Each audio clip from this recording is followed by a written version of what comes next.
Hello. Hello, hello.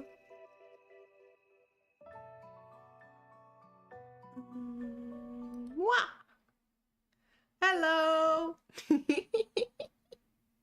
me make sure you guys have game audio.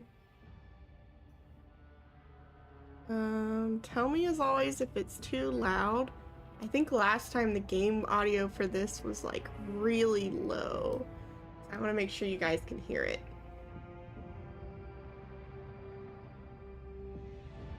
I do have a new outfit today. This one is my, here, I'll show it to you guys here. One second. Wow. Let me not be here. Wow.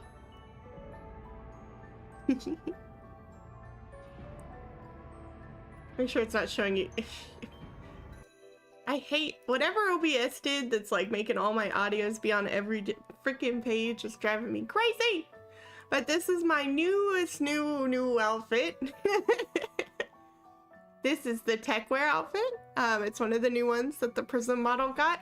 And this one's my favorite out of all of the ones they added. I'll show you the full outfit. Wow, there I am.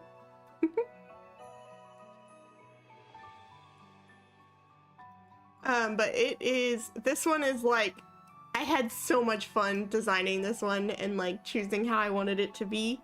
And it's super cute. And I found out that, so you have a phone toggle, so I can have my phone.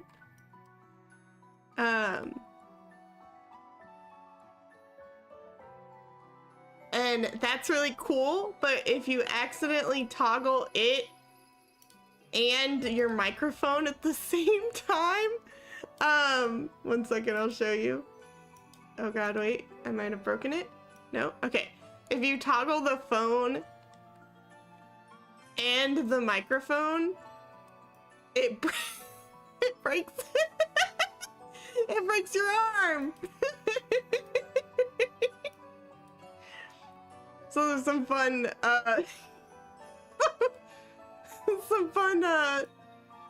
terrifying things. Let me see. Okay, let me get the microphone off. Wow. There we go. And then let me go back here to the game. I think if I'm this big, I take up too much space. So I had to shrink myself a little bit. What? But yeah, this is our outfit for our Rogue Trader outfit. Oh, let me turn the audio back on for the game. Since it freaking like has all my audio sources, even if they're not actually there on every scene. So I get game audio on every scene that I go to, or my background audio on every scene. And I'm like, I don't need that. Stop. But today we're going to be, hi everyone. Let me start there. Hi everyone, I'm Nitro Rugrat. I'm a teddy bear VTuber. And today we are going to be continuing a Rogue Trader. And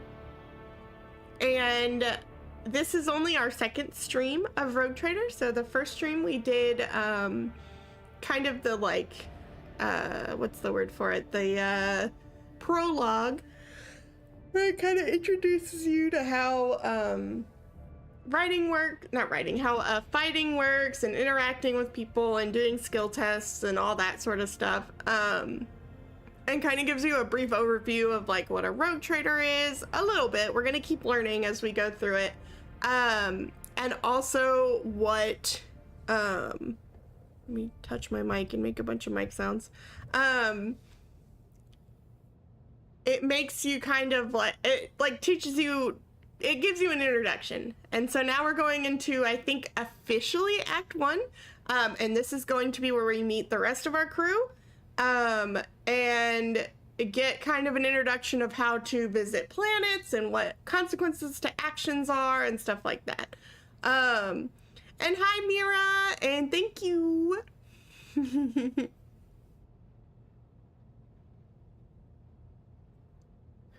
about to say hi and good night. Oh god, good night. And yes, we do have to get back to Warframe. I just have to figure out when I have time to get back to Warframe.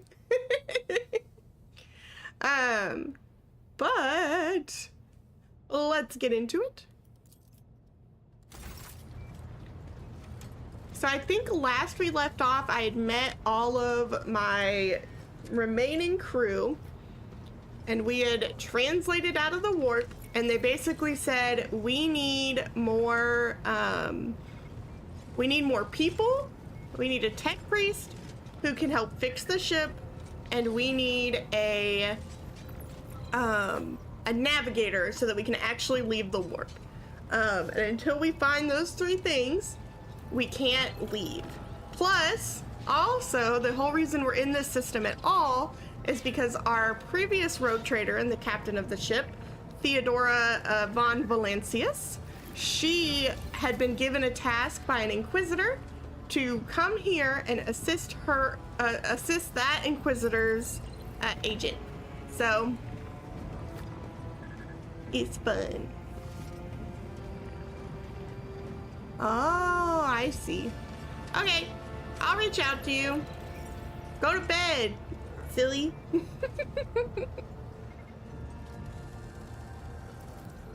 Lord Captain. Good night. I got so excited to show you guys my little outfit. I forgot that I had to be careful how I was situated so that I don't cover all the dialogue.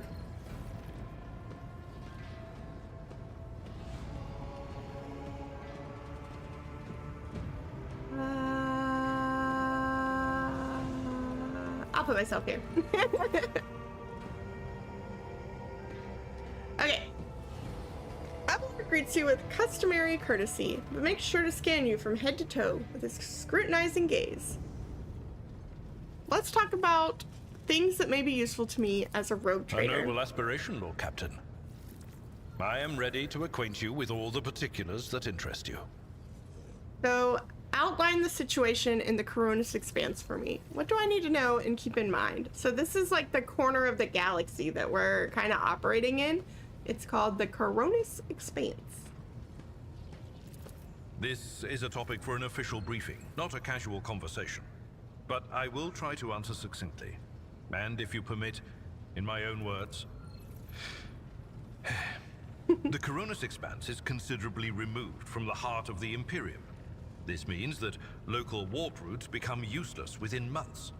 Established pathways are regularly subject to attacks from all kinds of rabble. And in the only major port, the Imperium's frigates find themselves moored alongside pirate vessels.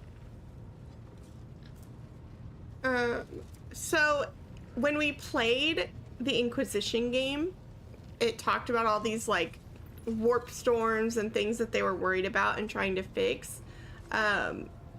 In this game, you kind of get to see how those things are keeping this entire area separated from the rest of the Imperium, and the sector that we're operating in the Inquisition game is located, I think, I could be wrong, I'm pretty sure I'm right, but it's located on the other side, not cut off by the giant warp storm in the middle of the known mapped areas that the Imperium has access to.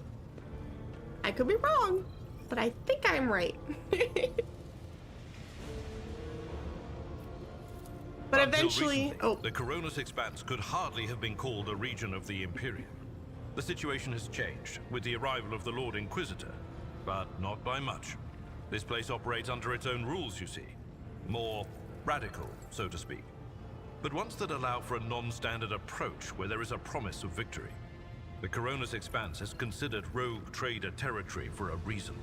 Only rogue traders have sufficient military might, audacity, and the rights granted them by the warrant to survive the leap into the unexplored part of the Expanse, and in the event of a successful outcome, to hold on to whatever they manage to capture on the frontier. So, who are the main players I need to be aware of in the Coronis Expanse? In the first instance, you should treat official representatives of the Imperium with respect. The Expanse may be on the fringes, but it still numbers among the territories of the Golden Throne. The arrival of the Lord Inquisitor has turned the Coronis Expanse into a less wild and uncontrolled region, to the regret of some individuals who had grown inured to the local lawlessness. Rogue traders such as yourself are also servants of the Imperium. They have been accorded special rights and powers. They wield immense authority within their territory, and they enjoy absolute respect in other parts of the Expanse. The most powerful of them are Caligos Winterscale and Incendia Bastal Chorda.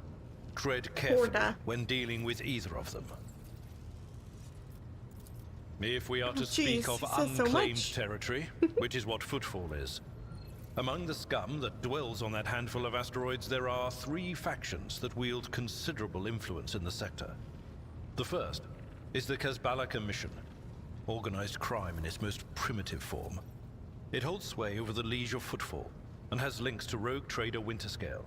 The second faction is an offshoot of our shining ecclesiarchy, followers of St. Drusus.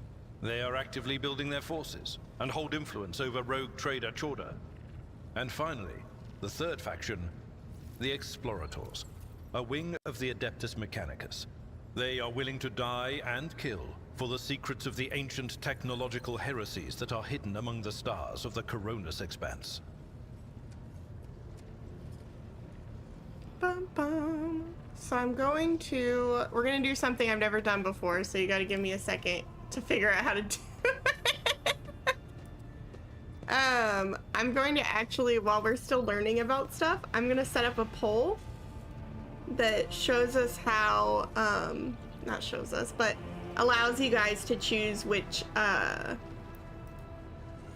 way we go. Wow. I just have to figure out how to do that.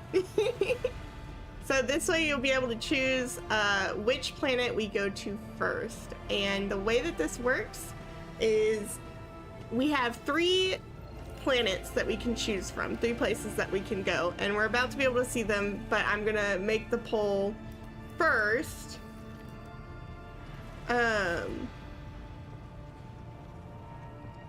Which, you know, I should have figured out how to do before I started chat, but, you know, here we are.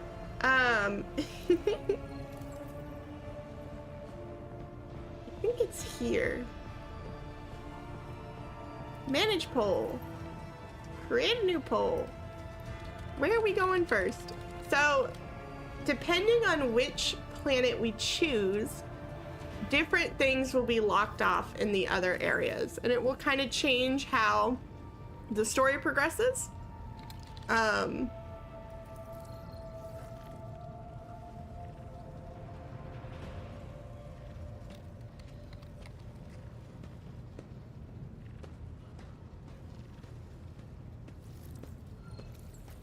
And to kind of simulate, because I know it happens no matter what we do.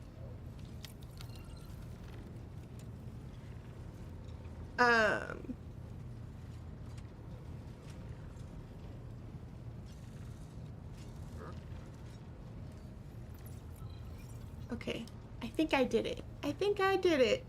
Wow.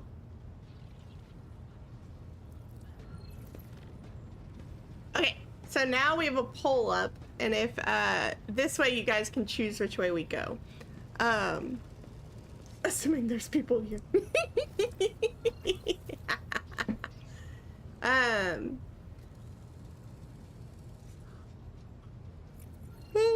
But that way I'll have it running while we're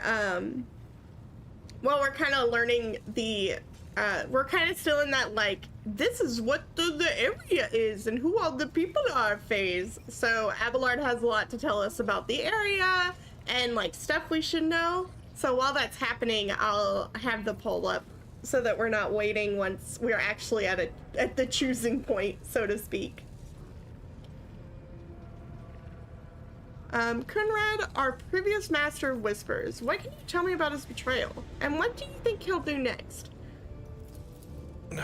You know, Lord Captain, I am no admirer of fine art.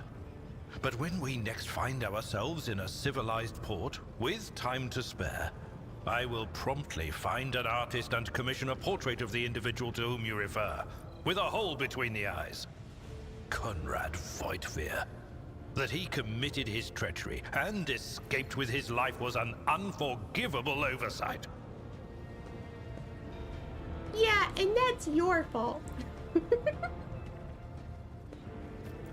It's We not his both fault. served Lord Captain Theodora for many years, and we never saw eye to eye.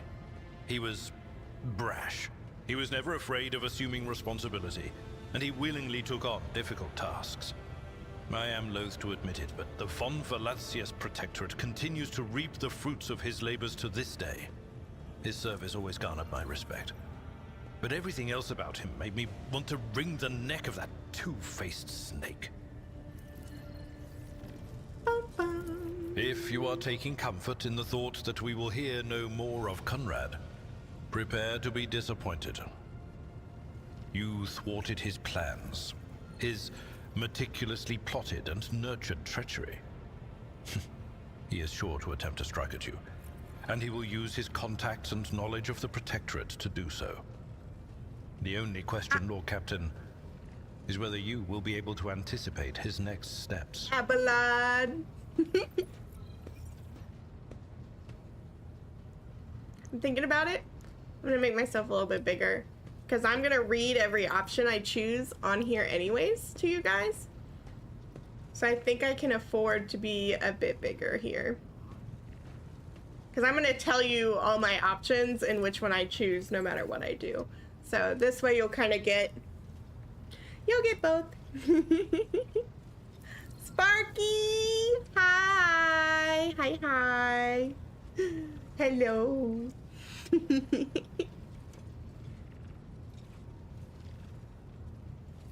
And also, hello, Sci-Fi. Welcome in. Welcome into all of y'all. All you nerds. I have a feeling you chose Navigator Wife.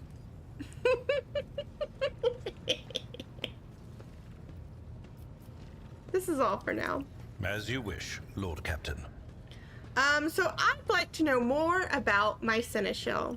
Seneschal. As you wish, Lord Captain. What would you like to know? It didn't let you vote? I wonder why.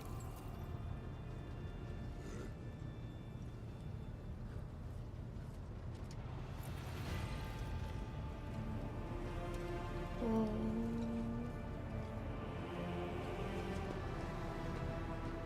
Did you want the waifu? Because I guess that means, did you choose the tech priest? Because I get a vote as well, and I can vote for the wife if you want. To kind of balance that yours didn't choose the right one.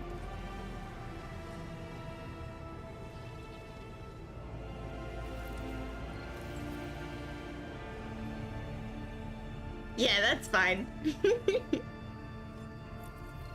I'd rather it go to the one you want. As you wish, Lord Captain. What would you like to know? So, tell me about yourself. What were you before you became Theodora's Seneschal? I used to be an officer in the Navis Imperialis. No, a used to be is not quite right. It was not simply a job. It was my calling, the essence of my life. I was proud to serve Lord Captain Theodora, but in my heart and mind, I'm still an officer of the Imperium.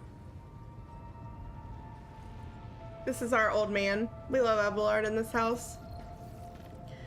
He's just like Dad.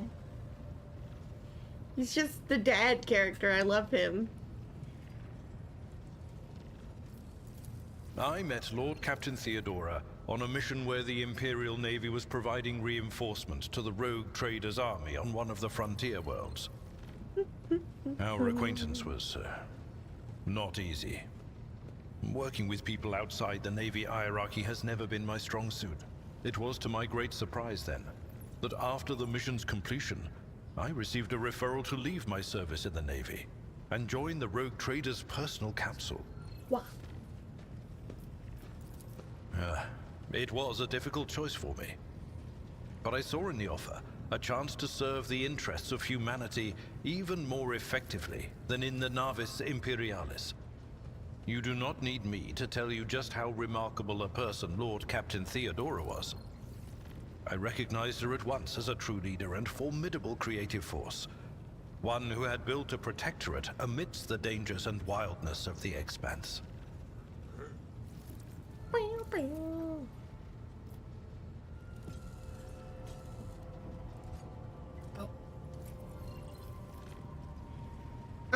Sorry, I noticed something and I was like, what is that? You can't trust me with anything. I was like, ooh, pretty color. Got immediately distracted. So leaving the Imperial Navy is far from easy. Why were you permitted to quit your post? You could say there was no one among the naval command who was willing to impede the wishes of the rogue trader. To do so would be to risk their own position and their relationship with Theodora. Well, the Lord Captain possessed certain contacts in the Imperial Navy. Contacts which she used to request help during the conflict on the border world. And which enabled her to make me an offer that resulted in my joining her retinue. So the big thing that he keeps mentioning is just that rogue traders are incredibly influential. And so throughout this game, I have the chances to make powerful friends, but also powerful enemies. And so he's really trying, like, this part of the game is trying to both show you how much power a rogue trader has, while also giving you the introduction to, like, him as a character and, like, what his backstory is. Because it wants you to know going into this that, like, the decisions you make and the friends that you make are going to affect what help you have later in the game. The Navis Imperialis is an ancient institution with its own mandates and muster lists. On occasion, in the heat of an official briefing or an informal discussion, I violated those rules, determined to press my point.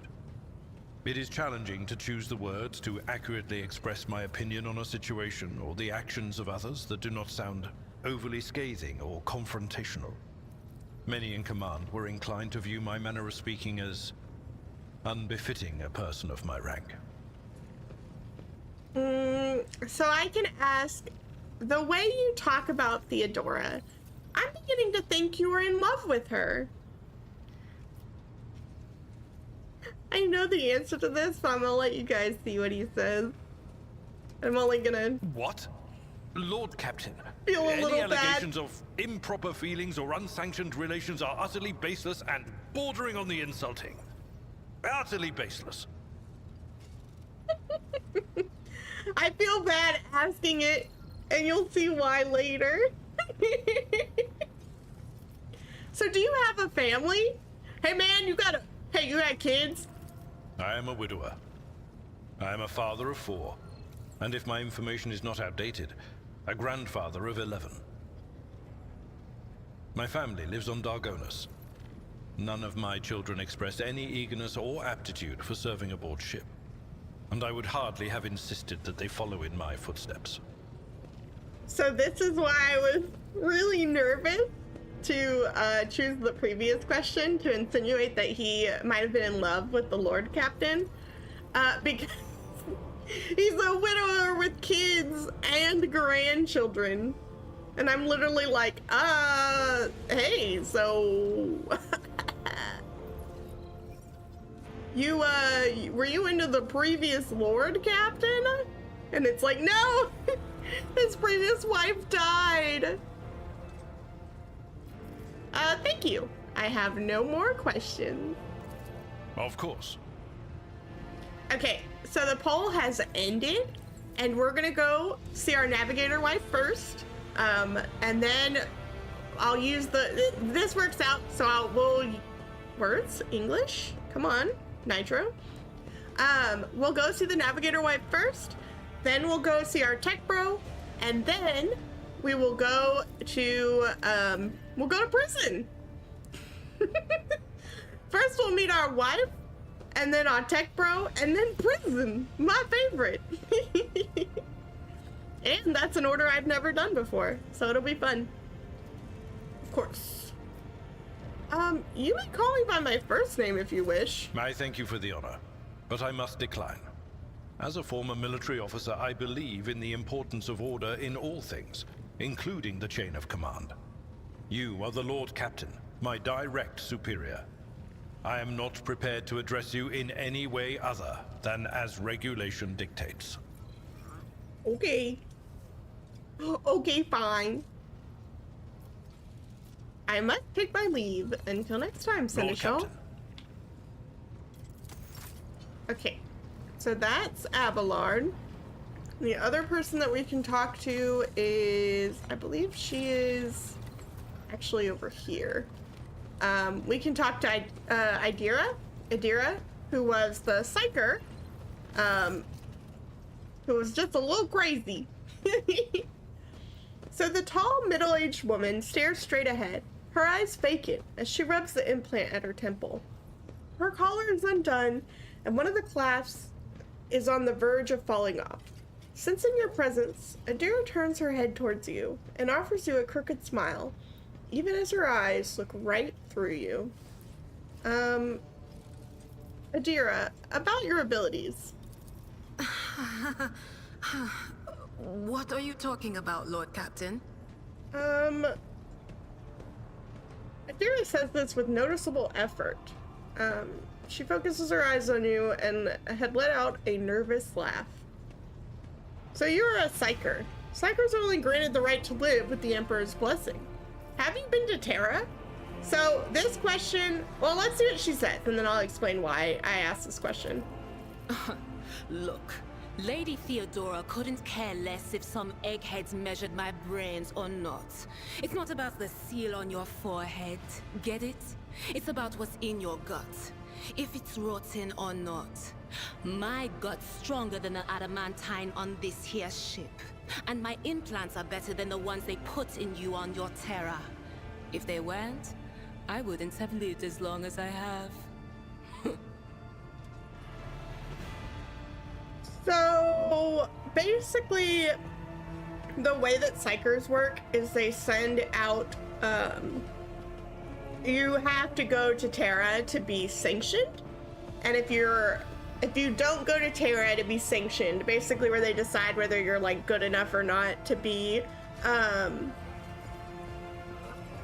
if it's safe enough to train your skills, and use you as a weapon or a tool for the Emperor, or if you're unsafe and it's better off that you're killed or sacrificed to the Emperor's throne as like power for his life support system.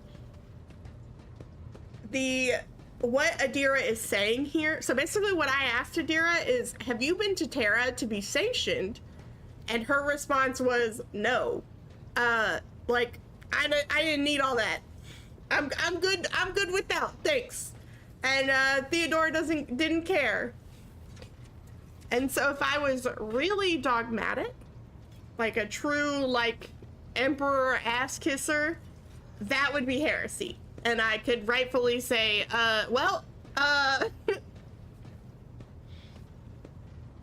please take a short walk. Please take a long walk off out of a short airlock. And I would be well within my rights to do such a thing.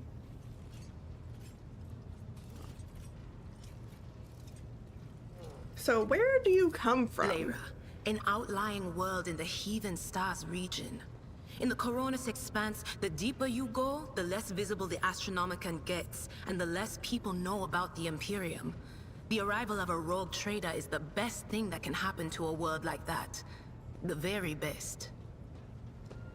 So, basically, the Astronomicon is, let's just see what it says.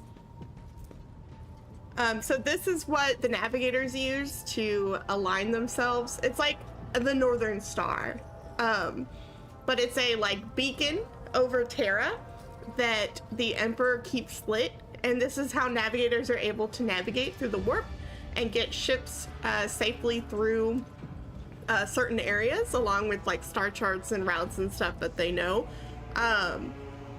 But aligning yourself to the Astronomicon is kind of like your ability to see like the northern star and know which way is north. And navigators have that unique ability to do that. So she's not talking about it in that sense here. She's just saying like the light of the Astronomicon doesn't reach here, kind of in like a I come from a place where like even the sun's light doesn't touch kind of like comment.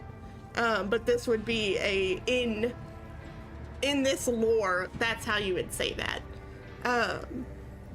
And so she's just saying she comes from somewhere so far out that like you can't, not even the Astronomicon's light like barely touches it. So tell me about Lyra. It's an out-of-the-way planetoid between two faint stars. On Lyra, a dozen local tyrants fight over 5 measly continents, but they use everything they can to win, from poison to psychers. I haven't been there in many years, but there's nothing for me to miss. Trust me. But here on the ship is a different story altogether. I saw more wonders in my first year serving Lady von Valancius than I'd seen in my whole life on Lyra. Like my first journey through the warp, I was in bed for 3 days. I felt like supernovas were exploding in my head. I only found out later that I'd gotten off easy. Just through the bulkhead in the bay next to mine, a whole team turned into... Look at me rambling on, Lord Captain. Pay no attention. Adira is really fun. I'm not gonna lie. She's fun. She's a fun character. You never finished your story about your first time crossing the warp. It wasn't like it was a very fun trip, Lord Captain. But look, if you want to be entertained, I'm the woman for the job. I'll entertain you with one of the stories from my collection, no problem. But if you want to hear about the time I melted everyone in the bay next door, well, I just don't really want to go into the details on that one, all right? Oof. What did you do before you came to be on the ship? Oh, I embroidered wall hangings in honor of our national heroes. I did the same thing I do here, Lord Captain. Divining. Our rulers prized the ability to see into the future. Every psyker that could be found was worth a small fortune on Lyra. There's no such thing as a peaceful life on Lyra. People like me were especially sought after. They'd pick psychers up wherever they found them, buy kids off their parents, even just abduct them. Take me, for instance. I got taken from my street gang. The older kids sold me when they noticed there was something off about me. The ruling dynasties had schools where they trained us and beat us black and blue. And then they packed us off to serve. Some of us held on for a long time, but others didn't last. Not everyone's as smart and talented as me, you know. Some people crossed the line and were out of commission before their time.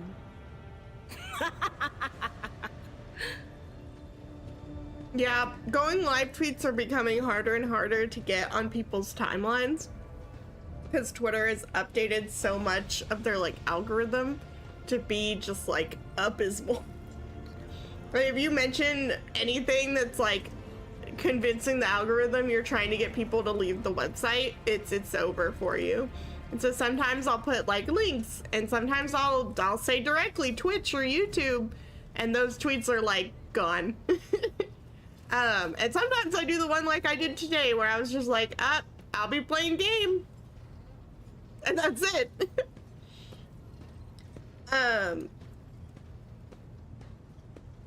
But yeah, it's becoming like harder to get that stuff to like actually work. And then oh God. I thought today's stream was at 5 p.m., but I forgot to edit my, schedule when I made it. So it still said 6 p.m., which is when we started, Warframe last week on this day. So I was like, dang it, we're doing this at 6 p.m., which is fine. It's fine. It's on my schedule and I'll listen to it. But I was like, God dang it. But that's okay.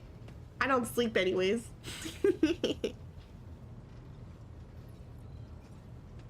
So, Adira looks at you expectantly. Then as though clarifying, she uses her hand to indicate a head exploding and laughs. I'm working on it, Discord, I promise. I'm working on it. I have to make sure it has all the things set up.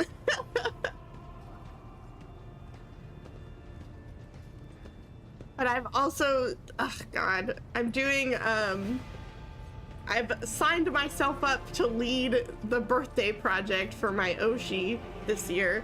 So I'm currently setting up that too. I've taken on a third job. Now I have my real job, VTubing, and also project management for a birthday project. So it'll be fun though. I'm excited and I got cool people helping me, so it'll be fun.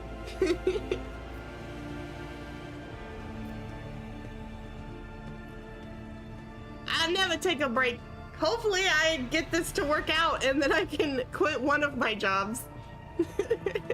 But unfortunately, if I want to do this like full time, I have to do it for free essentially until it can replace the other job. And I knew that getting into it, so it's fine. But oh, thank you. Thank you. Thank you. But it's definitely like it definitely I am doing several jobs all at once now.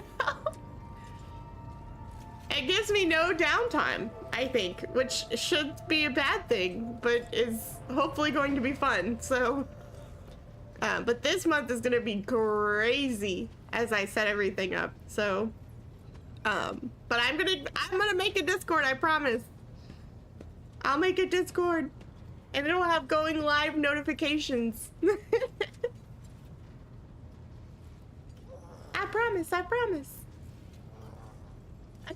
So, how did you end up in the Rogue Trader service? Theodora von Valancius paid a visit to the ruler I was serving at the time. I don't know what the visit was for, and it's no business of mine anyway. I can still remember the way the voices in my head changed when I looked at her. They were practically screaming. She had so much behind her, and plenty ahead of her too. And as I gawped at her, all of a sudden I heard a whisper.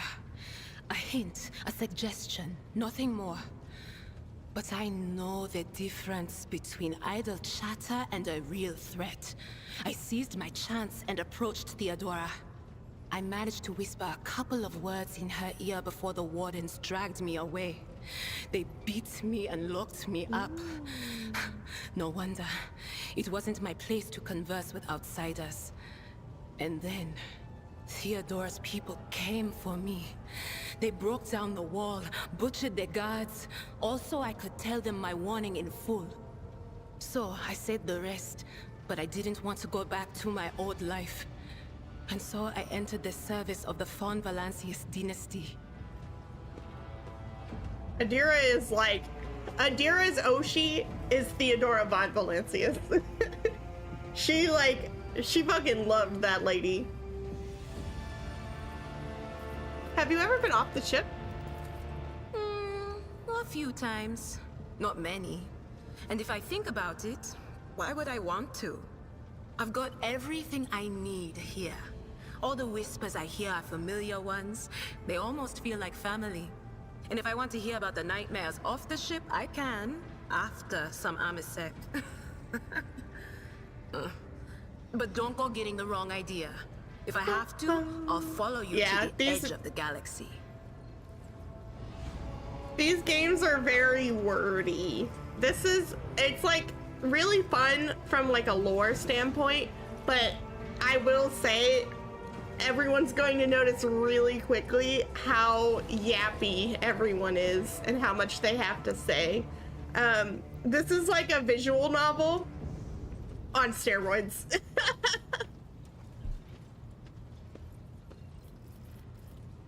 Let's talk about something else. Of course, Lord Captain.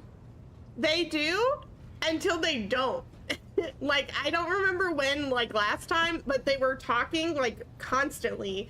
And then all of a sudden they were like, nah, these lines aren't voiced. And it was like, oh, okay. Which is fine, because it gives me a chance to actually voice lines. But it was like, everyone had lines the whole time. And then all of a sudden it was like, nah, we're not. That was it, actually. And I don't know if that's just because they're getting to it. Because, like, they are constantly adding, like, updates and new content. But they do have really good voice actors, especially for like the main like NPCs, like our main people. Yeah, it's really good. It's really good. And so now I can ask her for news stories. You bet I do, Lord Captain. And she's so fun. Oh, Jesus Christ. So, we went to Footfall once? Well, I mean, Lord Captain Theodora went to Footfall a lot. But on that occasion, she took me with her for some reason. My day had gotten off to a bad start. My head had been yammering since I woke up, but there was nothing else for it. I had to go. We arrived at the place, and what a place! All the gentlemen and ladies dressed to kill, showing off their encrusted implants, all clustered around little tables. Well, turned out it was a gaming den. And not just any gaming den, but one run by somebody with deep pockets for people with just as much cash to splash. You should have seen it. People gambling away planets in a game of regicide. Anyway, so the Lord Captain wanted me to help her beat some guy. So I tell her, the chips won't land in your favor. You'll get a bad hand. Don't sit down at that table, your ladyship. But did she listen? Of course she didn't. If there's one thing she never lacked, it's stubbornness. So regicide is like, it's like chess.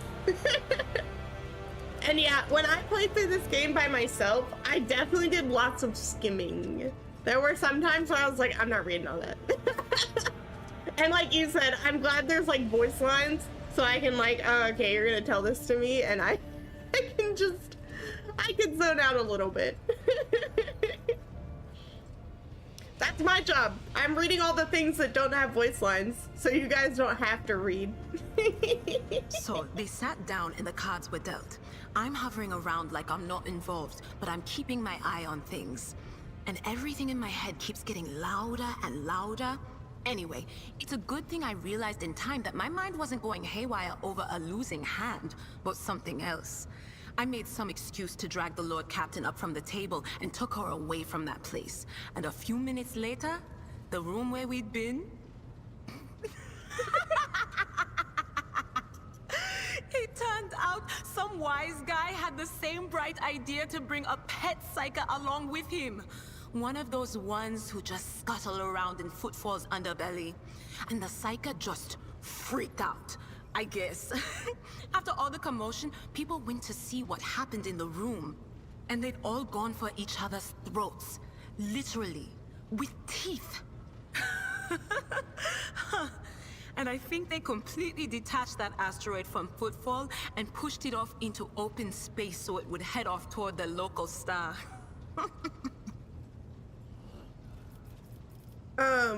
Yeah. Everyone's got 10 paragraphs to tell us, I promise. But once we have these conversations, they start, like, I don't have to have them again, right? But this is how you have to, like, you have to talk to all these people to start, like, their individual quests and do stuff like that. So once we get through this, thankfully it's not, like, a constant, like, oh, I gotta go talk to Adira and ask her 40 questions where she's gonna give me 40 answers. But it does make the world feel very alive, and all the characters are very fleshed out because of that. So what's it like being a psyker? Lord Captain, forgive me, but it would be like talking to a person born blind about colors. I could spend hours explaining, but it wouldn't make any sense to you. Every psyker feels their connection with the warp in their own way. One person might see spots and shadows out of the corner of their eye. Another feels fingers running down their spine. As for me, I've got a door in my head. One that's open just a crack. There's no way to close it, no matter how hard I try. I've just had to get used to the whispers from the other side. When I need to use it for work, I listen in more closely. But I usually just try not to notice it. I like that she says this, because when you're creating characters in like the TTRPG and you create a psyker, you kind of get that freedom to decide how your psyker interacts with the warp. Like what it's like for them to have the warp like flow through them, or to access that power, or to suppress it or not. And that's a like fun, like creative ability, like a freedom that you get to design yourself. And it's like she said, it's different for every single person. And I like that. Oh no, I'm gonna sneeze. No, I'm not. I didn't. Okay. So, how did you live with this whispering in your head? Training, habit, and a little amasec and a couple other things you can get on the lower decks. If you put all those together, it makes things bearable.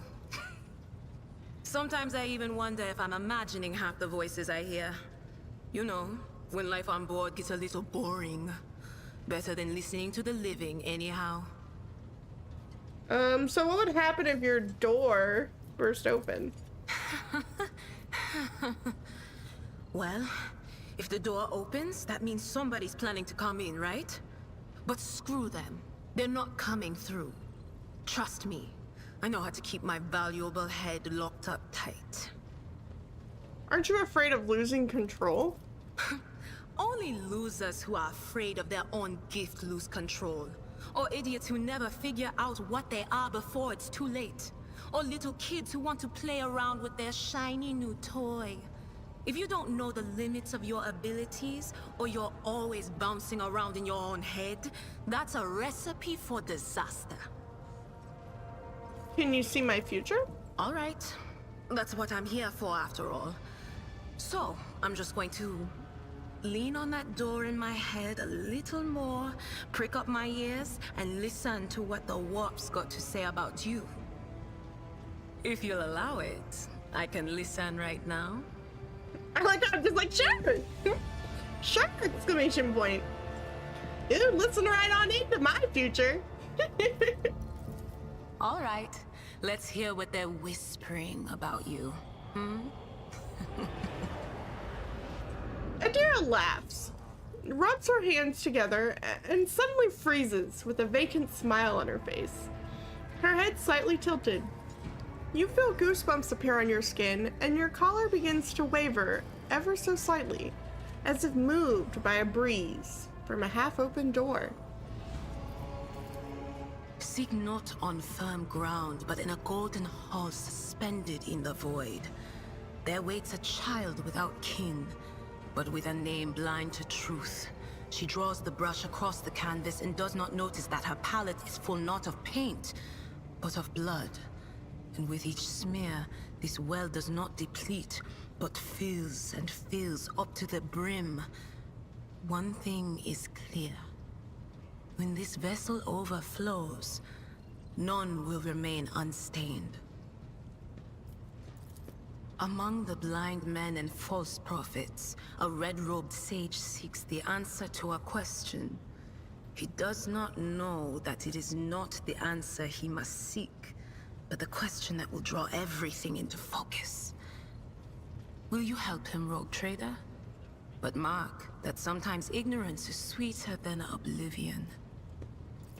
A chained hound chases after glimmers of the aurora, but sparks and the scent of oil confound his nose. A chain trails after him. What will happen if you pick it up? Will you become his mistress? Or merely another beast in the pack of his true lord? The glow of dawn bursts forth from its prison. Dungeon walls cannot contain the dark essence wallowing in the dust. A naive cub pushes his nose into a familiar hand, one that holds death in twisted glass. Cherish it or cast it off as a burden. The sword of change has already been raised. What is one more life to it? I'm sorry, Lord Captain. The voices are going wild. I can't make out a thing. I'll try to rein them in, somehow. But for now... So before we do every, like, section, I'll come and talk to Adira and have her do that. So what she just did are all, hints, or... They're kind of hints, but also just, previews of what to expect when you go to the next, areas. And they're obviously in riddles, and so, like, your first time hearing them, you're gonna be like, yeah, that was super clear and made no fucking sense, thanks. But it's what makes replaying this game really fun, because I know the stories of all the characters, so I know that, like, when she says certain things, I'm like, oh, so that's what you meant. And so Adira's really fun that way, because she's able to see into the future, but she speaks in riddles. And so before, as the story progresses, you can keep, like, coming and talking to her and asking her to look into your future. And she gives you little riddles related to what you can do next and what to expect, or what unexpected things might happen.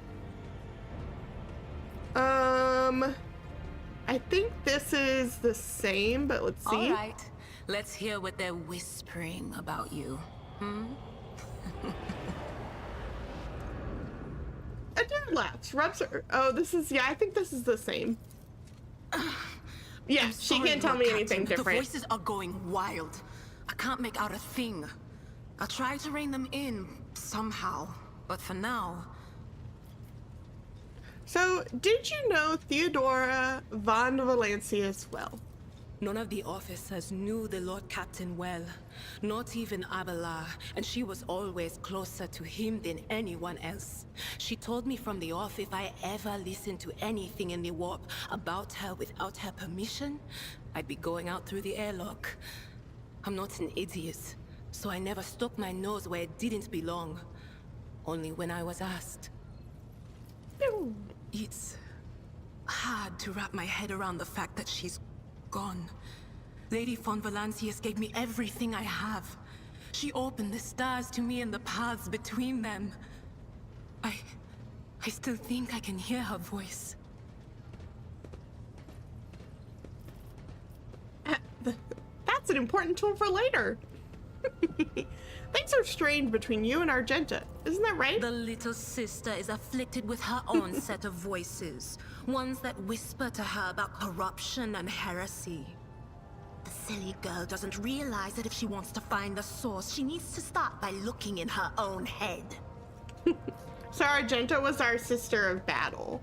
And so these two are at odds because obviously Adira's existence on the ship is technically, it's allowed because the Road Trader has allowed it, but it's technically heretical and against common practices to have an unsanctioned psyker.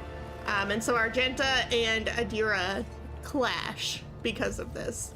It's also especially dangerous to have a psyker that can't control themselves, because it's like having a ticking time bomb that at any moment could go off.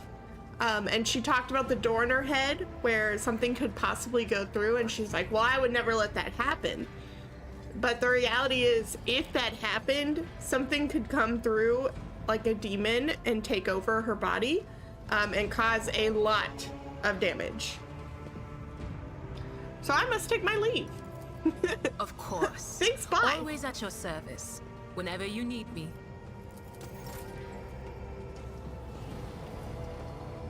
Another fun thing with Adira is when they added the assassin character, they also updated a bunch of, they like fleshed out the ship a whole bunch.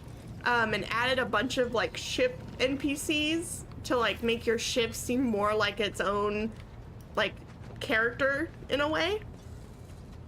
And they gave Adira a lot more of they gave her a lot of interactions there, because Adira is like always on the ship, and so she knows a lot of the people on the ship, and so it kind of helped flesh her character out more to give her like friends and stuff like that.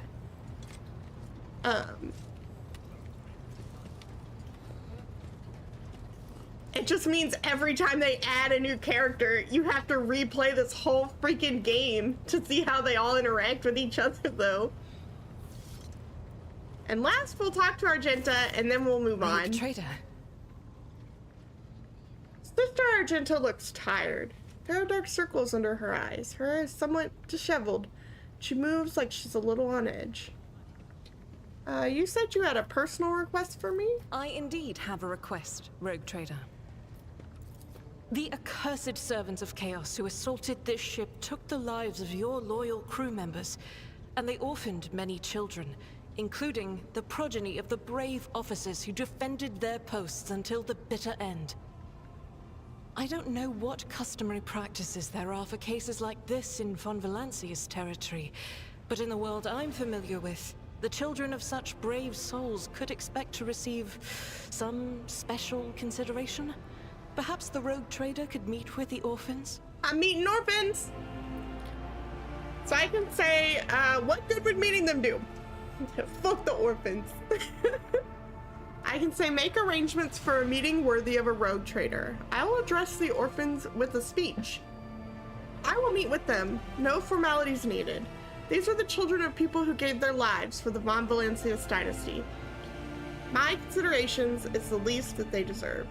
And then it's deliver this order on my behalf. The orphans are to be properly provided for, but a personal meeting with the Rogue Trader is too much. And so this is one of my early choices now as the Rogue Trader, where I can decide to handle things myself.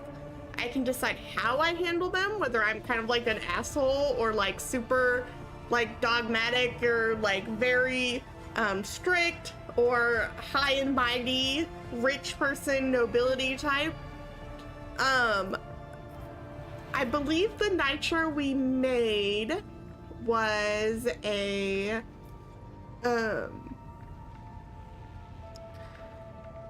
I think it's she's like a police officer, because I chose the not Arbites, the RBTs background. So I had a run-in with Xenos, and I'm intrigued by Xenos, and so I'm not a rule follower, but I'm also just a normal dude. So I think I'd meet with the kids, but I wouldn't no one wants to listen to a fucking speech. So I'll probably say, I'll meet with them, no formalities needed. These are the children of people who gave their lives for the Von Valancia's dynasty. My consideration is the least that they deserve. I will pass on your instructions. Thank you for taking my request to heart. Bring me to the kids. I'm so happy lurking.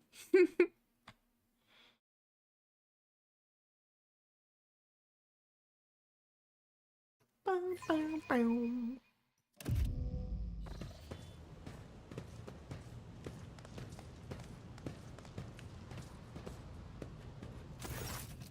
The motley group of adolescents do not take their eyes off of you, gazing at you as if you were a creature straight from a fairy tale. Oh, and see, there's no voice lines here. Are indefatigable, great. My first word that I can't pronounce immediately. Sister has been keeping an eye on these pups. Abelard glances at the gathered children. It's hardly the Scala Progenium in here, but we have provided the orphans on our ship with adequate care and instruction. So the Scala Progenium is a fancy orphanage that the ecclesiarchy takes care of, and so like orphans of high-ranking soldiers or officers and nobles and stuff, they get essentially indoctrinated into a fancy military orphanage to either also become high-ranking soldiers or members of the ecclesiarchy. You know, fun Warhammer 40K facts.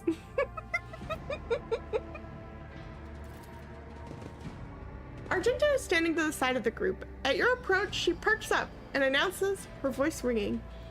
Brave ones, the master of this ship has appeared before you, the one who guides it through the darkness of the universe by the Emperor's will. Greet your Lord Captain, the rogue trader of House Von Valencius. Heinrich Montag. You notice Infernus Master Heinrich Montag standing a few paces away from the orphans. He watches you with approval and bows respectfully when you meet his gaze. Infernus Master, so I can say, Infernus Master, do you serve as a teacher in your spare time? I can grandly address the group and say, I, the rogue trader and Lord Captain of this ship, speak to you now. Blah, blah, blah. I can smile at the group and say, your Lord Captain greets you, brave ones. Or I can address the chaperones, give them treats, and escort them to their homes. I believe a minute of beholding my presence is a great enough honor for them. Behold, it is I, your Lord Captain. So, Infernus Master, do you serve as a teacher in your spare time? Not at all, your ladyship. I'm just looking out for them. It's the Infernus way to help folks in trouble. It's our job, after all. So we chip in rations here and there, and make sure nobody gives them a hard time. We take the older ones in the clan's care if they want. Many in the guild are not our family by blood, but by circumstance. So I think I'm not gonna do the thanks for seeing me option, which is the third one. And I like the first one, which is kind of like a I'm super official, like your parents gave their lives for a just cause and brought honor to the Von Valencia's banners and those of the Imperium. I'm proud of them, and I believe that you will become their worthy heirs. But I think I'm kind of just not used to being a rogue trader yet. And I'm just gonna smile at the group and say, your Lord Captain greets you, brave ones.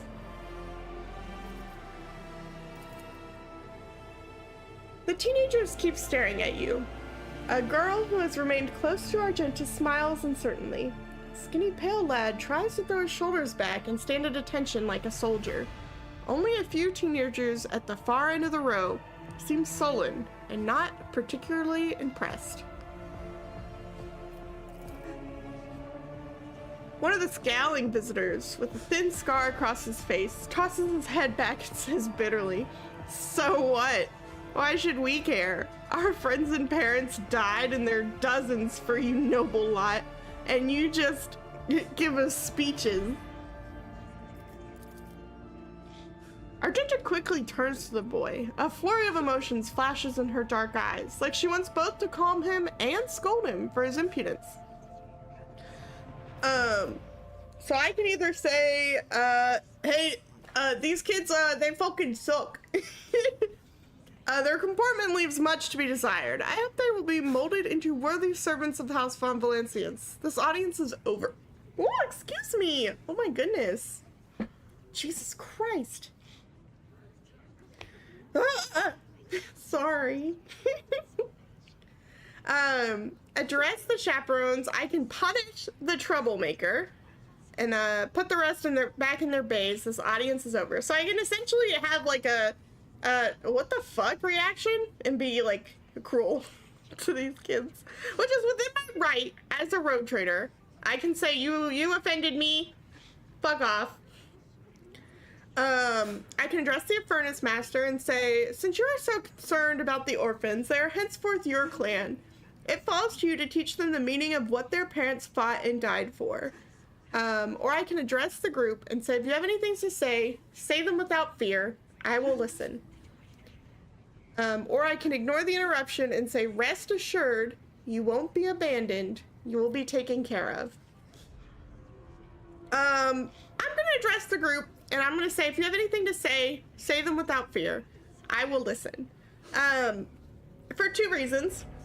In reality, if a leader ever tells you this, it's a trap, and don't listen to it. If someone ever comes to you and says, say whatever you want, then rank and like position don't matter, don't listen to this shit. This is a lie. This is a fucking lie. Anything you say will and can be used against you. Remember that. However, as a new leader to this ship, kids are observant and also honest. And I feel that if I want to get a vibe for some things, it's best to let the children speak and tell me what they have noticed or what they have heard.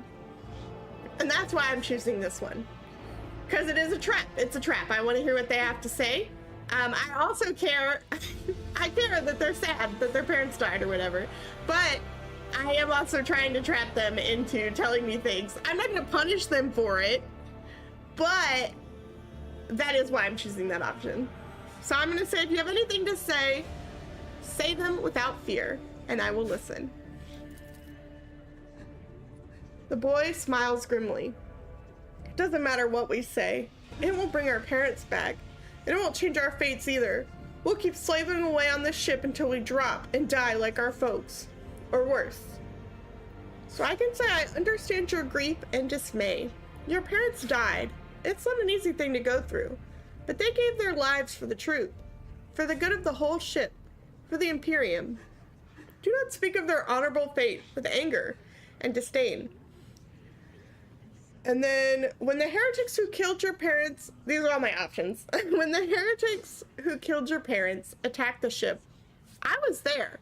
I took command. I fought and I repelled the assault as quickly as I could. But no war can be won without losses. You can only strive to do what is within your power. Or I can say the strong have the power to decide the fate of others. The weak either obey or die. If you seek a different life, boy, save your grumbling and look for an opportunity to rise above the rest. Or I can do the other ones where I can essentially say, like, fuck off, I'm not talking to you guys anymore, or give them to the Infernus Master. So I'm gonna say, I understand your grief and dismay. Your parents died, and it's not an easy thing to go through, but they gave their lives for the truth. For the good of the whole ship, and for the Imperium. Do not speak of their honorable fate with anger and disdain. Argenta says, you heard the rogue trader. Her words carry wisdom of the Imperium. It's hard to say whether or not your words have left an impression on the boy, but he nods slowly, then he catches himself and gives you an awkward bow. Abelard gives a sign, and servants immediately emerge carrying packaged treats with Von Valencias emblazoned on the wrappers. It appears that the Seneschal came prepared for any contingency. Abelard said, and now, everyone check under your chairs, you all get candy.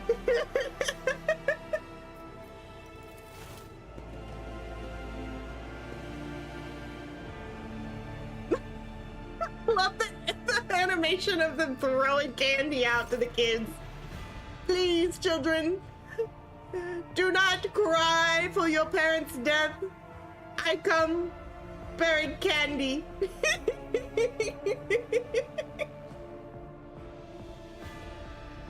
Argenta rubs her temple pensively. She smiles and offers a few more words of encouragement, then leaves the bay.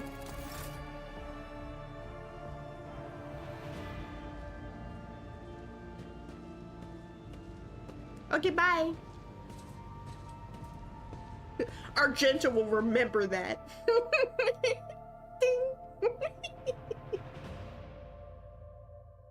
Bum, bum, bum, bum.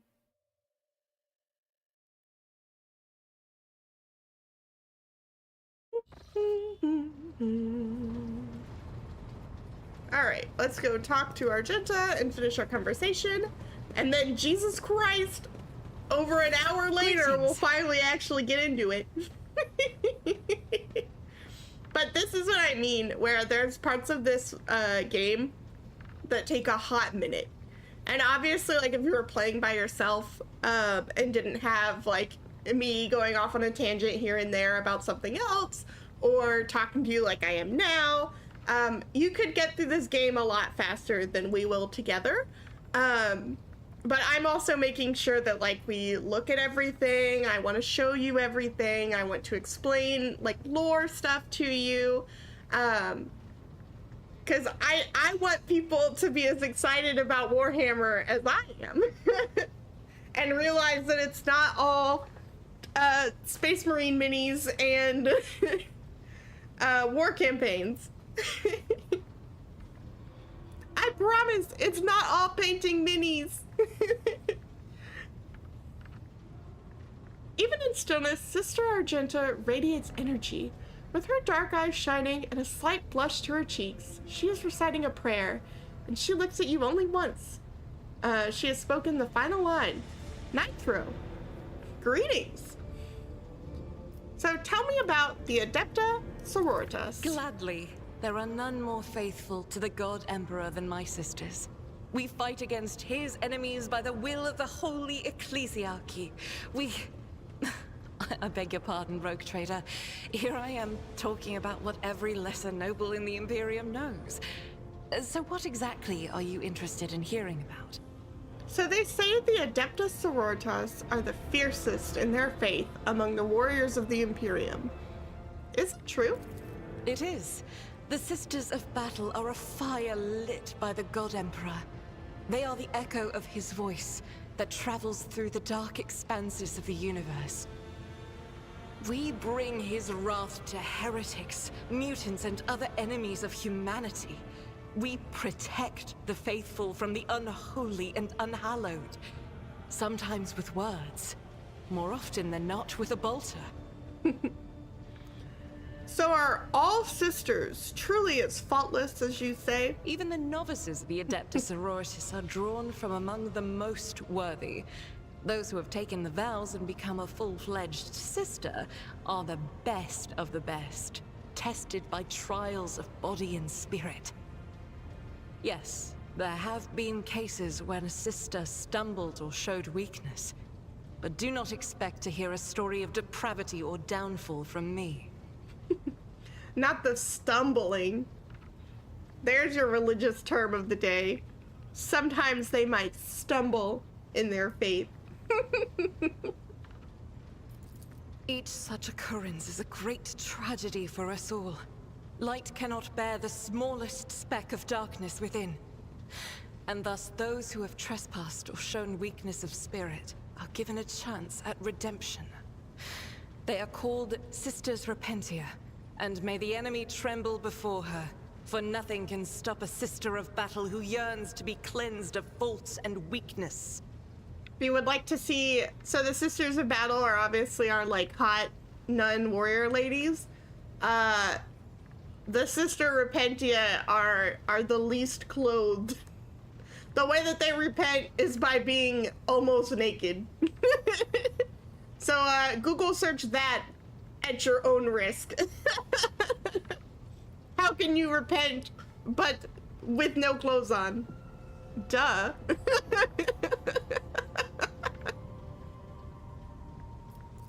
Wearing nothing but robes, no armor, eviscerator in hand, those sisters who have once faltered find repentance on the battlefield.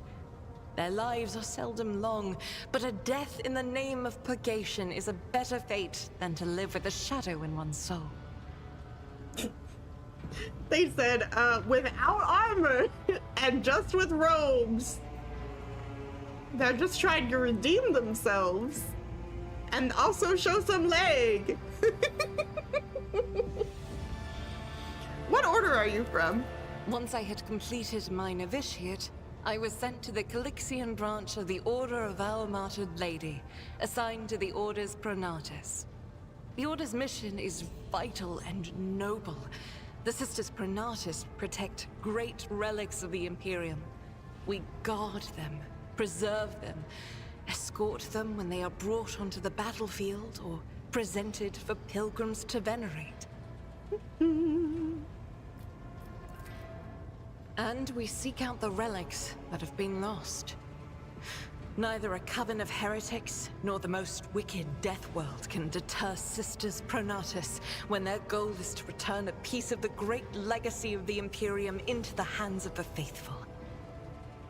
So the Order of Pronatus is one of the Ordos Militant, and yet is not one of the Orders Militant, and yet you are a trained fighter.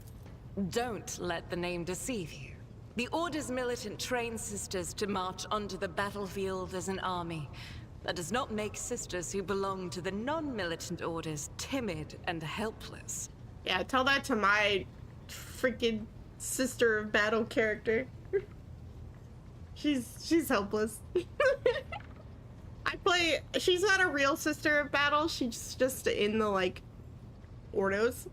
But my character in the, Dark Heresy RP that I do, she is like, she's supposed to be a face character, but her only combat abilities are using a flamer that also hits all of her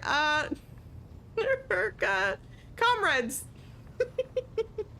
So I don't do a lot in combat because I'm more of like a face buff character. Like I pray to the Lord Emperor to help and heal and give you a chance to like reroll things.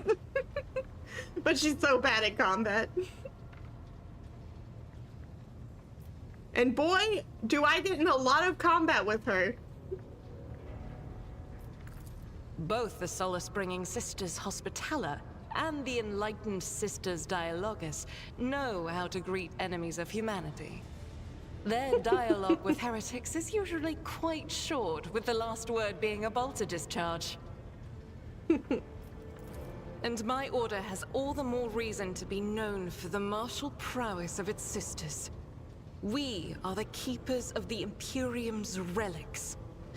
What would become of our blessed hero's legacy if the Sisters Pronatus could not protect it?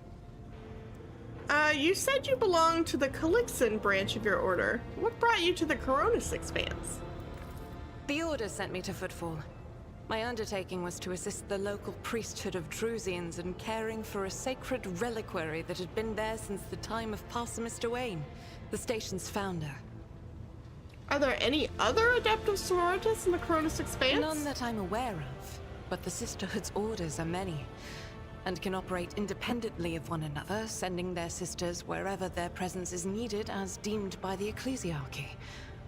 Perhaps somewhere in the Lord Inquisitor's retinue, may his path be blessed, my sisters perform their duty as we speak. I wish it were so. Even a single evening spent in joint prayer and training would bring me joy. She longs for the Yuri. That's probably not why. She just wants to see other sisters. Those that have friends. I have no more questions about the sisterhood. Should any more arise, keeping them to yourself would be imprudent. It is a virtue to take an interest in holiness. Magenta, I don't like you. I'm just gonna be real. Tell me about yourself. About me? I am the Emperor's daughter and his servant. What else is there to tell about me? Okay, good talk. That's what's so funny is some of the, like, you talk to Adira and she's like, let me give you the entire, like, 10-page essay about myself. And Argenta is like, nah, I'm good. It's not important. I'm a sister of battle. Thanks. How'd you end up on Theodora's ship? I first came here when I found myself in need of passage from Footfall to a remote planet. But I imagine what interests you is not that first journey, but rather what brought me aboard prior to the cultist attack. That story is complicated. It just so happened that She stopped short. I made a mistake. In a moment of laxity, I was ambushed by the accursed followers of the archenemy. I was badly wounded. Lady Theodora came to my aid and brought me aboard her ship, where crew attended to me in my weakened state. It all happened not too long ago. I had barely recovered from my wounds when the cultists struck. Truly, the servants of evil know no rest. There is no place where we can be safe from their machinations. What happened to the people who wounded you? Did Theodora's men eliminate them? Sadly, they did not. Lady Theodora was in a hurry and chose not to stay on the planet. Her people took me to a ship while I was unconscious, and when I came to my senses, we were already flying away. How I pray to come face to face with those heretics once more, and it's bound to happen someday. Is it difficult for you to accept that you made a mistake? It happens even to the best of us. My mistakes are my burden to bear. I'll find a way to atone for them. And where did this happen? On one of the recently discovered planets in the Expanse. No one suspected that it had already been tainted by the filth of heresy. Had I known it beforehand, of course I would have been on my guard. Of course I would have been on my guard. I'm a sister of battle. How could I have ever made a mistake? Sorry. The path to that planet was lost. All the knowledge is gone, along with the previous navigator. It would take immense effort and resources to rediscover the route. The heir to the von Valanci's protectorate must have plenty of other issues to deal with right now. Perhaps later, when the skies above our heads have cleared. Let's be clear, Argenta is really not that bad. I just always build her poorly. And so, I don't like that she's like overly zealous about the religious stuff. Built in with the fact that I don't like using her in combat. So I just generally don't like Argenta. But there's nothing... Oh. Uh-oh. What happened? Can I move now? Okay, I can move. My fucking phone exploded. So there's really nothing wrong with her. I'm just a hater.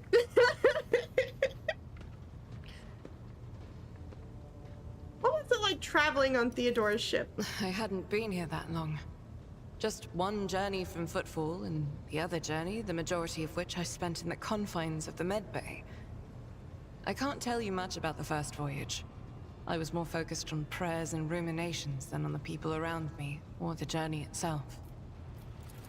During the last journey, Seneschal Viserion stood out for me. He came by several times to ask about my health. He's an honorable man and a loyal servant of the Imperium. I think he is as meticulous in his inspections of the logistics systems as he is in his inquiries about the health of the occasional sister of battle aboard the ship. But not all of Theodora's people have earned my trust. You know who I'm talking about. There is no place for Adira Tlas among the God Emperor's faithful. I'm surprised she wasn't in league with the cultists. And I'm equally surprised by how deep heresy and treason run in this place. I'm glad we all made it through that dark hour. May the day that follows be bright. Thanks, Argenta. As you wish. So what is it that's keeping you in my retinue? The ship was targeted by heretics, which means that my presence here and the assistance I provide to you are my sacred duty. Sooner or later, I will likely have to return to Footfall to protect its reliquary.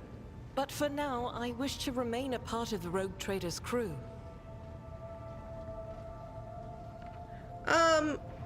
It pleases me to have a servant of the Golden Throne in my crew. May the enemies of the Imperium tremble before our onslaught.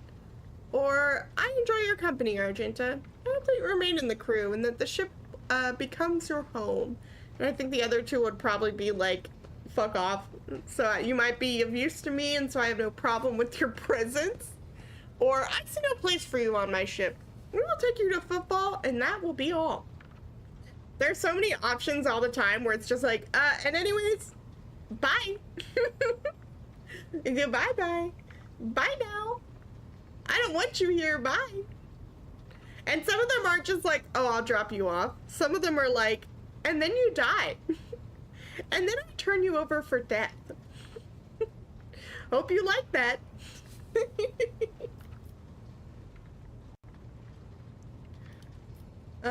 So I enjoy your company, Argenta. I hope that you remain in the crew and that this ship becomes your home. Those are very courteous words, Rogue Trader. Thank you, both for your words and your hospitality. She gives you another, somewhat puzzled look. Thank you for this conversation. Until next time. You'll find out really quickly that the nicer I am, the more confused everyone gets. Everyone's like, why is this bitch so nice to us?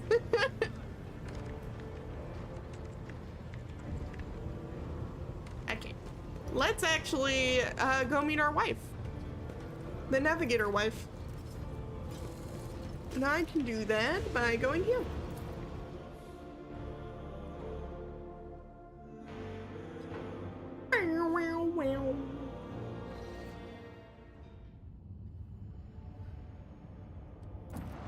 Okay. Oh, it's gonna tell us stuff. Thank you. I don't think I have the money for a whole sororitas outfit. That would be crazy though, to have like a Warhammer 40K outfit. That would be cool, but it costs a lot of money. Shmoney. So, Lord Captain, speaking Chinese. Well,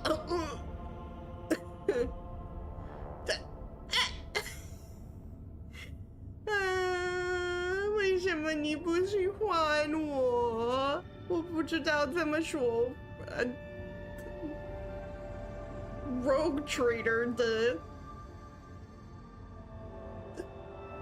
How the fuck do you say any of these words in Chinese?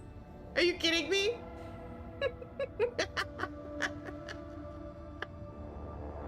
This is definitely not a game where I can, I'll just say what they're saying in Chinese. Every other word I'd be like, astropathic choir.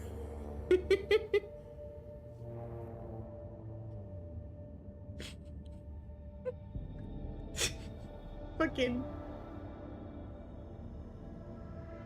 astropathic choir master Zachary Wise. 他想跟你聊话。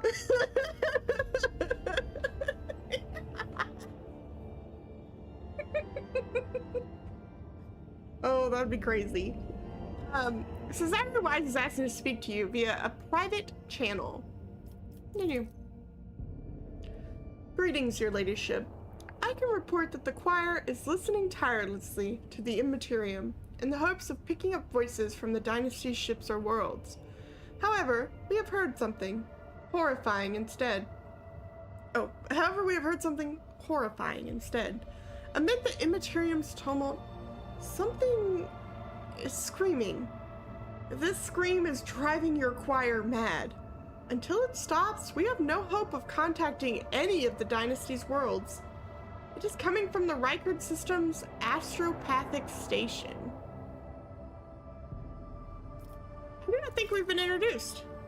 Indeed not, and we meet under lamentable circumstances. My name is Zachary Wise, and I am proud to be the choir master of your ship's astropathic choir. The duty I perform is to keep you in contact. My phone is like trying my life right now.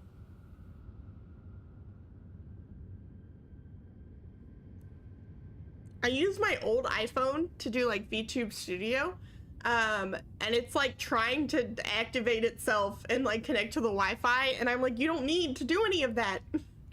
I just need you to be a glorified camera. Stop doing the most.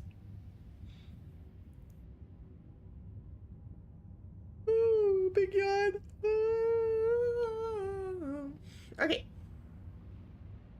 The duty I perform is to keep you in contact with the Expanse via astropathic messages sent through the warp by trained psychers. What is the nature of this scream?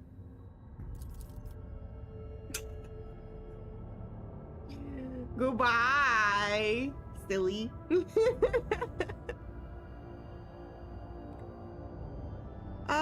We do not know, your ladyship, but it has brought the Immaterium to a boil. It has always been a violent, roaring ocean that could spell the doom to any who would consider stepping into its waters. Now, however, it has become a cradle of madness, where expelled images fuse together, twisting and cackling, before crashing into the minds of all who perceive it. A mighty warp storm, the likes of which I cannot recall, rages in the Empyrean, and it fills me with terror. If the screams stop, will we be able to contact someone? I humbly hope so, your ladyship. Perhaps we will manage to send a call for aid to the Von Valancia's worlds, or one of the dynasty's allies. We are going to pay a visit to that station. Thank you, your ladyship.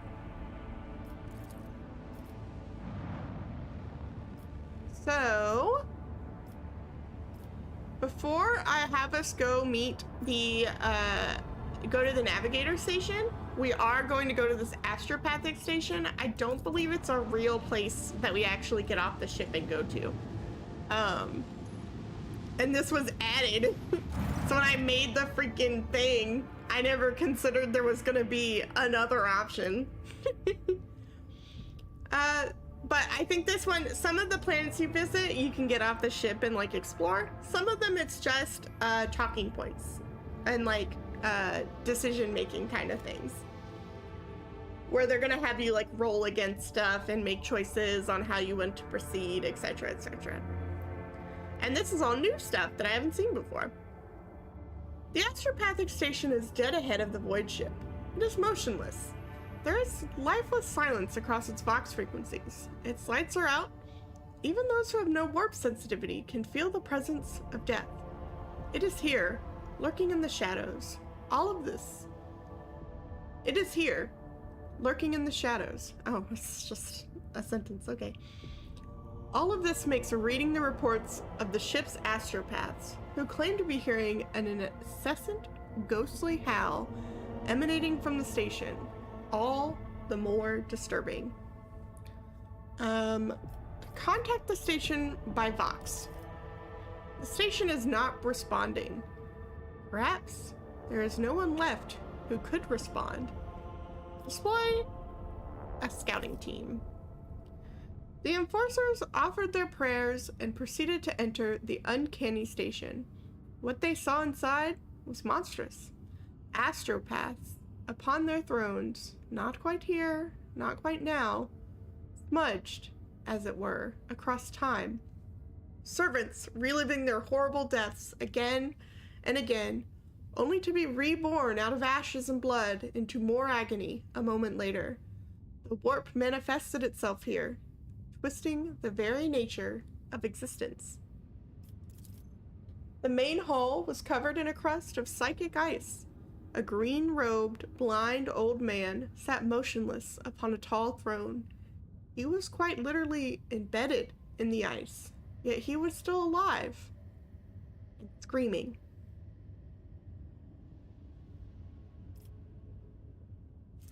So I can send Zachary to the station with bodyguards. I can order the station to be explored. I can order that the man be put out of his misery. I can burn it all. I can say, oh, bye, and seal the station, dooming its ghostly inhabitants to an eternity of suffering. So I'm gonna send out our astropath and kind of have him check things out.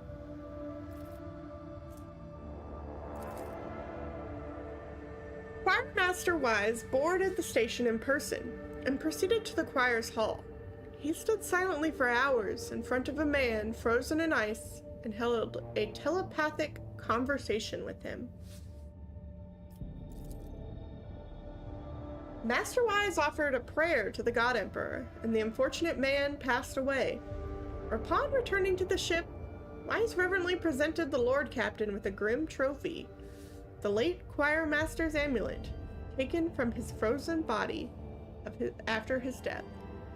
I received the Denial of Nightmares. If worn by a psyker, the wearer gains immunity to the horrors of the warp effect. Nice. Cool. Continue. The psychic shriek carrying across the Immaterium has been silenced, but this has brought the crew no relief. A chilling realization came to the astropaths when they discovered that the cry was masking a different sound, one even more terrifying and surreal. It was the melody of a cataclysm born from a warp storm of titanic power, so intense that the entire expanse must be able to hear it. It muffles astropathic messages and crawls into the psychers' minds, evoking everywhere the same image: dark, gaping, beastly mouth cleaving the universe in two. Now that the mad choirmaster has finally stopped screaming, the song of the Immaterium has reached Rogue Trader's void ship too. Order the station to be explored. A brief and chilling chronicle of the station's doom was found in the scribe's records. A warp disturbance of monstrous proportions wiped out half of the choir at once, turning the astropaths into living portals through which torrents of the Immaterium's energies poured out.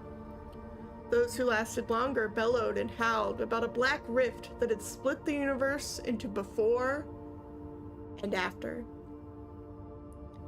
and a darkness that would devour the Astronomicon's light. Burn everything. Burn it! Void torpedoes shatter the fragile station. One can only hope that the unfortunate souls captured by the warp have perished along with their home. Spooky! Ha ha ha! Once we have the ability to do warp jumps again, you'll be able to see what that means, what it's hinting towards. This game is set essentially as like a large, huge warp storm appeared and divided the Imperium's like the map essentially in half. And so that is what that's all hinting at, is that warp storm is like actively forming, or has actively just formed as this story is starting, cutting us off from the core Imperium, like planets like Earth and everything else. And it's bad. It's really bad. Astropaths are like little telephone psychers. They use their psychic ability to talk and send messages to other astropaths from like across the warp. Imagine a long distance phone call across galaxies. That's what the astropath does. Because there's not technology for it, we use psychers who send those messages through the warp. And so that's what my astropaths are trying to do, is they're trying to send messages to the astropathic choir on my home planet, Dargonis, to tell them what has happened. But they are unable, they're running into interference and are unable to do so. Oh my goodness. So the first place we're gonna go to is... we're going to go to Uric 5.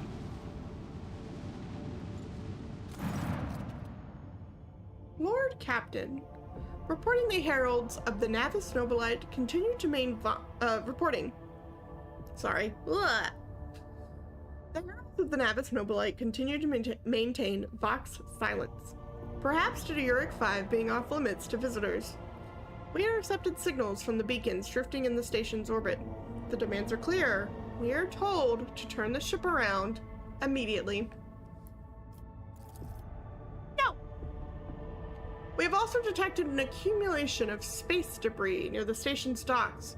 Presumably, it is the remains of interplanetary shuttles. Perhaps the esteemed Navis Nobilite House requires aid, and therefore cannot respond to our Vox transmissions.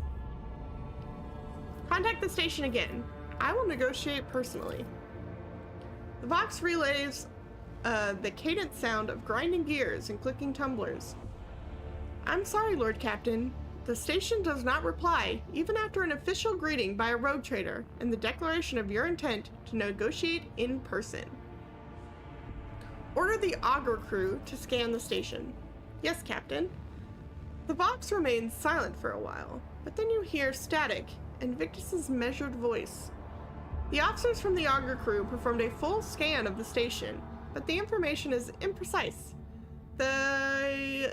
They note wave distortions of unclear genesis that are throwing off most of the readings. We were able to ascertain that the reactor core of the station is still active, but many compartments are unpowered and some fully depressurized. The signs of biological activity are largely present in the center module, which means the station has not been abandoned. So the question remains, why are the esteemed navigator heralds ignoring us? And I can say, turn back! No one gives me orders! Or I can say, we will not invade a Navis Nobilite station without first acquiring official approval, or order the crew to commence docking with the station. So I'm just gonna order the crew to commence docking. Really, it's this. You can't tell me what to do. But we're gonna do this one. Affirmative, Lord Captain. We do not know what is happening at the station, so you have to look for the esteemed navigators blind. Dock safely, and may the God Emperor light your path. Let's go, crew.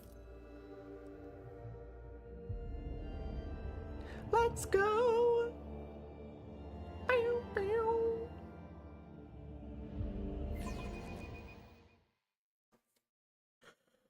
Press any key. Oh my god. Uh-oh.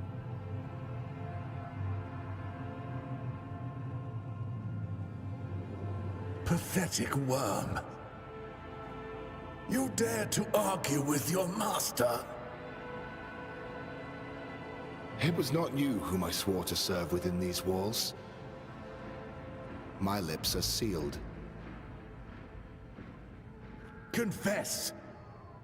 What was the old man's last command? What are you planning? Give up, Keeper. You have lost this battle. Again. We're getting nowhere with these ones, sir. Permission to execute them.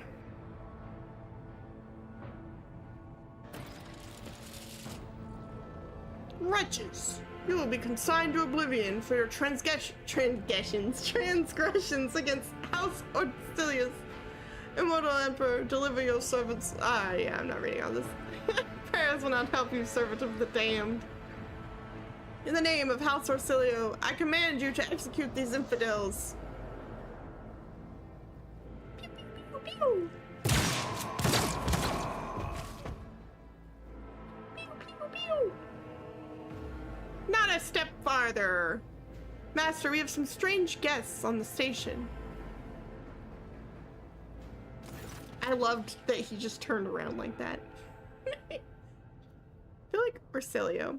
A tall man stops you with a gesture when you approach. Blood is trickling down the pearly scales of his weary face, not just his own blood.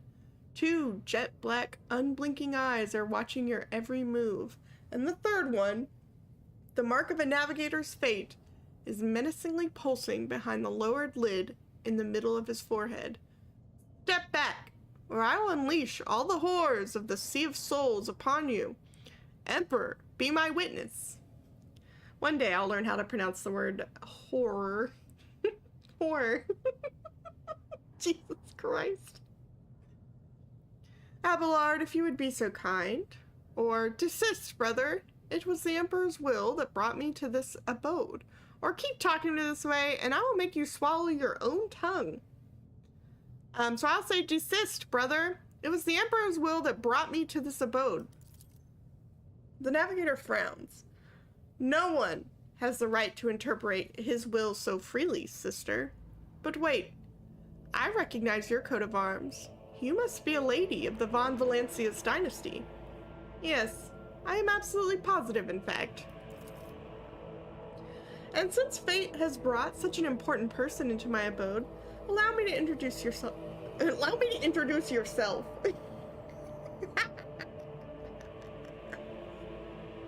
One day I'll learn English. Not today. Wish my body would freaking cooperate with me while I'm speaking. Before you stands Felix Christoph August, keeper of the station. So you did not come to offer support to the traitors. This is great news. Having said that, you must understand that Uric 5 is a holy sanctum for House Orsilio, and the path to it is only revealed to a select few. It pains me to say, you're not on the guest list. Provide me with the navigator, and I will immediately depart the station. I came here in search of a navigator, so you're coming with me. Oh, you look like a navigator. You'll do. Let's go. I'm looking for the Lord Inquisitor's interrogator, one Henrix von Calix. Do you know anything about his present location? And what is happening on the station, and where did all these corpses come from?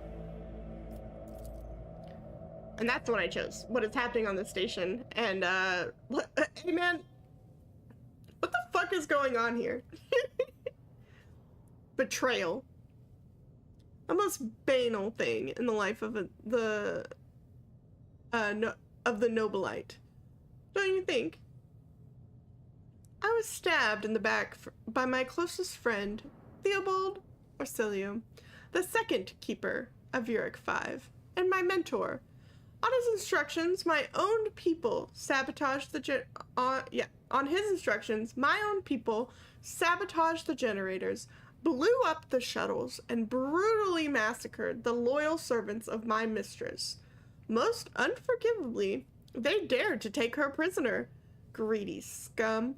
I swear by the throne's light, their souls will perish in the darkness of the void. Felix falls silent for a few moments, and then furiously slams the end of his staff into the floor. The madmen have captured Lady Cassia, and are now torturing her upstairs while we idly chat down here.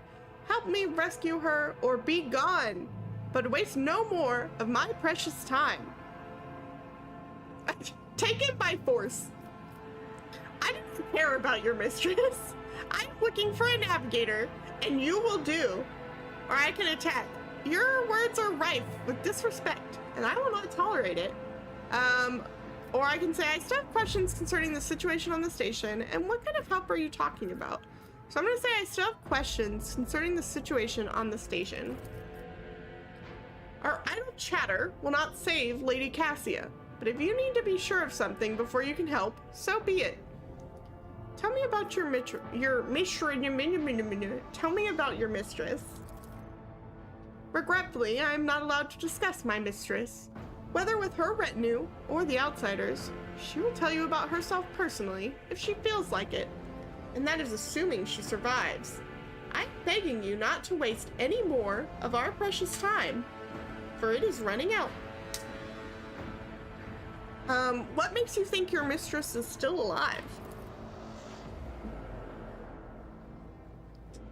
A spark of concern flickers into the black pits of Felix's eyes. You may not believe me, but Lady Cassia is capable of... The navigator cringes, seemingly in pain, and furiously exhales. Incredible things. And not even the traitor Theobald can easily harness her power. My men have reported that the station is in a deplorable state. The navigator irritably brushes away a strand of bloodied hair. Trust me, I should know. Everything happened too quickly, and there were dozens of reports of accidents, victims, and failing systems. But the only precious thing aboard this station is Lady Cassia's life. Everything else is futile and can be easily replenished. Why did you not respond to the messages from Rykard Minoris? I already said Uric 5 is sacrosanct. It is the holy domain of the Navis Nobilite. It is forbidden for commoners from the world below. We had hoped to solve the crisis on our own, but when the situation spiraled out of control, we could not establish contact because the traitors had disabled our equipment. Enough questions. I hope your curiosity is fully satisfied. I'm not going to take it by force, though that would be funny. I'm going to say, what kind of help are you talking about? I would never ask you for such a favor under different circumstances, and yet Felix takes his hand away from his ribcage, notices blood, and winces in pain. And yet, Lady Cassia's well-being is above all. I haven't that many people left, and my wounds are too deep for me to act with precision and swiftness. But you may actually succeed. Continue. In order to ascend to the Mistress's chamber, you will need to remake a holy relic sanctified with the blood of Lady Orsilio herself. This is the control rod of the elevator machine spirit. I have one part, and the other was lost during the mutiny. But even this relic will be of no use unless the elevator mechanism is powered. And why should I help you? You came to the station for a reason. House Orsilio will not be able to help you until the current crisis is resolved. But if you aid us now, I will promise we will reach an agreement that you will find satisfying, be it riches, influence, or the power of our navigators. How do I remake the control mod? How do I...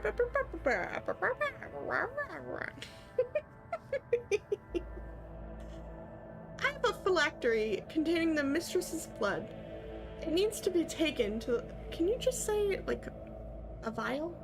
Please? Why do we have to have all these crazy words? Which is located behind one of the reliquary doors. The most ancient of sacred mechanisms will help to rebuild the rod. The tech priests ceaselessly performed the rites of appeasement so that the machine spirit would serve the house in its times of need. The fateful hour is now upon us. So how am I supposed to power the elevator? The station's main cogitator is situated in the guard room. Just enter the correct command sequence and the sacred mechanism will do the rest. If it's so simple, why don't you do it yourself? I never said the feat would be easy to accomplish. The path to the laboratory and the guard room is blocked by the very same madman who took over the station. They will not negotiate and are not afraid of displeasing the Navis Nobilite or incurring the Emperor's wrath. They bow only to brute strength, something which I currently happen to lack. Dude, you're surrounded by guards. I just lack strength.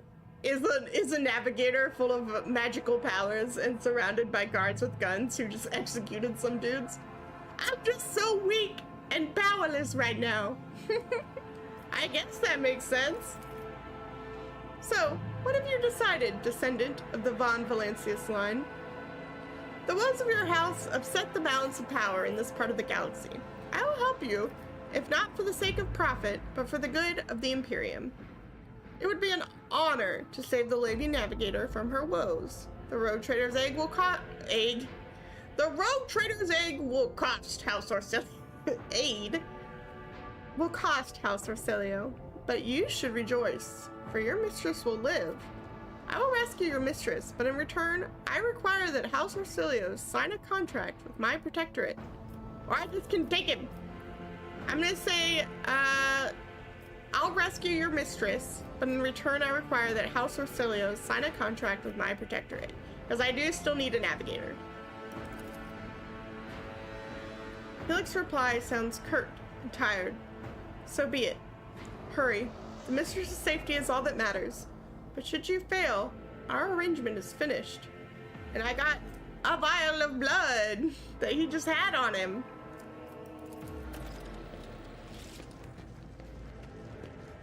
I always have a backup plan. Interesting. That was white. Bright, pure color. And it's all riddled with horrible veins that carry the poison of fear and pain throughout its body. Who are you? Why are you crying? Why are you crying? If the witch is talking about the enemies of humanity who set upon this abode of noble navigators, then our weapons will soon dispel their wicked misery. So the corpses were mauled by a force far beyond any mortal capacity. The faces are twisted in pain, and the hands are fused with improvised weapons, tools, scissors, and cutlery. So the people who fought here fought using only the items on them. Improvised weaponry, huh? Ooh, a key. Oh yeah, I have... Don't want that. Let's give this to our psyker so that she can deal with that. A sealed vial engraved with the initials CTEO. Is there anything else that I could interact with here? I believe not. Keep your wits about you. Experience. Nothing matters more. What a peculiar thing.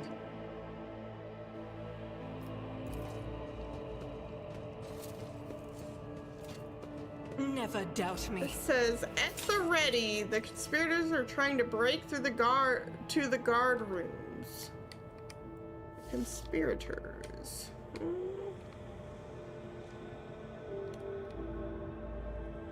We should deal with this. I always keep my options open.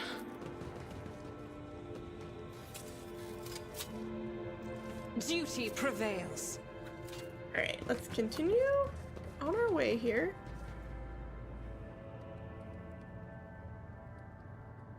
Oh, I go through here. Okay.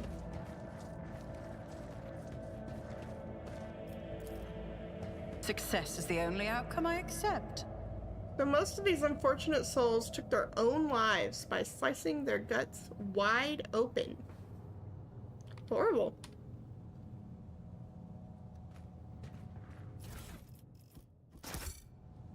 Let us not dawdle. Just some books. Some cool books. I love cool books. Uh-oh. Stand firm. We must not let the miscreants defile House Orsilio.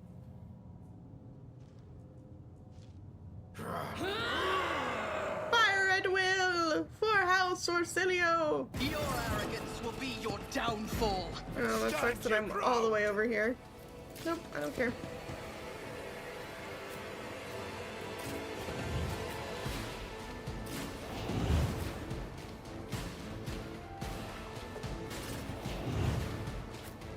Oh, man. I was hoping I wouldn't start the battle until I got to this staircase here, but it seems I wasn't so lucky.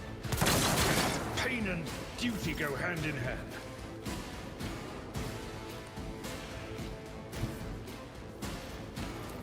Oh, this sucks. A tactically sound approach.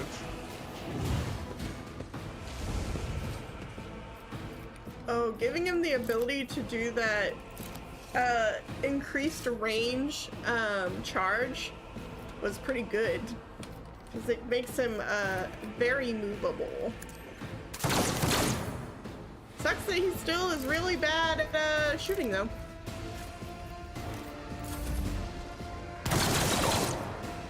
Abelard. Weapon at the ready.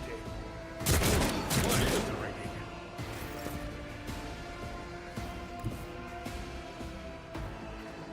I'm ready for whatever comes. I don't think I'm nearly as I'll see to it personally. agile. Do I have a gun? I do. On it. Your end was in Nice! Nice! That was lucky.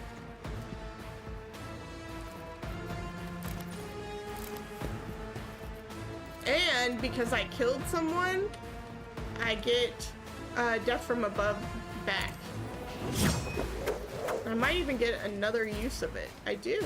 I'll see to it personally. So the way that this death from above works is every kill I get another chance to move and use it again.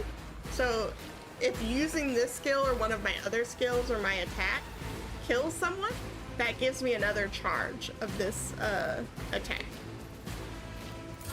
Break them around. Good job. My faith strengthens me. Follow my lead.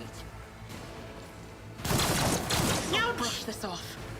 Stay vigilant.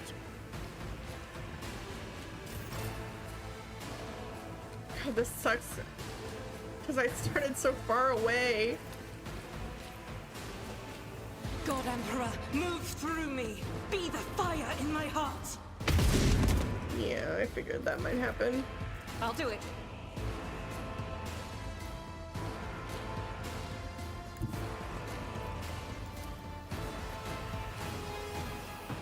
Did I hit any of these people? Battle. Escape me as my judgment. Nice. Follow my lead.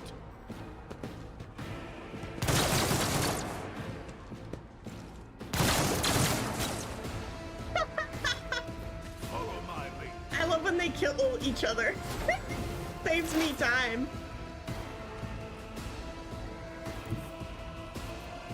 Alright.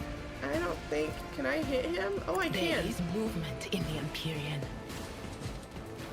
Very well. Nice.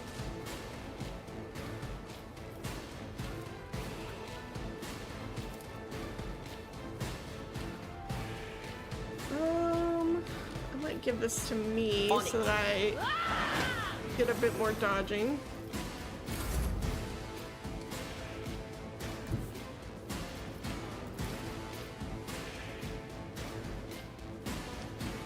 Fuck me, I'm in the way.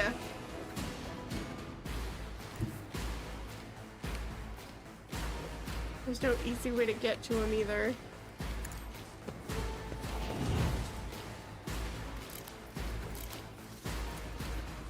Well, we'll deal with these guys, I suppose. Victory is imminent. Or not.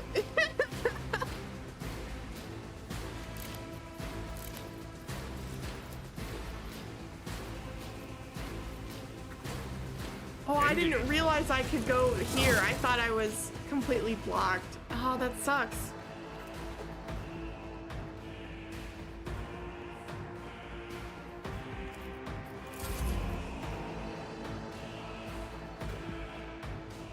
It's fine.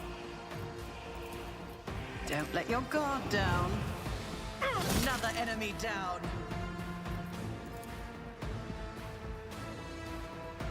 I'll make it happen. I won't stand for it. Oh, I don't get another one. That sucks. It's as good as done. Weapon at the ready. Target well struck. Break their morale. Break their My faith morale. strengthens me. You'll endure. Flinch. High momentum.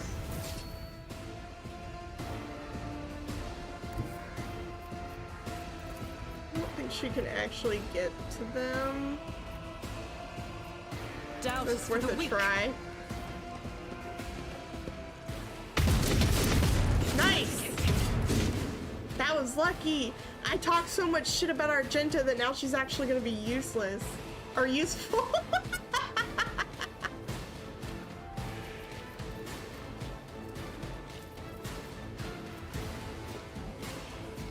As the Emperor commands, I act.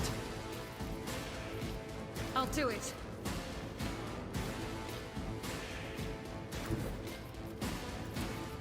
Guided by faith. Damn. Stay vigilant. Mere pain won't stop me. Ooh, my health. Can I reach him? No can do. Is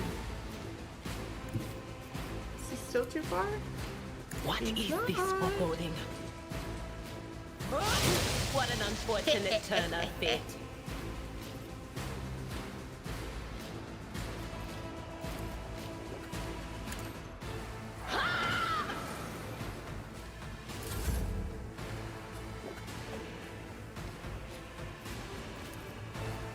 At your beck and call.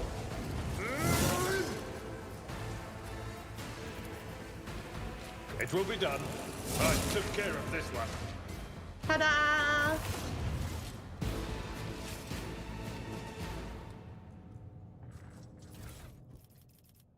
So these are all the items.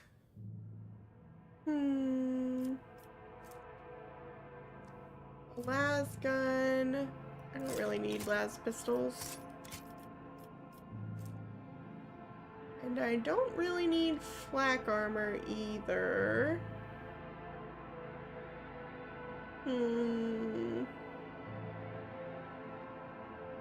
Also, it tells me, so, the way that the armor lists, it tells me how many in the current chapter attacks I'll dodge. This one says you'll dodge 2% of attacks. Just tell me I won't dodge any of them, dude. Alright, so I don't need any of these.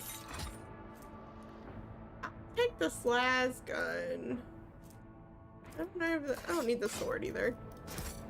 Okay. Got so many swords for like no reason. Let's send these to cargo. And then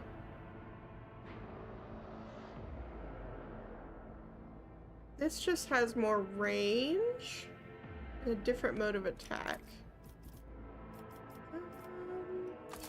I'll do that because I don't actually need a gun.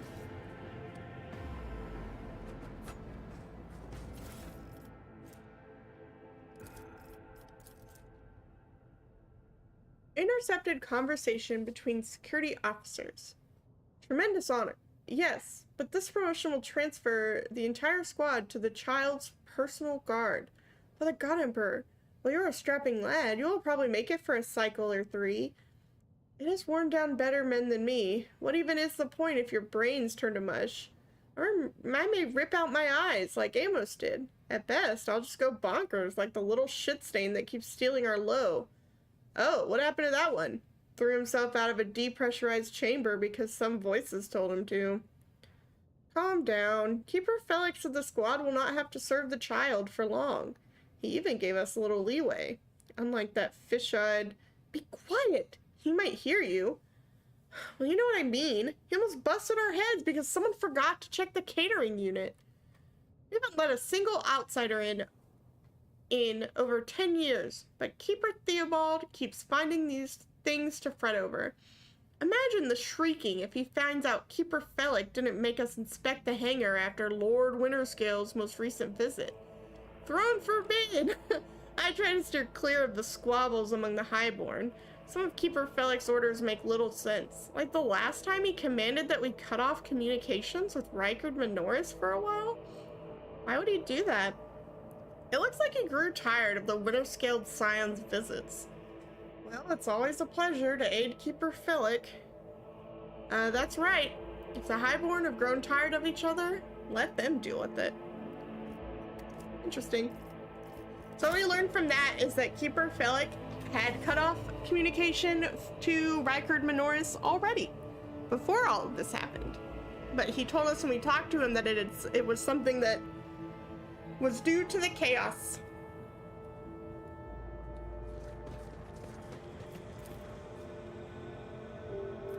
Hello? Oh, it's up here. The library is full of treatises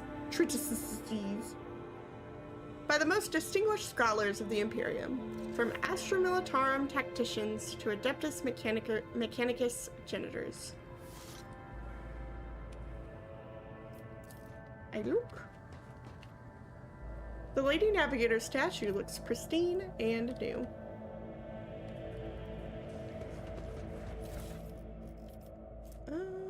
I don't need this. I don't need this.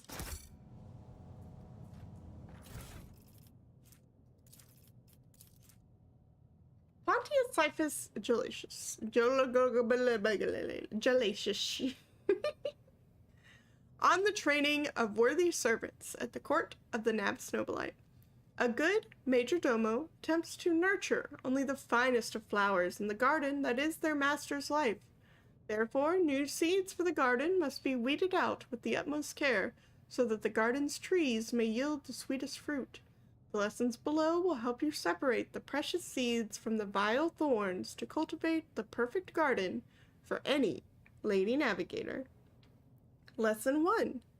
A faithful servant always makes sure their mistress's rooms and garments are clean. Lesson 2.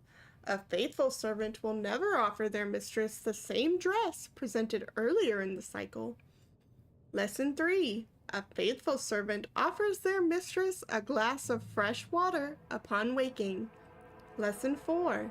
A faithful servant tastes each dish and every drink before serving it to their mistress. Lesson 5. A faithful servant will have mastered the art of styling their mistress's hair. The total time that 5 servants can spend on arranging their mistress's coiffure should not exceed 3 revolutions of the chronometer. Lesson 6.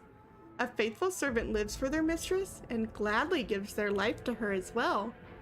Lesson 7. A faithful servant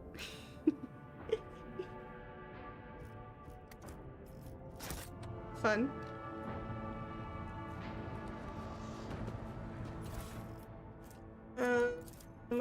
Always add to cargo.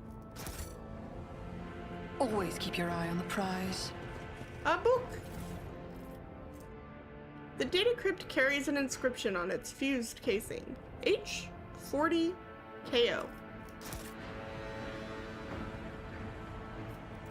Just as I planned.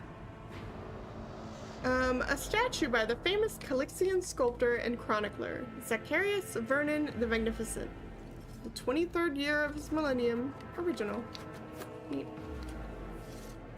Okay, so is there anything else for me to pick up? Oh, I got stuff in their bodies.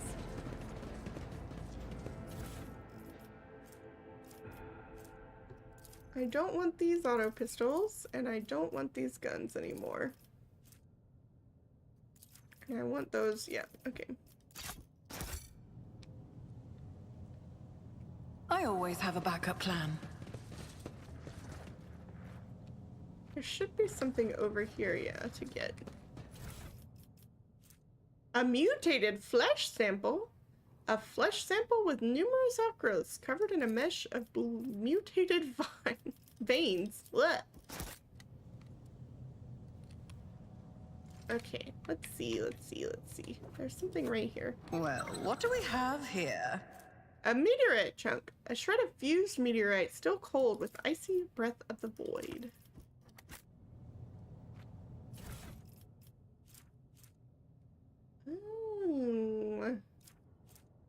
I'll take these, yes.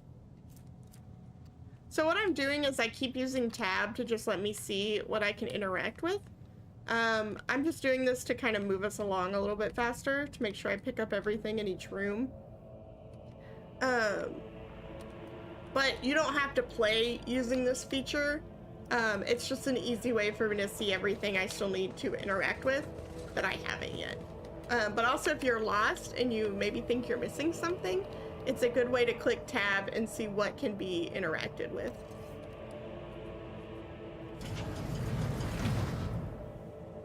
This is There's something intriguing. Oh, I'm not gonna bother with that, so don't worry. Keep your wits about you. Over here. I guess not.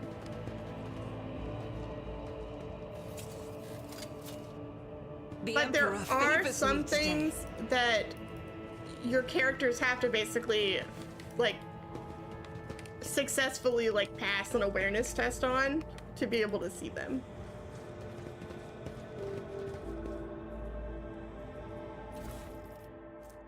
Navigator flesh sample. A flesh sample with fragments of scales and rudimentary webbed fingers. Damn warp! If we'd been in real space, I'd have... Idira, stop castigating yourself. Your soothsayings have always been vague. Even if you had her, who among us would have realized that it was Lady Theodora who was in peril? Give me these things. Okay.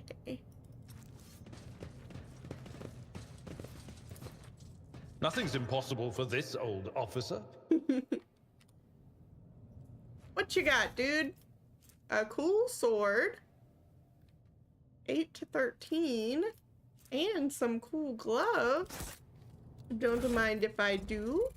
You won't be using these.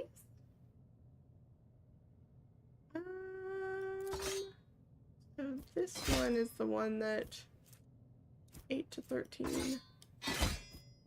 Okay. And this gives me better persuasion. 45. Am I also the persuasion one? Fuck, I sure am.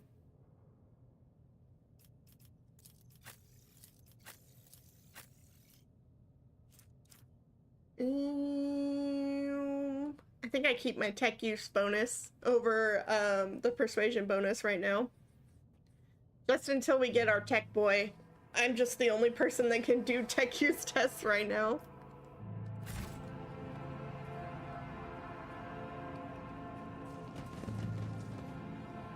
Okay. So let's do this door first. Is there money to be made?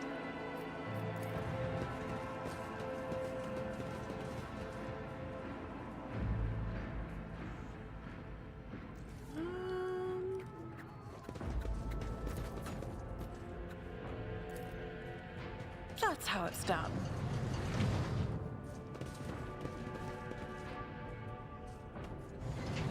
Oh, it's right here.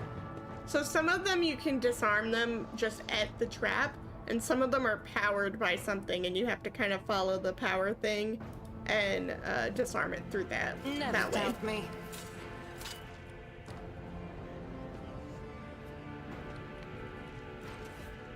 Okay, I have a feeling these guys aren't going to be happy to see me.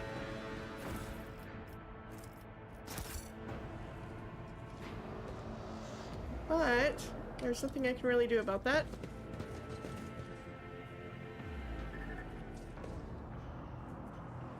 Did you hear the screams? Move! Sir, are you alright? We can't hear anything.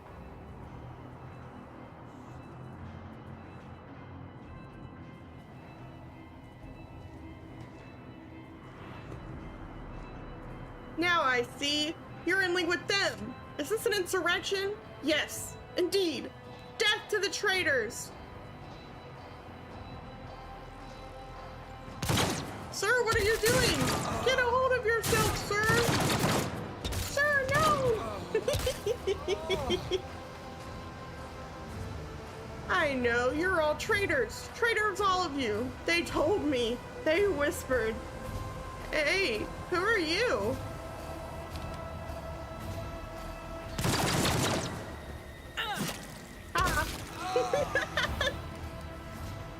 Let's not waste time with pleasantries. Oh, Idira, please, I'd like you to be a part of the group. Don't need any of those things.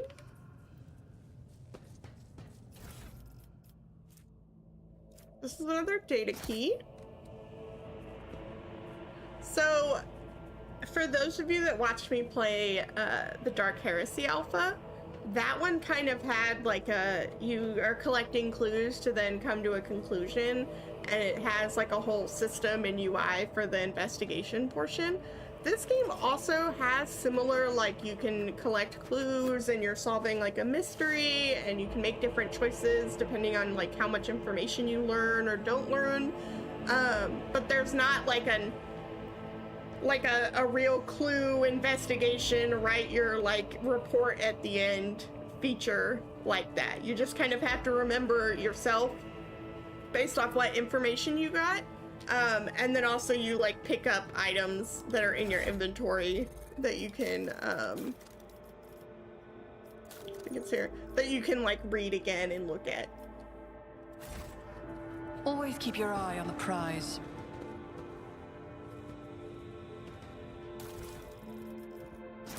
That man had a gun. And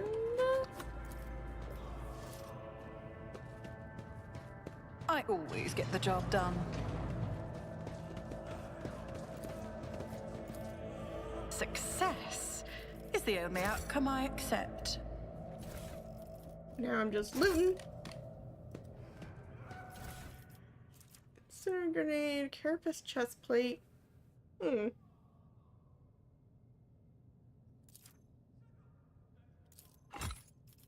Nope, don't do that.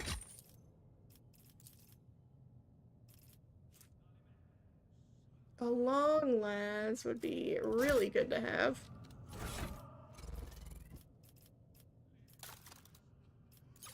I'd like this to do newest to oldest.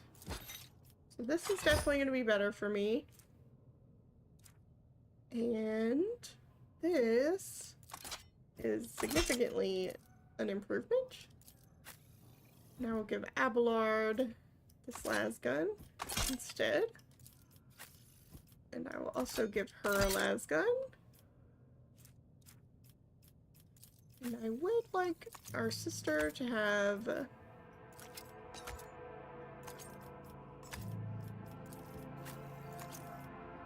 one of these and one of those.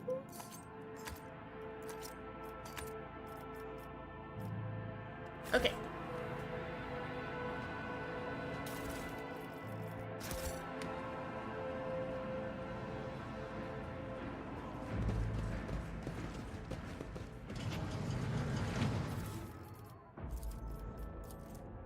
Research notes of Navis Laboratorum Custodium Fortunata Orsilio, Part 13.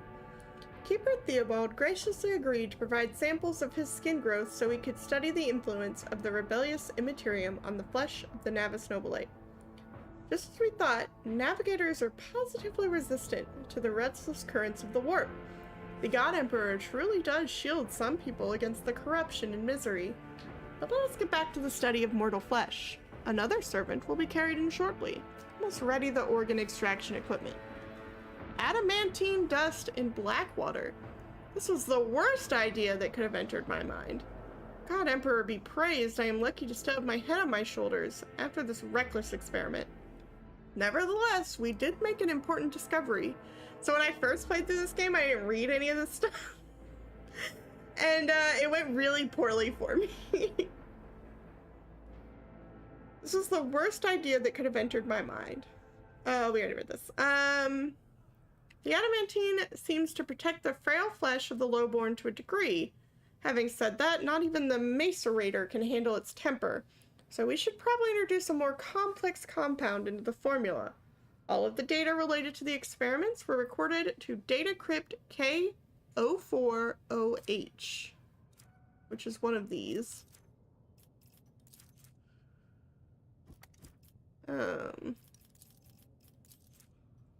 I could move these. Oh, I can. Okay. That one is this one? No. I will get back to them later, once I am done with experiment K41OK. Have I mentioned that the chunk of meteorite found by Keeper Felix's subject is completely useless? Although its shining granules could be used to make new paints for the child. Yes, I think I'm going to do exactly that. So, this one is the first one that kind of indicates that we've been, like, picking up all this stuff, and it might have, like, a use for it. We just haven't seen why.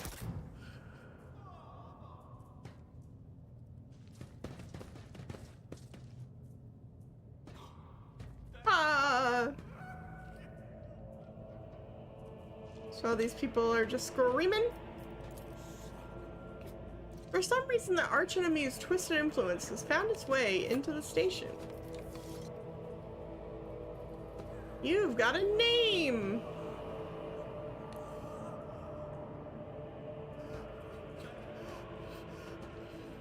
Juve has had his tongue cut off, just like the rest of the lesser servants of House Orsilio. Oh!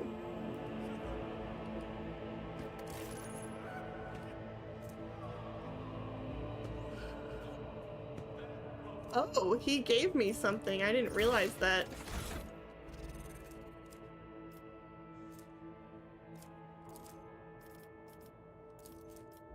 A crumpled sheet of paper with a drawing of a tall woman and a dark-eyed monster, painted with fresh blood.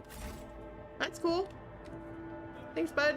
I really like that you gave me your cool art piece. That's really cool for me and my friends.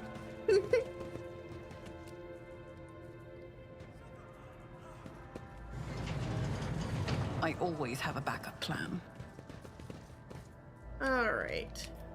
See how poorly this goes. The cogitator's vid screen is covered in cracks and stained with dried blood. The buttons, switches, and levers were ripped out of the control panel with exceptional cruelty and scattered around the sacred mechanism that now sparks and hisses in agony, still refusing to perish. Awaken the cogitator. Nope, I didn't mean to do that.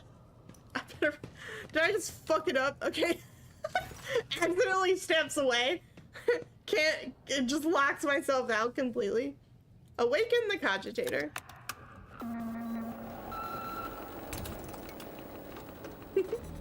You turn a few of the remaining dials and pull the activation lever. The cracked vid screen of the sacred engine flickers. The cogitator's insides emit creaks and groans, and the lumens oscillate at random. It takes a while, but eventually the machine spirits do grant you access to the cogitator's system. I'd like to request data on the station's navigators. After a brief pause, the data appears on the vid screen. Felix Arcelio, location, main hall, status, alive. Theobald Arcelio, location, upper chambers, status, alive. Calamira Arcelio, location, upper chambers, status, deceased. Alexius Arcelio, location, lower levels, status, deceased. Rasmus Esteban Arcelio, location, unknown, status, deceased. The child, location, upper chambers, biometric parameters, rapid heartbeat, elevated body temperature, stress levels exceed the permissible limit, status, unknown error, attention, common procedures advised, attention, upper chambers inaccessible, error, the control rod is not present, the rod has been misplaced, immediately contact a station keeper or the Navis Laboratorum custodian. Examine the log. The archive data stored on the cogitator's local data crypt is partially corrupted, but you still manage to access the residual logs for examination. I think the word like data crypt is like hard drive or USBs or like storage, but the data crypt is like the special word for it. View Vox report 12AH890. I don't know why I said it like that. What to Alpha Hotel? The Vox recording hisses for some time before you hear a voice. This is Officer A282. Do you copy? Several generators overheated on the lower levels. Chambers A to D are unpowered. The tech priest crew sent to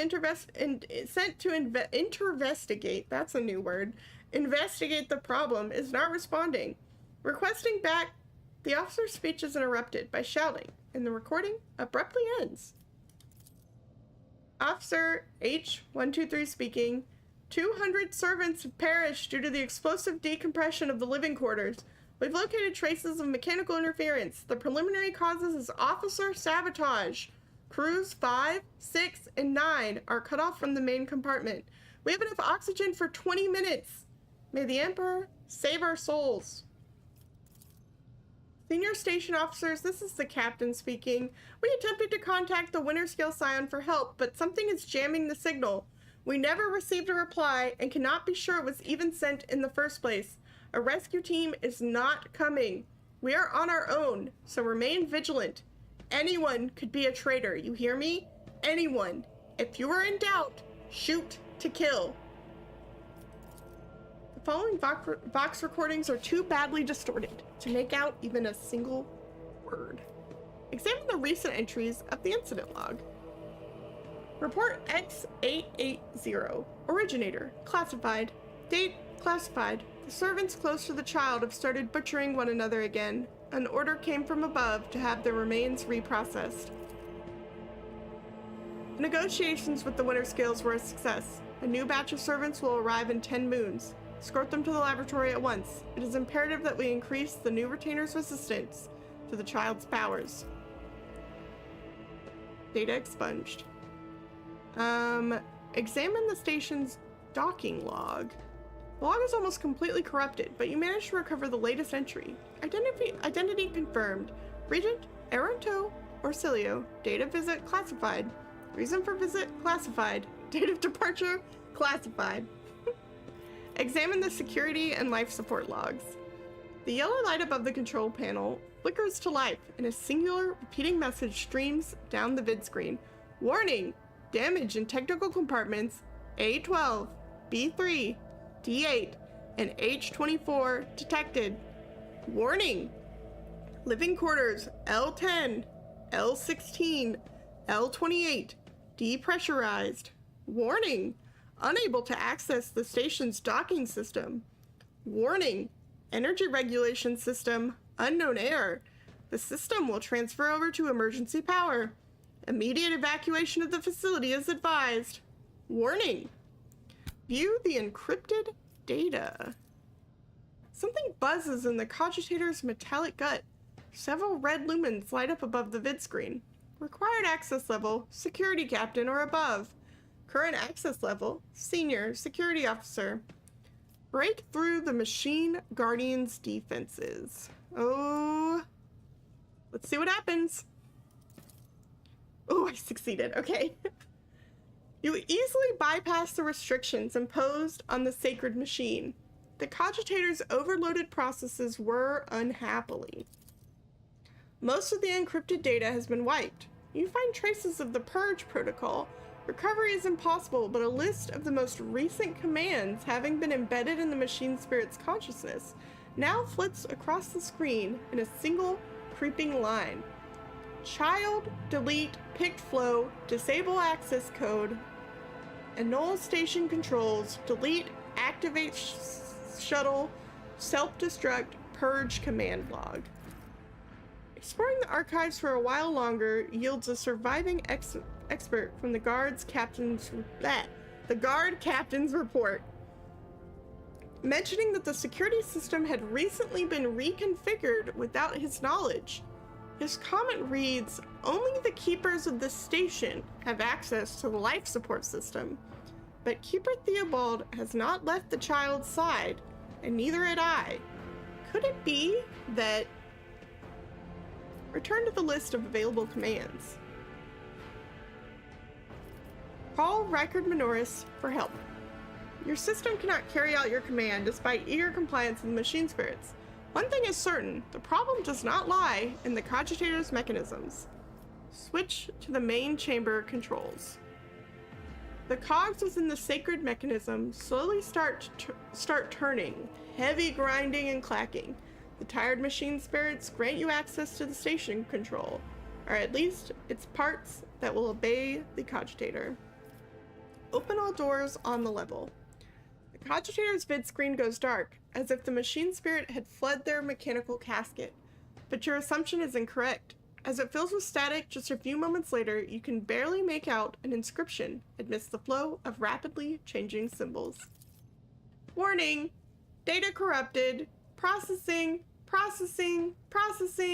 Error is required.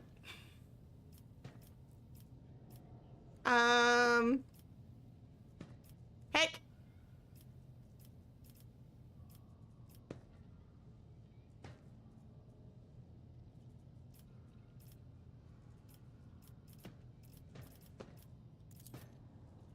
The cogitator, takes a few moments to gather the data from the station's active system and produces the following message. The protocol has been executed. The passage has been opened. Oh, jeez.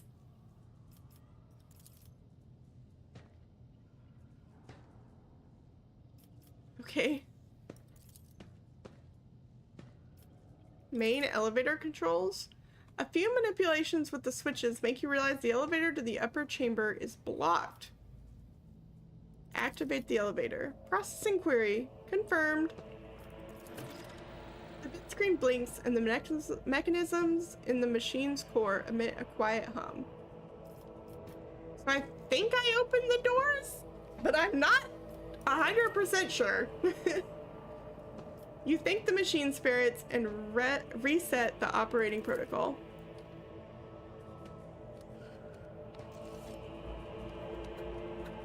So one thing about this, because we went here first, and we're gonna go get the tech priest second, if I had had the tech priest during that portion, he probably would have been able to read through those like portions. Did I actually open this door? I feel like I can get through this door, but I'm not sure. Is this door open now? Uh-oh. That's not good. It is still locked.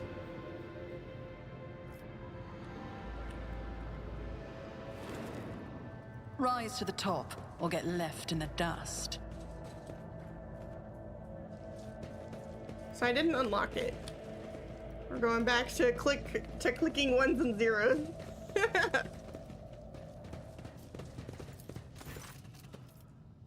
Awaken the cogitator. Switch to main chamber controls. Open all doors on the lever. This one. Push a few buttons on the control panel, but the system rebels and keeps resetting your commands. According to the data, the compartment you are trying to open is depressurized. The cogitator takes a few moments to gather the data from the station's active systems. According to the report, this door has already been opened. Damn it. Oh, that's the door I've already opened. I knew eventually it had to be one of them. It was just apparently the very last one that I chose. Jeez.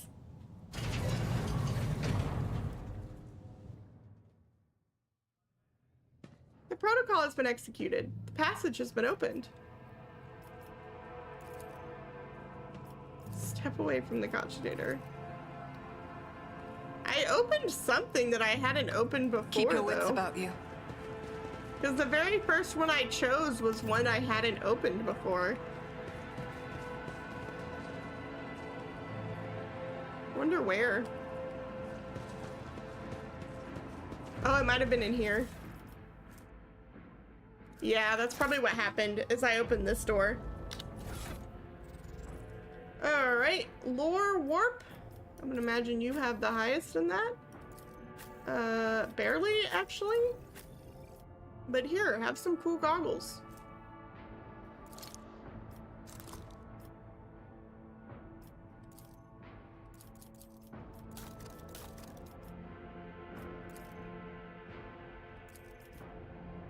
Have some cool goggles, lady.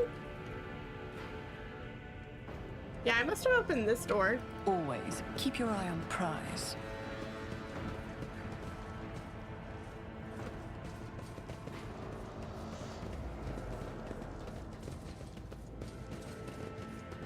Okay.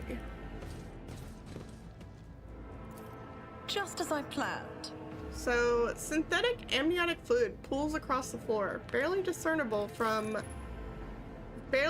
traces stretched to the side opposite of the entrance. Okay. The caustic stench of Regent sears your nostrils, and broken glass crunches underfoot. Somebody wanted to destroy the laboratory or find something. K04OH. Interesting. A psi crystal. Oh, what's this? A flesh sample?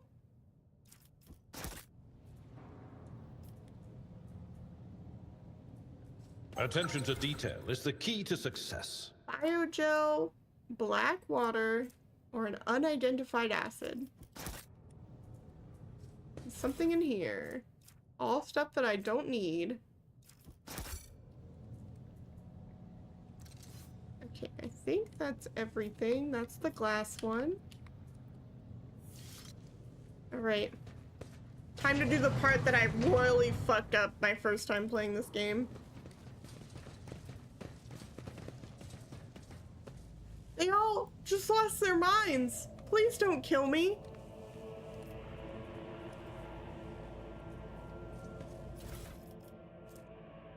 Adamantine?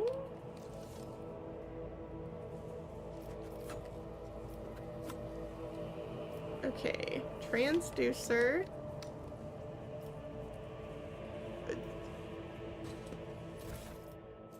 Alright, another thing of information. More and more servants are being influenced by the Immaterium. It has nothing to do with the child's more frequent tantrums. We've discovered that the corrupted flesh of the mutated reacts most unusually to the crystals we purchased from the Winterskill dynasty. I strongly recommend finely grinding the Regent to catalyze the reaction. Do not use acid under any circumstances. Trust me, you will not like having to tend to the burns for the next dozen turns in a row. This calls for something more basic. Oh, and one more thing. The text priest blessed the data crypt WH40K for the calculated number of chronoturns, which means it is no longer necessary to remain near the device while waiting for the reaction to start. Data crypt H40KO malfunctioned over the course of our research. I should remind the technomats to deliver the sacred mechanism into Magos Dioctus's capable hands. So H41 OK is the one that's good. This crystal seems like it's good.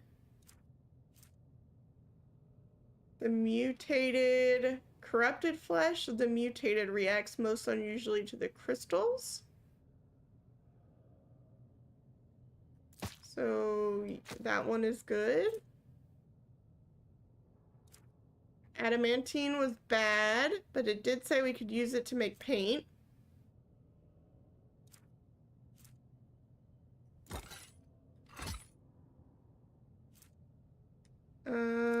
Where's the other one that gave me information?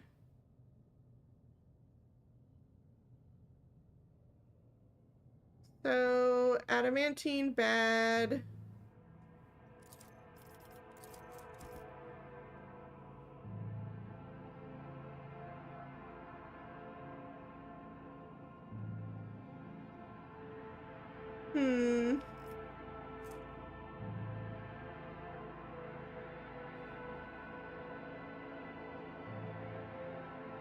This hurts my brain.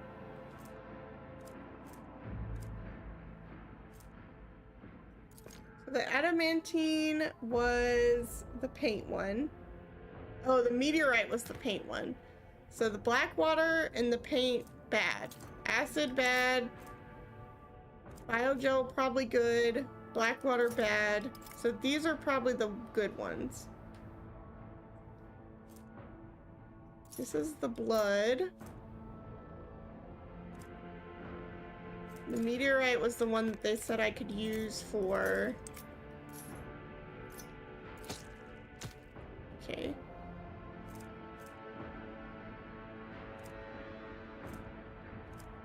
Oh, it hurts me. Okay. Are there any others? I think that might have been it. Alright, we're gonna try science.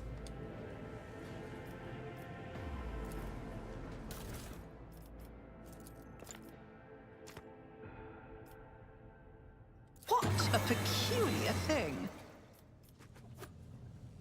Alright, so I did something just now.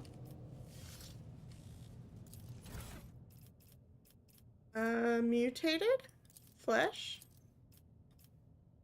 I have one that talks about this one.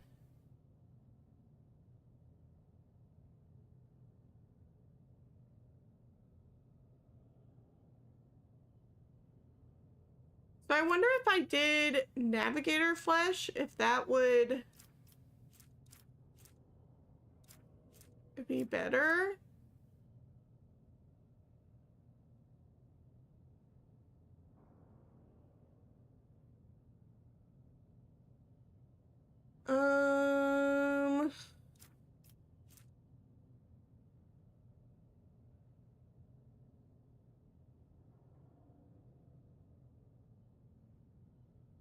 No, let's follow this.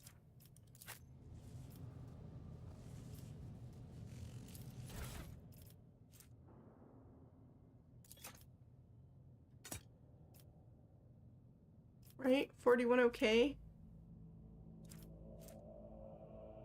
Okay. Purple. Right, this is the biogel.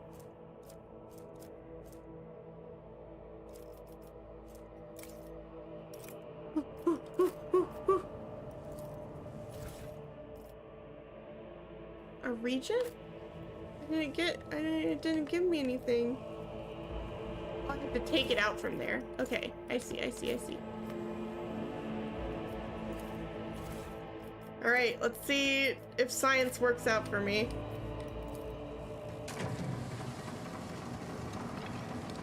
This could be an opportunity. Well, it didn't explode, so I did something. Interesting.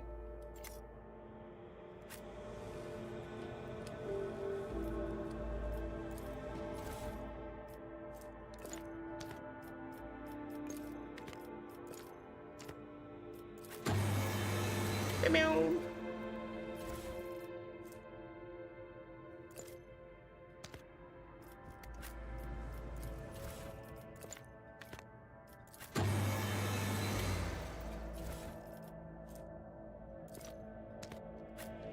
Alright, let's see what this says really quick. I think this just gives it to me. Like, it just remakes it. Yeah. There's just a book on the ground the whole time? Oh no. Oh no. I missed something.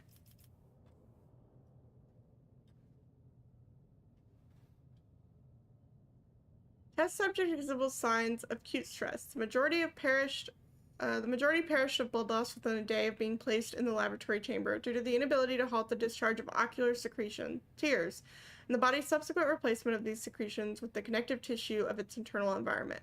The individuals with the greatest resistance to the sacred child's resonance died several chronoturns later. Extensive wounds in the abdomens, presumably inflicted by a jagged piece of metal. Death was caused by strangulation with the subject's own intestines. The subject's final shouts exhibited concerns over abdominal tentacle and void worms.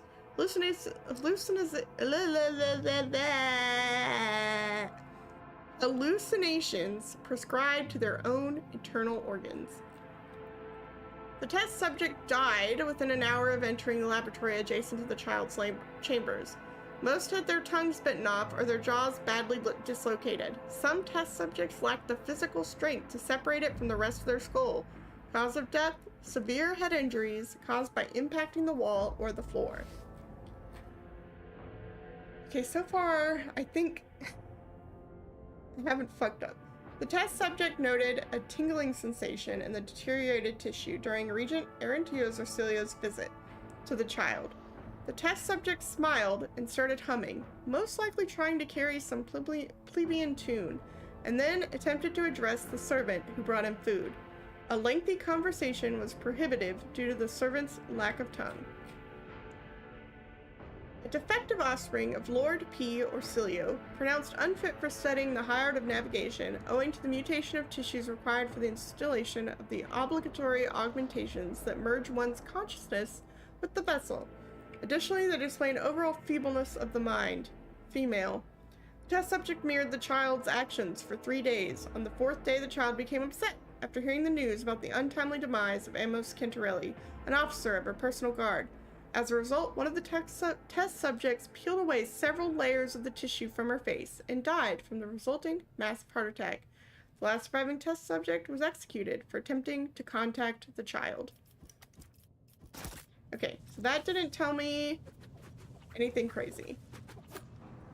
Can I talk to him? I can't. I think that's everything I can interact with in here. So let's try again.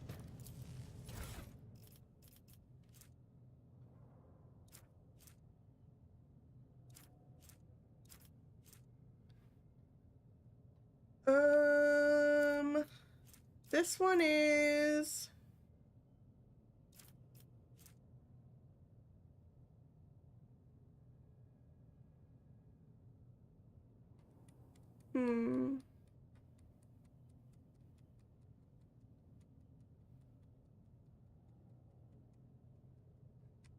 Nevertheless, we did make it important. The animated seems to protect the frail flesh of the lowborn to a degree. Having said that, not even the macerator can handle its temper, so we should probably introduce a more complex compound into the mix.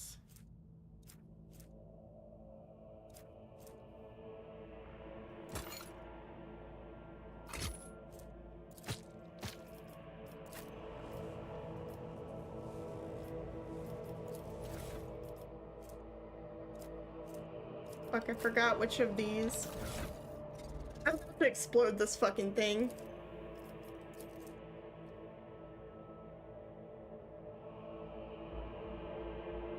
K04 Ohio. Ohio!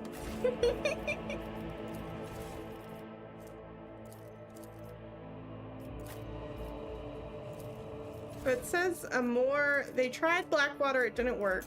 So I should try acid. And it still was adamantine. Alright, let's see if it blows me up. This is intriguing. I got +1 deflection, but suffers -10 agility. Is that forever? Oh my god, what have I created? Alright, now I'll just throw the other one in there for funsies.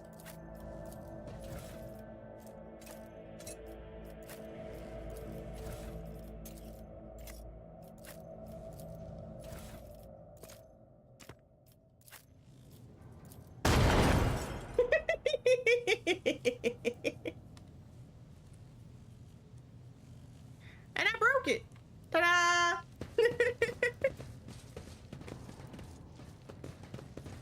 Alright, let's move back here.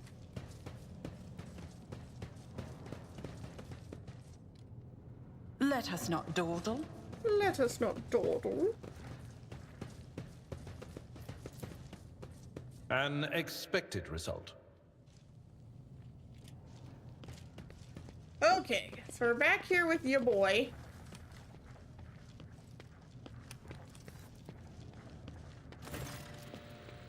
I feel like Arcelio looks a little better. His tangled hair is now neatly braided. His wounds are tightly bandaged, and there's some healthy color under the scales on his cheeks.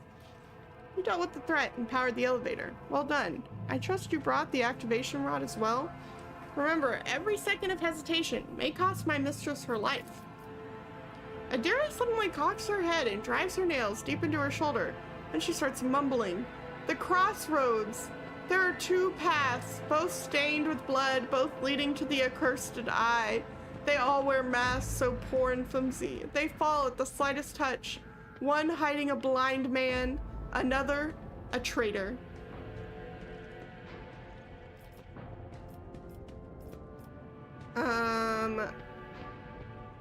Tell me more. What paths? I'm gonna say who is who. Who do you see behind the masks? My whispers are giggling nastily. They will not speak. The naughty little things. They say that tearing off the masks is your concern. Tell me more. What paths? I cannot say. One is paved with blind faith, the other with hatred and treachery. Both lead to tragedy. You simply have to decide what kind of tragedy you like the most. Thank you. Everything is clear now. Thank you. I did not understand a single word or ignore the psyker. Thanks. That made total sense. Adira nods tiredly and glances at Felix out of the corner of her eye. So that's another fun thing. As we get more characters, you have to start deciding who you bring with you. So if you bring Adira with you, sometimes at crucial moments, she'll have a vision. And if you can parse through what she said, you'll realize you're at like a critical point that you have to make like a decision. And she's kind of trying to hint you at what might happen, depending on what's going on. This station has enough problems without your sorcery, Psyker. Felix waves Adira off and looks at you expectantly. And so I can either hand over the key, keep the key, or I can say I have many questions regarding what happened on this station. And I'm gonna say this one because it's true. You think they are worth the life of my mistress? Who is the child mentioned in the documents and reports found on the station? You meddled with something that should have been left alone. The keeper folds his arms and shakes his head disapprovingly. The child is what the station servants call Lady Cassia, for the commoners' dirty mouths must not sully her name by uttering it. You see, it is not beneficial for all servants to have their vocal organs altered. Some prove to be more useful when they still are able to speak. The madmen I fought were convinced that we were the traitors. Felix gives an indifferent shrug. That's why they are insane. Will you really heed the ramblings of retainers who dared to raise their hand against the scions of the noble bloodline? The servants alone cannot be blamed for what happened on the station. Those corpses I discovered were either unharmed or feeble. Did you really think mere servants could plan a coup? The senior officers are just as guilty. Half my guards butchered one another because they suspected treason. As for the real culprit, the coup was staged by those closest to the mistress. Destroying the shuttles, shutting off the power, and disabling the security systems. Too many things required special access. Access available only to the keeper of the station. As I'm sure you are aware, there were 2 keepers of the station. Your guess is absolutely correct. Theobald Arcelio, the demented old man obsessed with Lady Cassia and her power, and also the one to blame for the woes that have befallen Uric 5 and our noble bloodline. I listened to a recording of a private conversation between the station's officers. You were very lenient towards them, purposely neglecting the security protocols. Or I saw the security captain's report. Only the keepers have access to the station system, but Theobald stayed at his side the entire time and could not have initiated the self-destruct protocol. So I'm gonna say I listened to the recording of a private conversation first. I was lenient. This is true. And in the end, I paid a steep price for it. Just look at the destruction around us. The insurgents have left almost nothing of my home. The keeper spits out the last few words with particular bitterness. I saw the security captain's report. Only the keepers have access to the station system. Theobald stayed at his side the entire time and could not have initiated the self-destruct protocol. Which means he did it before the report was filed, or maybe after, or... Felix's stern face twists in disgust. You dare suspect me of what happened? The one who is going out of his way to preserve what little there is still left? By the God Emperor, you will keep those slanderous accusations to yourself. And because of all of the stuff that we have found, so if you hadn't read or like picked up any of those items, you wouldn't have any of those options. And also if you'd failed the tech use test on the cogitator, you wouldn't have been able to question him. But we have discovered enough information to be a little bit uncertain about the truth behind Felix's words. And as such, I will say enough lies. Felix, I am certain that you are the one behind this coup. Felix nods warily. I suppose it is time to remove my mask. Congratulations, you've got me. But did you really expect me to be sincere this entire time? To welcome you with open arms, an ally of Tisiphone and her monster, the accursed child who has tormented the navigators of House Australia for years? Don't make me laugh. You arrived to help her completely destroy our house, and I cannot let that happen. So I can say, what are you babbling about? I know nothing of this Tisiphone or monsters of any kind. Or you could not be more wrong, but the idea of destroying your house becomes more appealing with every word you say. I feel like you are obviously quite mistaken. I came here to get myself a navigator, nothing more. And I'm gonna say that, because that's the only reason I came here. You do not? Philip hesitates for quite a while. In that case, accept my sincere apology for the deception and my earlier behavior. I had no intention of making an enemy of Von Valancius' heir, nor of destroying the station that served as my home for many years. They left me no choice. You could not even imagine what monster lurks in the upper chambers. An evil, a plague, a pestilence on our bloodline that seeks to destroy House Orsilio from within. Hey bud, I got bad news for you. I'm still gonna kill you. And Theobald and his followers. Just mindless fanatics serving this evil. Lady Cassia is a scion of a merciless tyrant, but it's not her relation to Tisiphone that is terrifying. She is a monster whose power drives servants insane in mere turns, a cursed child who can kill a navigator from the Orsilio bloodline with just a look. I alone managed to get close enough to her over the years. She lowered her guard and trusted me, and at long last, I rid my house of the curse. This is the truth. So I can say all navigators are abominable mutants and monsters. So what? Perhaps you are integrating yourself to me, hoping I will let down my guard. Must have been terrible to live under a monster's yoke for so many years. I shall help you destroy it. If the monster's death will convince you to finally leave the station, I will kill her. And if your cursed child agrees to become my navigator, I will gladly rid you of this burden. Seems like yet another lie. Tell me, do you ever speak the truth?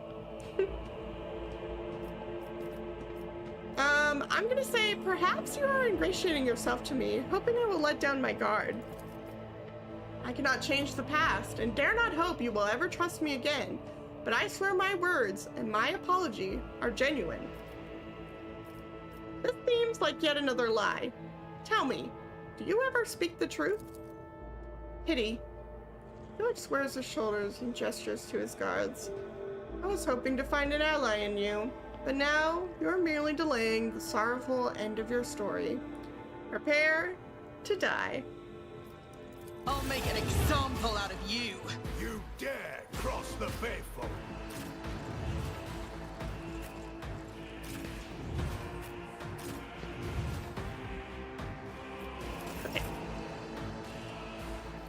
Let's fuck them up.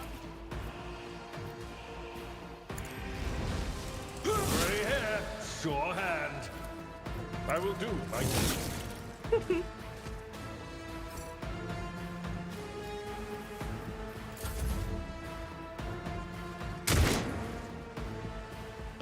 Now let's see if I can actually get through this battle. Fall back now. Death to I the suffer heretics! worse.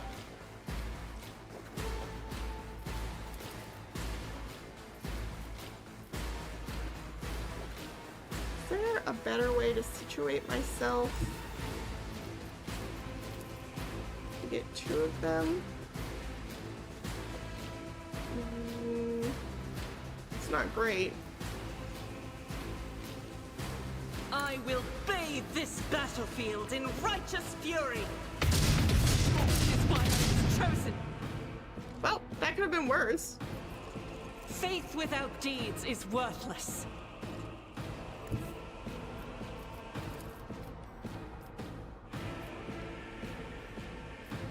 God Emperor, move through me. Be the fire in my heart. None can escape Hell the yeah. Emperor's judgment. Hell yeah!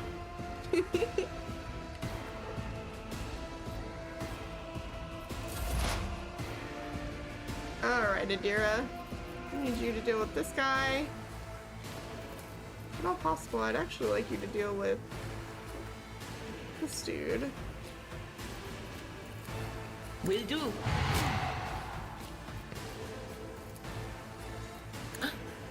Was that you? Or Okay. And what? Of course. everything? Weapon at the ready. Whoa, Abelard! Go hand in hand. That wasn't good. Alright, let's start with this. I'll make it happen. Who if not me? Ooh, if not me. Still not enough to kill him, but close. Oh, I was so close! He's about to do a lot of damage. Oh, that's bad. Stop it!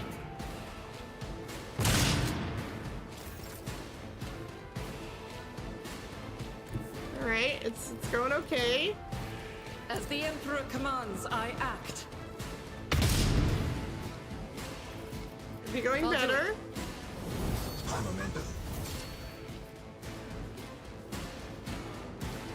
Oh, man.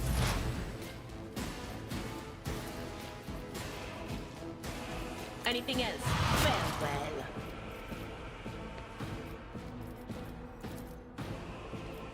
I want you to use it Will on do. yourself so that you don't get fucking murdered. Abelard, could you not?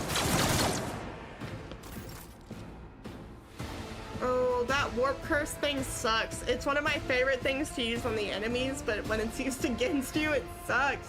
I think it gives them like more damage against you overall. And it's not fun. It's as good as done. But thankfully, I'm able to handle most of this. It does suck though because I'm not close enough to get another guy.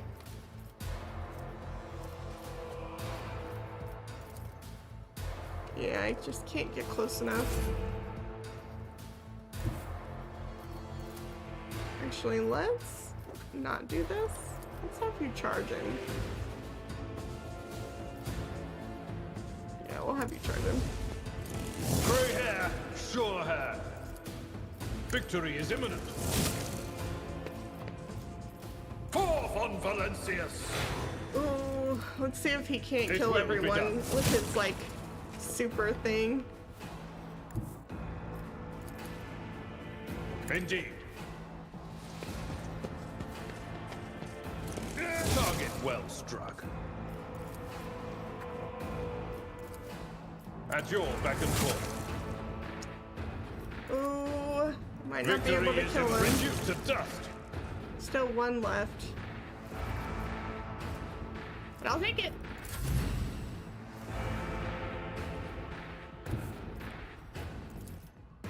The enemies of the Emperor will be undone. Good try.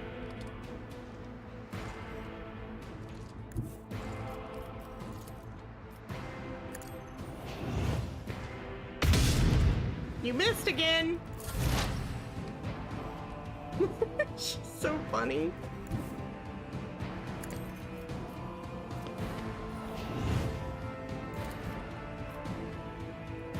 She can't reach him. I'm not so sure. Oh, painful. Okay.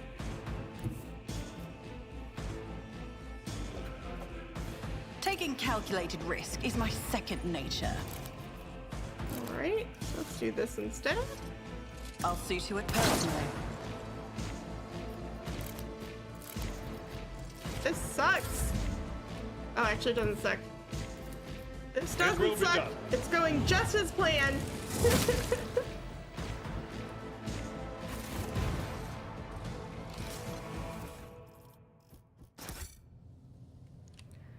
So, to give kind of like warning spoilers for the alternate routes, you can let him up there and he'll start a bigger battle with more people. And so it's better to confront him down here. Because you won't have to worry about that.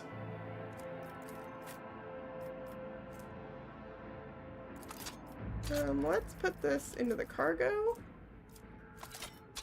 And I'll take that.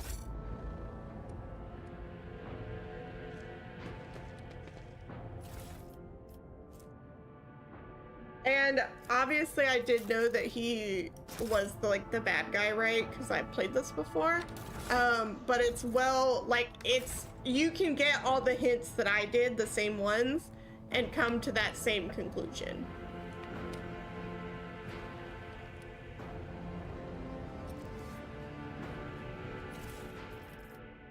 Alright, so we get the Keeper's Control Rod. He has a cool gun, some goggles, an armored body glove, which is, I think, the same as this one, and a staff.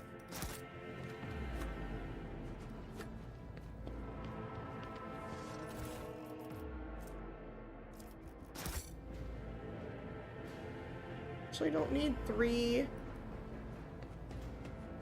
shotguns, but I'm just gonna keep collecting these, I guess. Oh, you still got a dude here.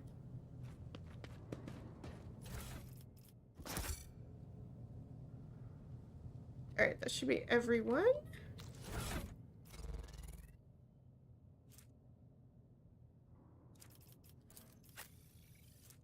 Come in.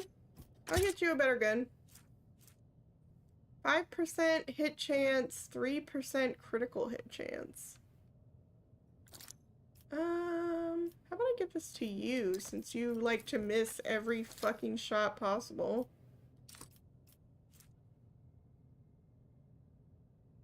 Yeah, here. Maybe this will actually make you hit your shots.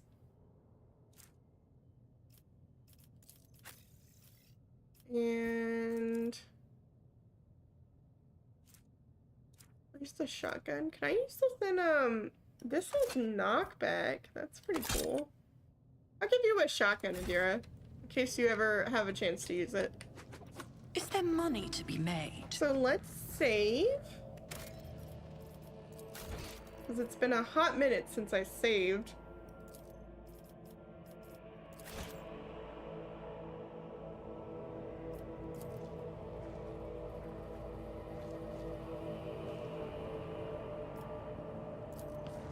And now we go up to meet the child.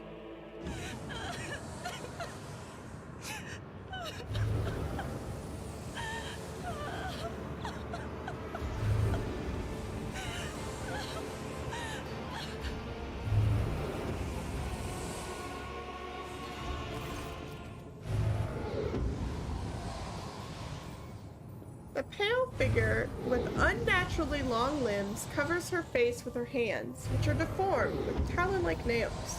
Her deathly pale face is coated with blood that continually streams from her scarlet misted eyes.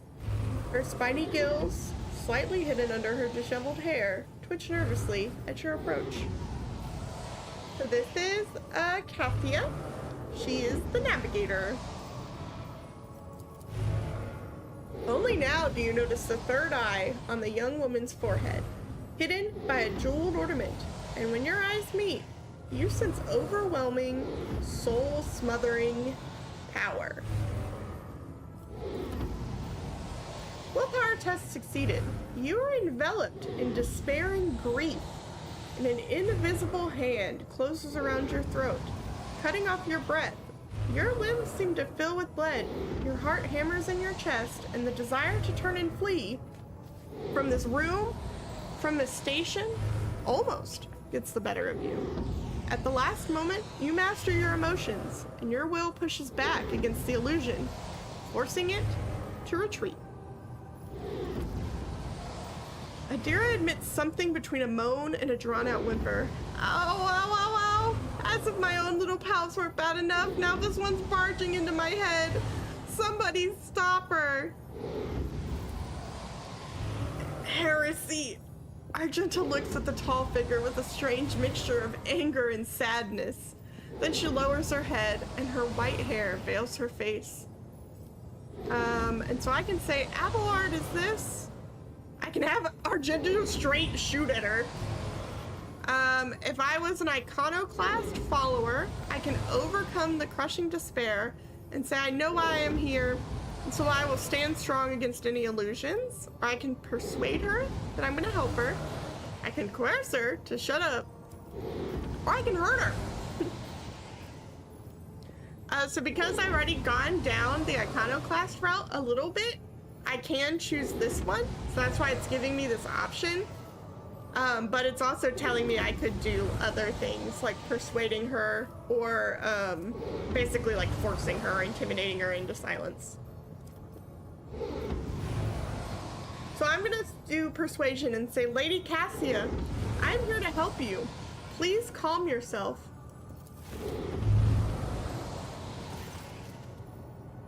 Persuasion test succeeded.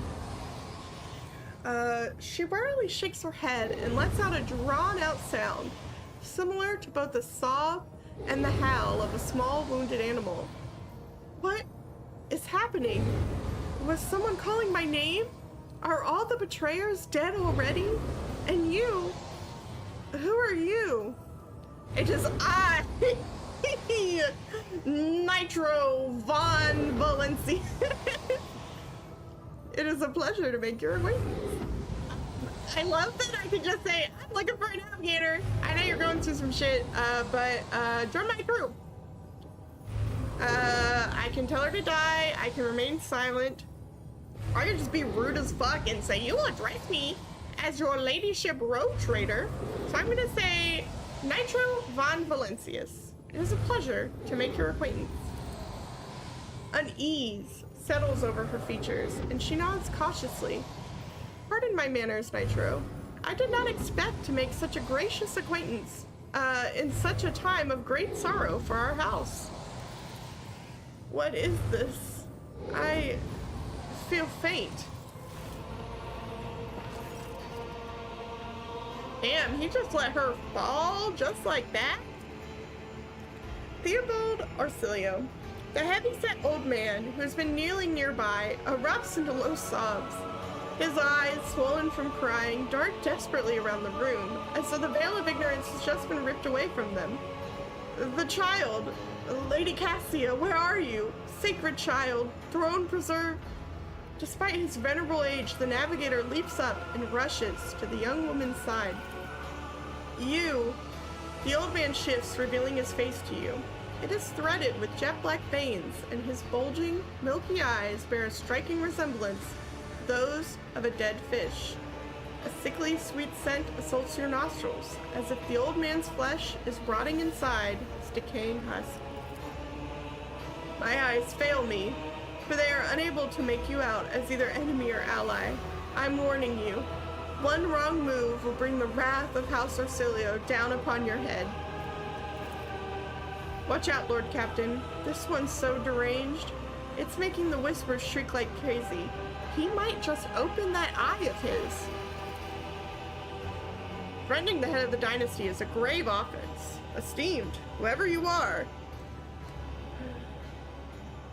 Esteemed, whoever you are. Abelard places a hand on his weapon. So I can either say, at present, I'm trying to determine what is happening on Uric 5, or I can say I mean you no harm. I came to seek the navigator's end. I can say I've already dispatched Felix. Do you want to follow him? So I'm going to say at present, I am trying to determine what is happening on Uric 5.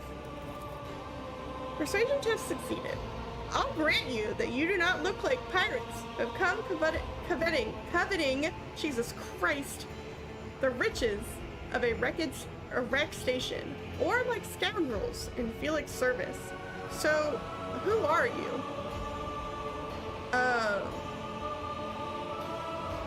Call me Nitro.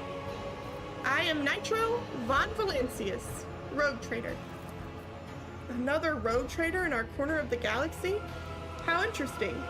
Your kind always make an appearance in desperate times, ready to cut a deal that benefits one side alone. What? I'd never ever do that. Given that you have not so far drawn your weapons, your intentions are probably peaceful. And so, House Orsilio now asks the service of you. Save the life of the child in exchange for future cooperation. Do not hurry to answer. Think on it. You can make yourself an ally or an enemy of our house today. You decide. You look frightening. Hey man, you look fucked up. What service do you ask of me? I want to know what happened between you and Felix, or what is the curse that has taken hold of everyone in this room? I'm gonna say I'll do the first one. What is the curse that has taken hold of everyone in this room? Curse? You do not understand the sacred gift given to our child. When the child is sad, we all weep. When the child smiles, we all laugh giddily. And if the child wants blood, the world turns crimson. The child is the will of the great Tisiphone, for she is the heir of House Orsilio. And they call me dangerous with my witchcraft, Adira mutters under her breath. What's happened between you and Felix? Felix is my wayward student. He came to Uric 5 as a callow youth. I personally mentored him and entrusted him with the care of the child. He was like a son to me, but he proved to be just another traitor. He sought to steal our most precious treasure, the heir of our house, our sacred child, to revel in power with others like him, casting our house into the abyss, to pervert the centuries-long traditions of our family. You can see the fruits of his villainy for yourself.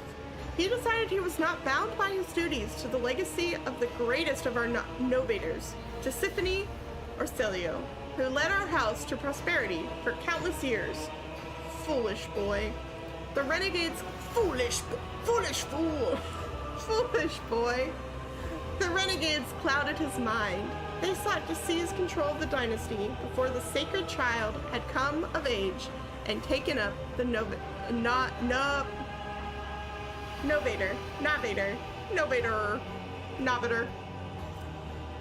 It's just the head of the navigator house. The novator's throne. You look frightening. Felix accused you of treachery. Why should I trust your words? No. What service do you ask of me? Hope glimmers in the navigator's milky eyes. Save the sacred child. Take her away from the station. I fear I do not have long left. A bluish rivulet trickles down the old man's chin. As he wipes the mutated blood rustily away with his sleeve, you glimpse strange burns covering his flesh under his clothing. The slightest movement must be causing him unbearable pain. So you'll remember when Adira had her vision down when we were talking with Felix, she said that we were at a crossroads and that there were two paths. One led to the blind man and one led to the man who was the traitor. It was like the blind man and the traitor, and they both wore two masks, blah, blah, blah, blah, blah. So the blind man is Theobald Orsilio, who has like the fish eyes, and the traitor was Felix, which we found out by attacking him, and he admitted that he was evil. But that was kind of the way that Adira like hints at it.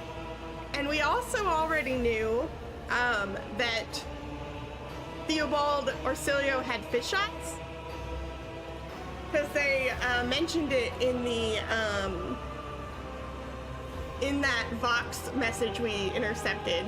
It's like one of the first things I picked up, where they were like yapping to each other back and forth and talking about like, oh, I got a promotion and they called him fish eyes.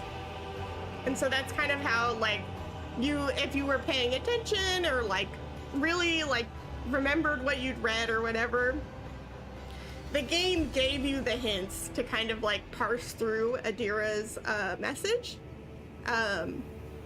when she gave it to you. Theobald Arcelius says, save the child and deliver her safely to Regent Aranto, acting head of House Orsilio in the Coronis Expanse. Rest assured that the reward will be worth your effort. I know we came here for a navigator, but after everything we've seen, I've got some reservations about this girl. I want to hear that. I do. Seriously? From you? From an unsanctioned psyker. Argenta looks at Cassia and a painful furrow appears on her brow. Such a fragile thing, with such a heavy burden upon her shoulders. You're talking as though you expect to die here. Theobald shrugs indifferently. My service to the house is coming to an end. The wounds severely inflicted on my flesh will never heal. I am dying. Praise the throne slowly enough to see that the child is taken care of. You need help.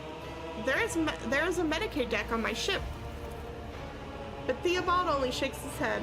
No, I am the keeper of Uric 5, and I will perish along with my station. On that note, I have other matters to attend to.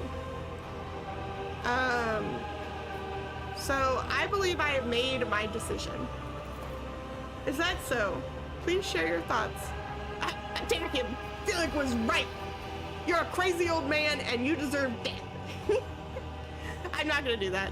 And I can also say that Cassia is a monster, and you will serve as my navigator, blah blah blah blah. But I am gonna say Cassia shall come with me. Good. That is good. The old man nervously licks his lips, but do allow us to say our proper farewells.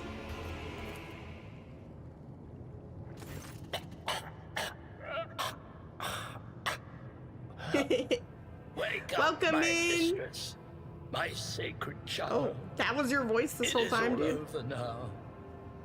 It is over. It is over. Why was all of those other lines not voiced and suddenly we're back to voiced lines?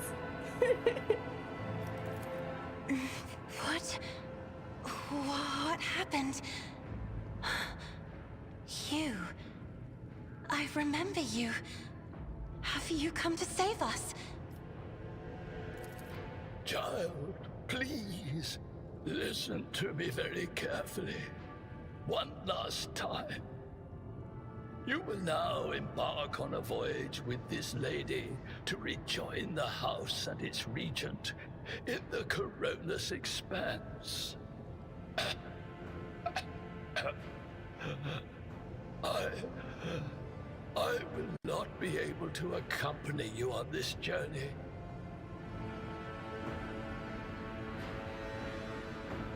Another trickle of blue blood runs down the old man's face, this time from his nose and ear.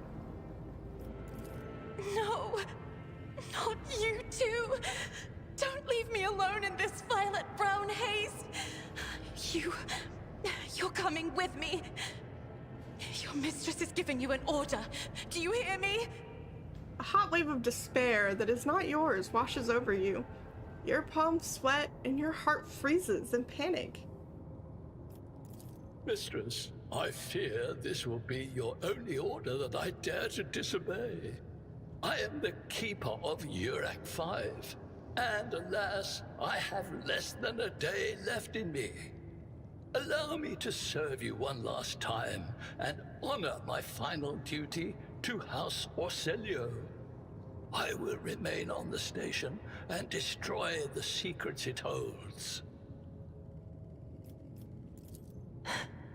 Oh, Theobald. Oh, Theobald. Cassia's best girl. We love Cassia.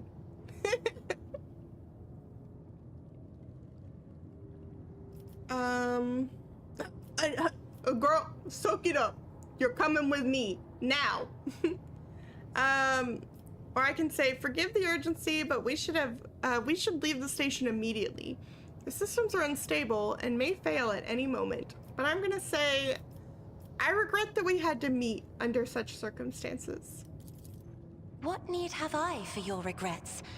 I just want things To go back to the way they were before. I'm sorry, Cassia. She looks sorrowfully at the destruction around her. What are you going to do to me? So I can say, if you wish to leave the station alive, you must first sign a contract. You will undertake to serve as my navigator until I release you from the obligation. Or I can say, Lady Cassia, I, Nitro, von Valancius, rogue trader of the Imperium of Man, offer you my protection and grant you shelter aboard my vessel. Or I can say, Lady Cassia, let us aid one another.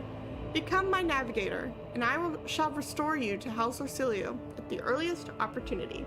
So I'm gonna go with the second one, that I offer you my protection and grant you shelter aboard my vessel. Do not fear what is to come, child. You are ready to guide any vessel. I know this because I taught you myself.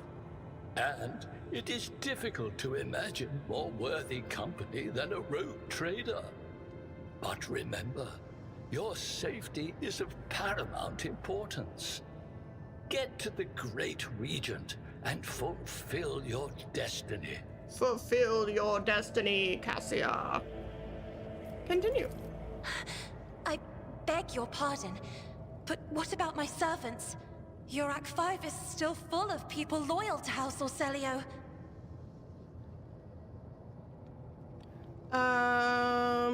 So you can secure new servants. All who can be saved will given succor on board of my ship, or I will provide you with every necessity. Naturally, this includes servants. So because all of her servants have been, like, apparently tested upon, I'm probably gonna let her keep her servants. Also because she is very volatile emotionally. So all who can be saved will be given succor on board my ship. Lady Navigator ponders your words for a short while. As a Lady Navigator of House Orselio, I accept your gracious offer of protection. Please, take me to your vessel. I can no longer bear the pain of this place. Okay. Leave the station. Okay, bye. Hi, George. Hi, kitty cat. What are you doing? Are you here to tell us about being a navigator? George, would you like to serve Nitro von Valancius, rogue trader in the Coronis Expanse? Huh? Would you like that, George? Silly guy.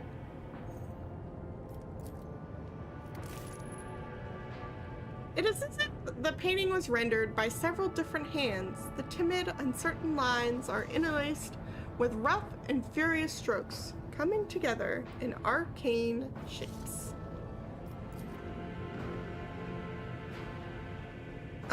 Well, no one appears to be living in the cage. Somebody still filled the trough with dried fruit and fresh water. Interesting. Is there anyone else that I can interact with? Oh, I can interact with something over here. A luxurious feast was left untouched. There are items here. I want them. Give me the items.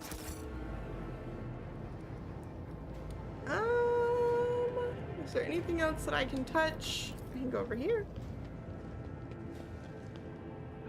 The Lady Navigator's private library is brimming with essays, novels, and personal accounts from the trailblazers and explorers of the Imperium. I always keep my options open. She's so cute. I love Cassia. Alright, you guys are all just servants. Where's the child? Is she safe? Servant. We're done for. It hurts so much, the pain in my chest. Okay. Okay, bye. Okay, bye.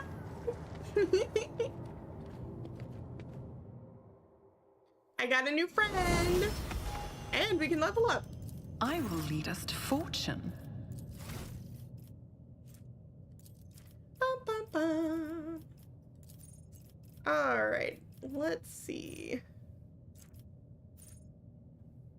I Gain immunity to prone, stunned, immobilized, and cannot attack effects, as well as to all types of forced movement. Enemies must pass a willpower resistance test.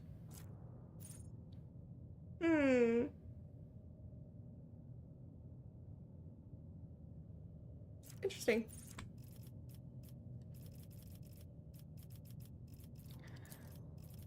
And I would like to take athletics, demolition,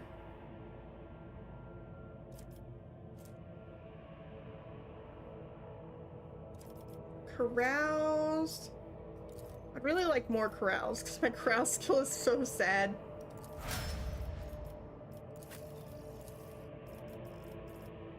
Alright,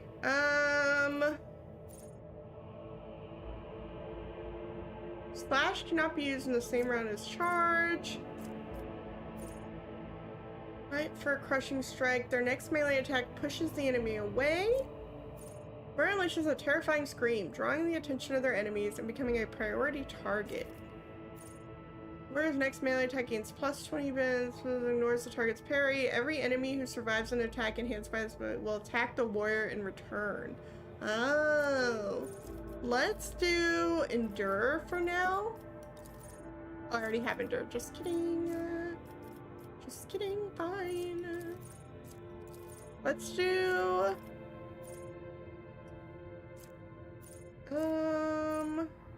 let's do Breakthrough. Gains the Slash ability. Dashes through an enemy to the cell. Oh yeah, we'll do Slash. So I have played this game before. I haven't played through all of the assassin stuff with Cabela, I think is her name. I've only played through a little bit of that DLC. And I've not done anything with the new judge character. So this is, I'm replaying the game so I can do it on stream. And also it'll be my first time doing like the DLC stuff. But I've definitely done I did a dogmatic playthrough for my first playthrough, and I've done I'm like 90% done with an Iconoclast one. If not almost already done. I'm like really close to being done on my second run, but I just never did all the DLC stuff that I need to do. And I still want to do a heretical run, but I'm not doing it for this one because this is I'm trying to show off the game, and I didn't want to do a heretical run, which changes a lot of stuff. So, but this is one of my favorite games. Sorry, big yawn. This is one of my favorite games, so I'm showing it to everyone.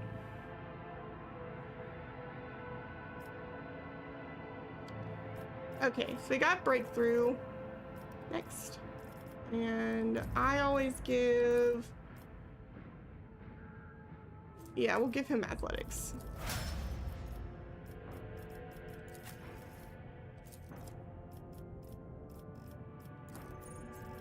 Alright, let's give you a few more psychic stuff.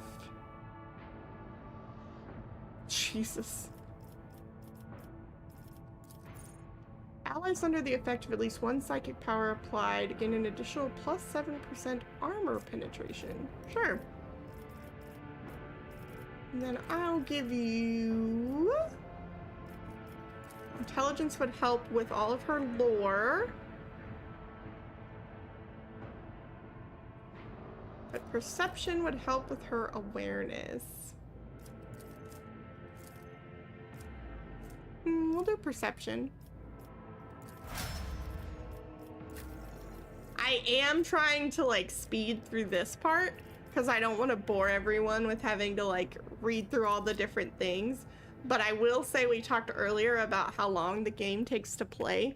This is a part that can slow you down a lot, is trying to optimize how you're building your characters. So I'm kind of like zooming through it because I already have a general idea of what I need. And I also have a general idea of like how things work out. So I'm not being as careful as I normally would. But it does, this is something that takes, it'll really slow you down doing level up menus, especially when all 10 characters level up at the same time. I'm on normal, so it's not that bad.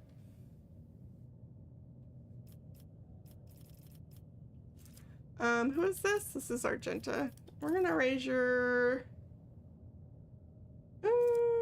yeah, we'll raise your ballistic skill, because I'm still not certain... Actually, let's give you more strength. No, willpower will get you to 40, so we'll do that.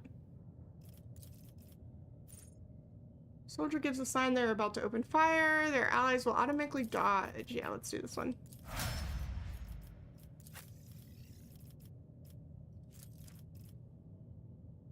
I think on one of my playthroughs I went up to the next, like the harder difficulty, but I know the like really extreme difficulty one is like insane. Like it's really hard to even get past that like first, the very first battle in the like very beginning. It's like super difficult. And because I'm not trying to like have to redo battles and do stuff like that because I'm doing it on stream, I did choose normal because I already know normal's pretty easy, especially if you know what you're doing. But there is an easier, there's like an even easier difficulty, like a story mode. I am not, I have friends who are very like, they really like those like super difficult, extra hard, like, you know, play Elden Ring with 1 level and 1 HP and no weapons type of runs. I'm not that person. I play games to have fun and learn about the stories and stuff, but like, to the people who like doing that stuff, power to them. But I'm like I like all the lore and the story parts. I don't want to also be like banging my head against the wall on difficulty. Who am I at? Oh, this is Cassia. Cassia, I want to have more perception. And Cassia, I'd like you to have... Oh, I can't choose a cool... Can't choose a cool thing for her.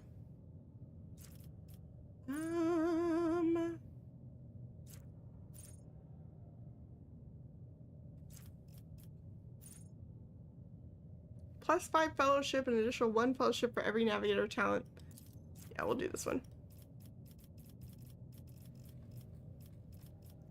I always like max out all of Cassia's stuff, so I'm always just like, yeah, whatever you want, Cassia. It's yours.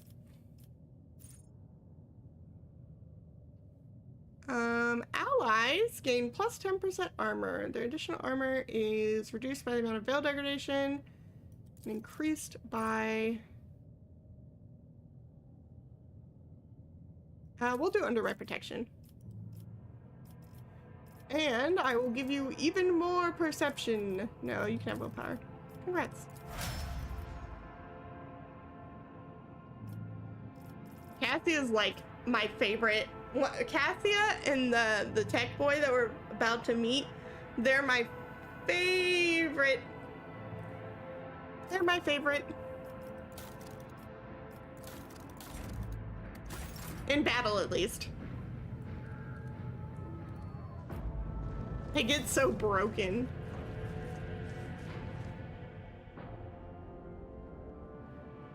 Ba, ba, ba, ba.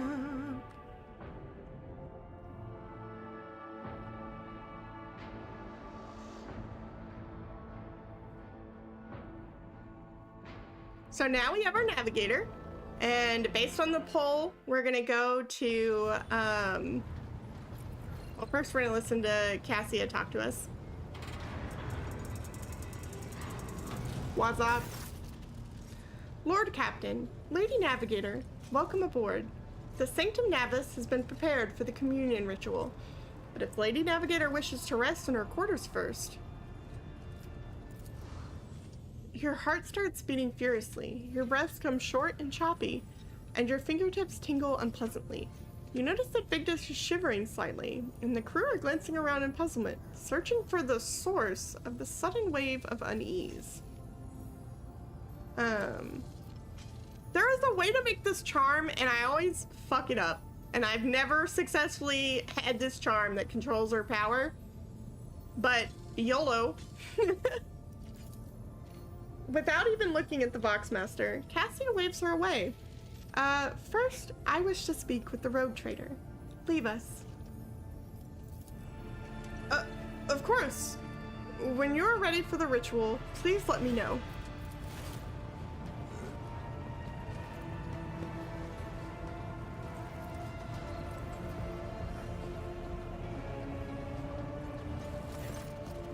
Cassia sweeps her pensive gaze over Vigdis, then lowering her lashes slightly, turns to you. What do you wish to speak about? Before I begin the ritual, I wish to look once again into the eyes of the woman whose fame is so great it managed to penetrate the impregnable walls of Uric 5 long before we ever met. It truly is you, Nitro, the person the whole Expanse and Calixis sector are talking about. And now, a rogue trader as well. After a few seconds hesitation, Cassia lets out a small exhale and then raises her pointed chin. I have not yet thanked you for saving me on the station. My thoughts were clouded with so much mournful ash when Theobald's heart stopped. But you acted honorably and did not exploit me in my wretched position. And for that, I am immeasurably grateful. Is this because I wasn't mean to her? Oh yeah, she chose to leave. I made it her decision instead of telling her that she was gonna leave. I am also deeply grateful that you saved my servants, especially my valet. Uwe served on the station for more than 5 years. Much longer, words are so hard, oh my god, much longer than any who preceded him. He knows how to properly attend to me during journeys through the Immaterium, and what to serve me for breakfast. His presence envelops me in a cloak of amber. But now, Cassia throws back her shoulders. I'm ready to go to the Sanctum Navis and perform the sacred rite. I require brushes, canvas, and the best paints you have on board, but no red. Why are you asking for these items? Now is not the time to indulge in painting. So I'm gonna say, tell me more about what the ritual entails. I doubt the uninitiated can understand the mysteries of navigation, but I shall try to explain the essence of it. I must merge my mind and will with the machine spirit of the ship, so that I become one with the vessel. Cassia lifts a lock of hair from the back of her neck, revealing gilded implant ports. After that, I use the House Orsilio ritual, which I am loath to reveal to you, to free my mind of all errant thoughts, and then it is time to open my third eye and peer into the depths of the warp itself. Among the nightmare's visions, mirages, and creatures of the abyss, only the light of the Emperor is the truth that will lead me from star to star, from system to system. Oh, the light, the guiding thread, so fine it can slip from one's grasp at any moment. Cassia unfurls her hand as though dropping something, but you have nothing to worry about. The navigators of House Orsilio never lose their course. So she's talking about, is this really just gonna give me the Emperor? Oh, she's talking about the Astronomicon and being able to align herself to it. The light of the Emperor. Why do you refuse red paint? Cassia gestures towards the servant standing beside her. Uwe will give of his blood before the ritual, as always. She's not going to use red paint because she's going to use red blood. I shall ensure that all the necessary supplies are delivered to the Sanctum Navis. Cassia nods and thanks. I shall take my leave of you for the duration of the rite. I ask that you do not follow me. Few can survive the gaze of my warp eye when it is opened. Okay, bye. Okay, bye.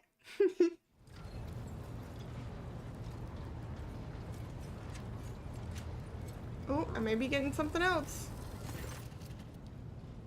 Lord Captain, I will oversee the open channel between the Lady Navigator and the bridge, and may the Emperor's light help us all. Okay.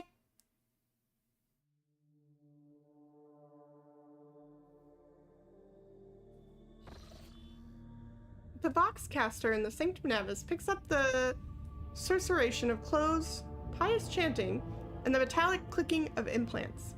Then the serene voice of the Lady Navigator breaks through the silence, initiating communion ritual. Come here, Ube. The exultant ring of metal freed from its scabbard, the low sob of a servant, the rhythmic drip of liquid on canvas, the faint whisper of the brush. Go. Footsteps hurrying away. I see violet vortexes slashing an ocean with a million flails, and umber shadows spinning over the surface in a fiery dance. A storm rising above foaming waters, armadas drowning in fog. The path from one end to another cannot be seen. And here, beyond the wall of glass, a daughter, forsaken by her father, yearns for her brother, and the sun's pale disk goes into tireless pursuit. Of her? No, of me.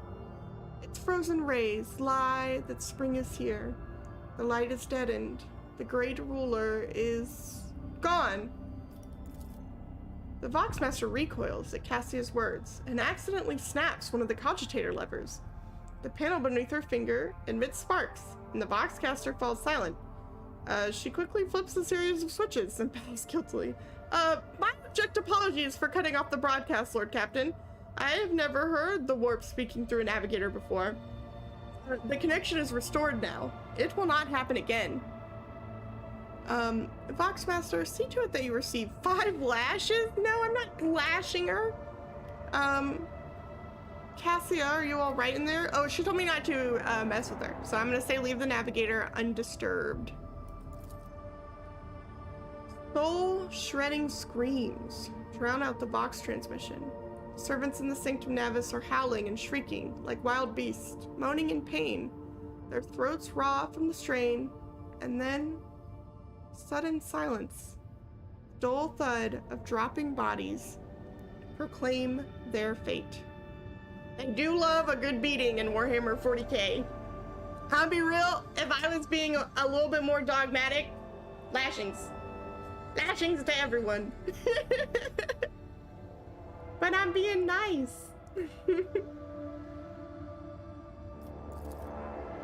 It appears the servants were part of the Lady Navigator's right, as it was for her predecessor. I will arrange for the bodies to be removed from the Sanctum Navis after the ritual, or what is left of them. Rogue Trader, I fear I have unfortunate news.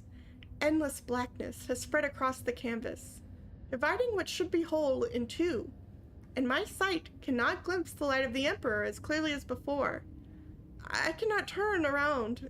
My brush only draws me onward. The way is blocked. You hear a heavy exhale, rustling fabric, and metallic clicking. By the Emperor's grace, the ritual was successful. Your vessel's temperament presented a challenge. Its cold, still grip did not allow me to breathe freely for even a second. It was as if the depths of the ship housed not only machine spirits, but something other. Now I will retreat to my chambers to recover my strength. Send for me if you have need of me. Need of me. End dialogue. Lord Captain, congratulations on acquiring a navigator. Please spare me a few moments of your time, as there are several matters that require your attention. First of all, I wish to report on the condition of Station Uric 5.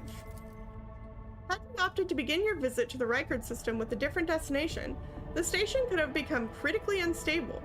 Fortunately, the decision to immediately visit the representatives of the Navis Nobilite brought us precious time. We can either focus our efforts on disassembling the station and procuring technological components for our own vessel, or attempt to save as many valuables as we can. And so this will tell me when I get to see these little like arrows next to options, it's basically telling me what I get for doing stuff. And I will stoop to pillaging, because I want that good profit factor. Oh my god. Hi. Loot everything from jewelry to the very last manuscript. As you command, Lord Captain. I got 2 profit factor. With your permission, I would also like to remind you that we are still looking for an Engine Seer Prime. Both the vessel and its machine spirit are in desperate need of oversight by an experienced tech priest. We are also missing some crew, and much more importantly, we have not yet located Henrix von Calix, the right hand of the Lord Inquisitor. Now we know for certain he was not a Uric 5, so we should keep this in mind when making any future plans. Why is it always business with you, Vigdis? Couldn't you sometimes just visit and tell me how wonderful everything is? Certainly, Lord Captain. If you are interested, this week passed with a record low rate of minor disturbances on the lower decks. A senior technomat from Shift 8 came up with a new formula for lubricant used in the kitchen servitor implant maintenance. The quartermaster of store compartment 11 reported recently that we are spending ceremonial decorations at least 20% slower than expected, which means we have enough tablecloths, carpets, and lamps to last us 15 years of grand receptions instead of 10. Even considering that some of the stock was burned during the cultist attack on the vessel. She's so cute. Thank you, Vigdis. This will be all for now. This is a Rogue Trader. Dark Heresy Warhammer 40K Rogue Trader. It's an Owlcat game. Or it's like, I like to call it Warhammer, Baldur's Gate. As it pleases you, Lord Captain. Okay. Let's check out... Can I visit this one? I think I can. Yeah, the best way for me to describe it is as Rogue Trader. It's Warhammer 40K Baldur's Gate. Obviously, Baldur's Gate had a lot more like going on with like the characters and stuff. But this is the game that I recommend to people if they're wanting to get into happy lurking. If they want to get into Warhammer, because it does a really good job of like introducing everything, and also not like totally. I imagine it's overwhelming because obviously I can't play this as someone who doesn't know anything. Oh, I'm so excited! I already played through the alpha on stream, and it's so good. And I already want to replay the alpha because there are parts that apparently I could have done differently or would have experienced differently based off my choices. It's so cool. It's so cool. I'm so excited. That's part of the reason I'm here playing this, is so I could I'm getting everyone prepared. Because when Dark Heresy comes out, that's all I'm playing.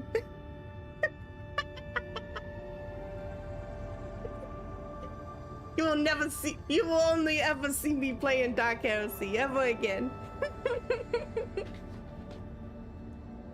I'm so excited.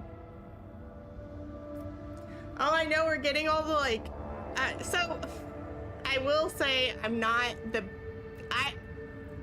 say I'm not a fan of Space Marines, because that's not true. That's just not how I entered into Warhammer 40K, and most people who I talk to are like, I collect all the Space Marine stuff, and I know about all the armies and like all the things, and I can tell you all. I joined through Dark Heresy TTRPG, so I'm an Inquisition girly. I love all the Inquisition stuff and all the different factions, and learning about like all the different parts and pieces. So I actually know very little, not totally nothing, but very little about the Space Marines, because I am so obsessed with everything else. So I'm so excited we're getting the Dark Heresy game, but I know that there are going to be more Space Marine games and stuff.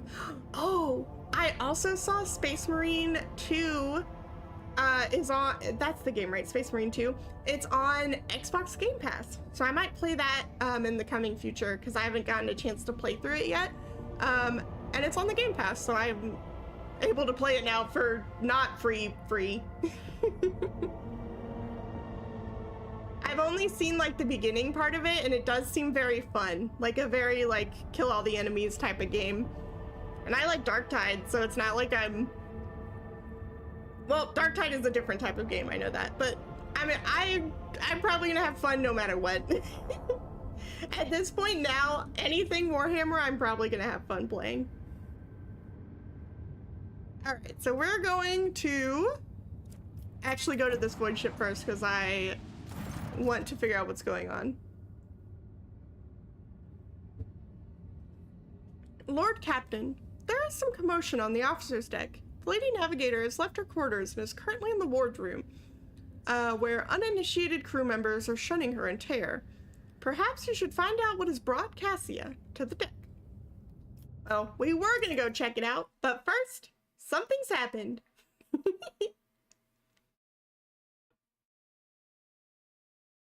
Bum, bum, bum, bum.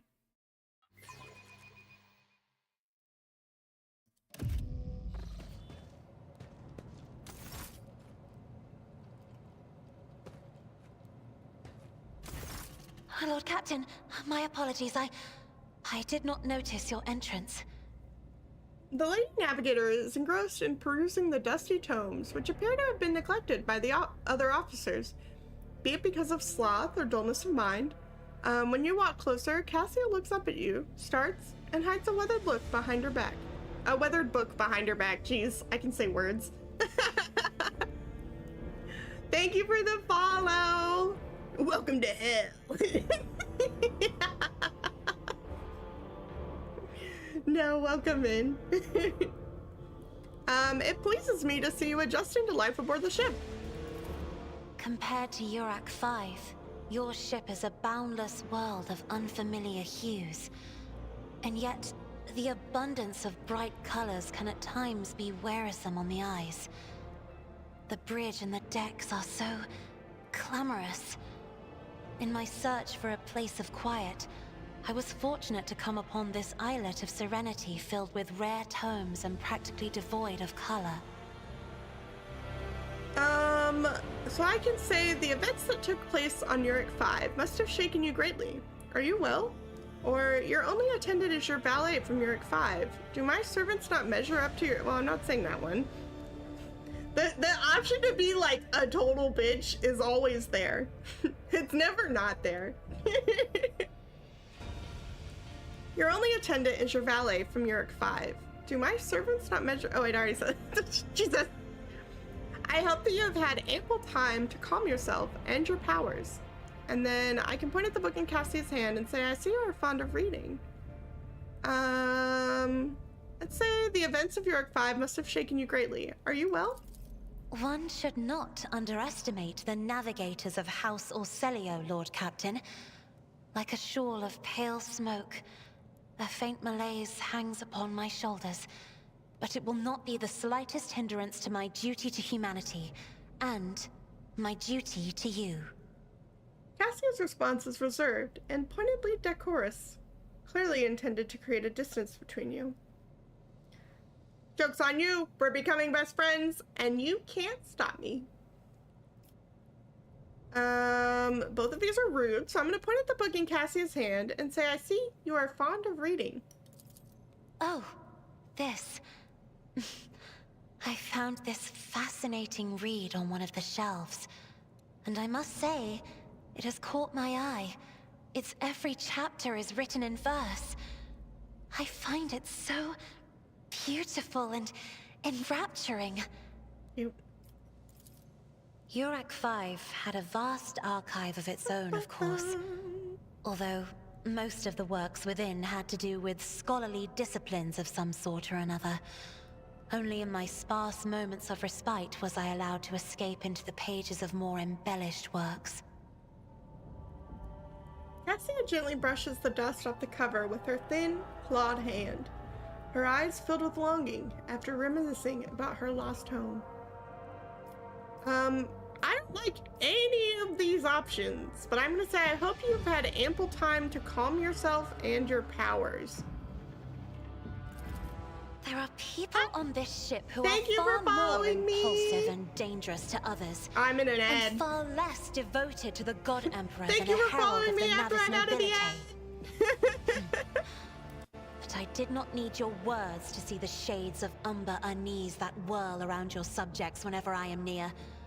Were I not acquainted with such a reaction, I could have found their behavior and your question just now insulting. Look, lady, I don't want to ask these questions, but apparently I don't have a choice. My only options are to be rude to you. Your only attendant is your valet from Uric 5. Do my servants not measure up to your standards? No. It is not that at all, Lord Captain. It is just that Uwe is quite capable of carrying out his duties by himself. He is well accustomed to my whims and preferences. Oh, now that I'm out of the ad, thank you for following me. Thank you. Now that you're not an ad hill, thanks.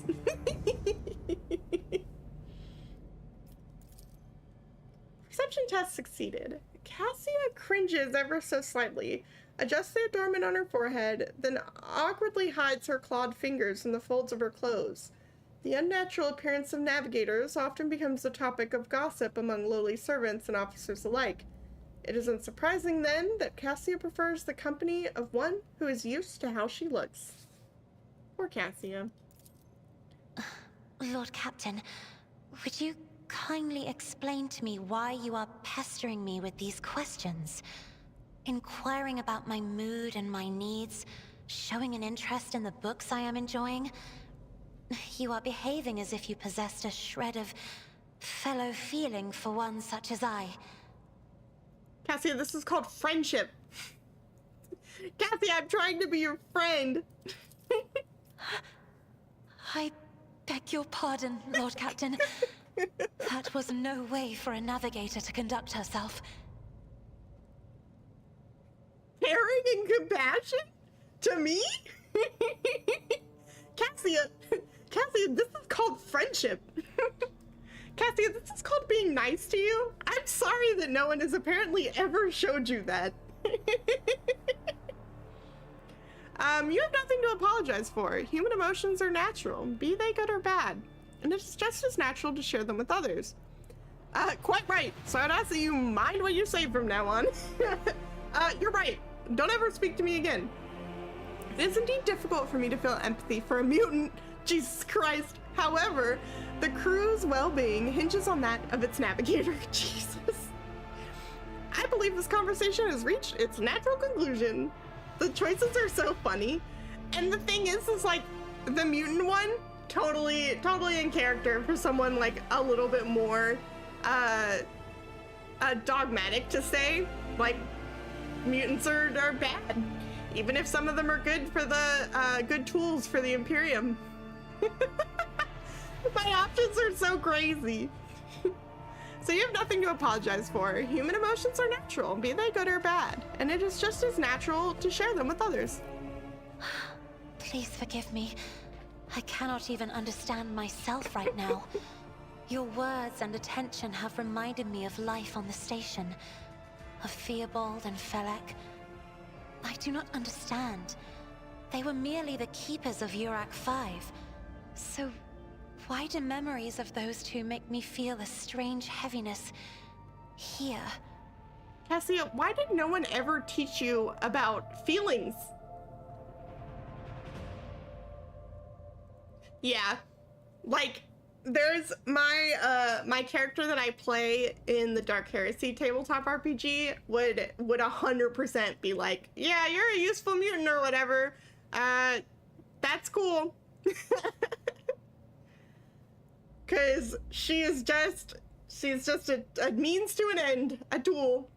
Now I say that knowing full well my party in the TRPG I play is like currently adventuring with another navigator, who I equally can't stand because he's a noble asshole. But I think is also maybe my closest friend in that group. It's a weird thing. But he is technically a mutant, and I think I should remind him of that more often.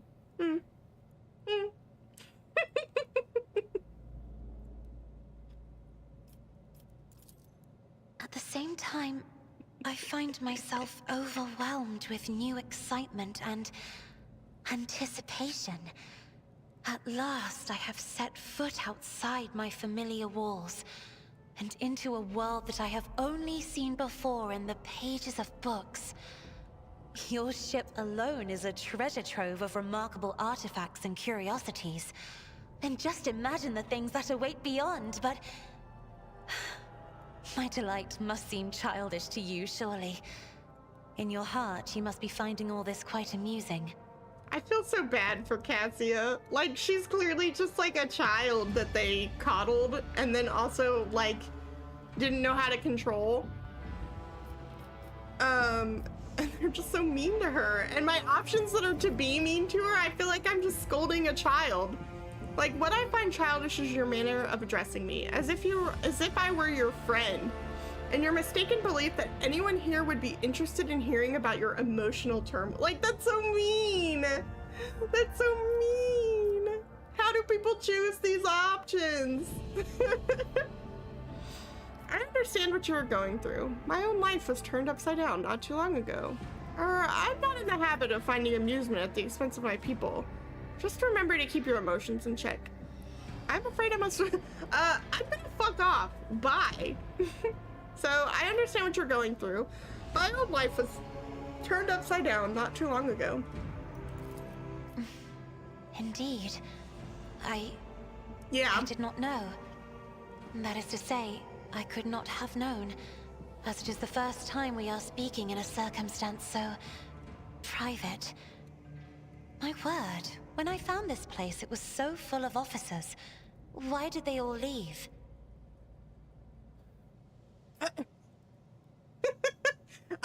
Who knows? Bye!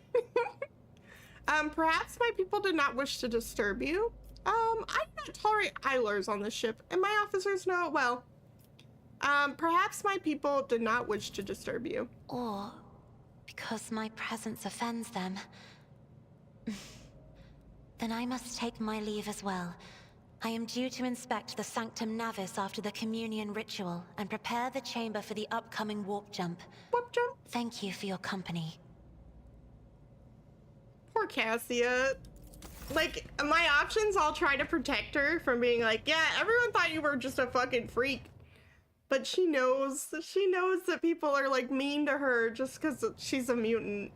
Or because she can't control her emotions or stuff like that. But she didn't choose that. She didn't choose to be born this way. Just cries. Cry forever. Oh, I'm gonna have to actually walk out of here. You got stuff for me to pick up in here at least? No.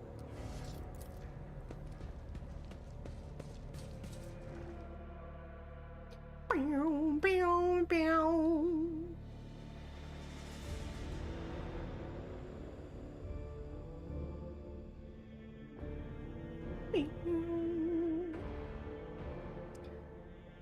Freaking love all the music in these games. That's the other thing I'm so excited for with the Dark Heresy game, is it's gonna give us a whole new soundtrack of music that my DM is gonna be able to play while we do our TTRPG series. My favorite companion. So, it's Henrix. I have to admit, it is Interrogator Henrix von Calix. He has been my husband in every one. But I do really like, that's my favorite out of like the like romanceable NPCs. But I do like fuck, what's his name? Fuck, I'm afraid. Fuck, the tech priest. I know his name.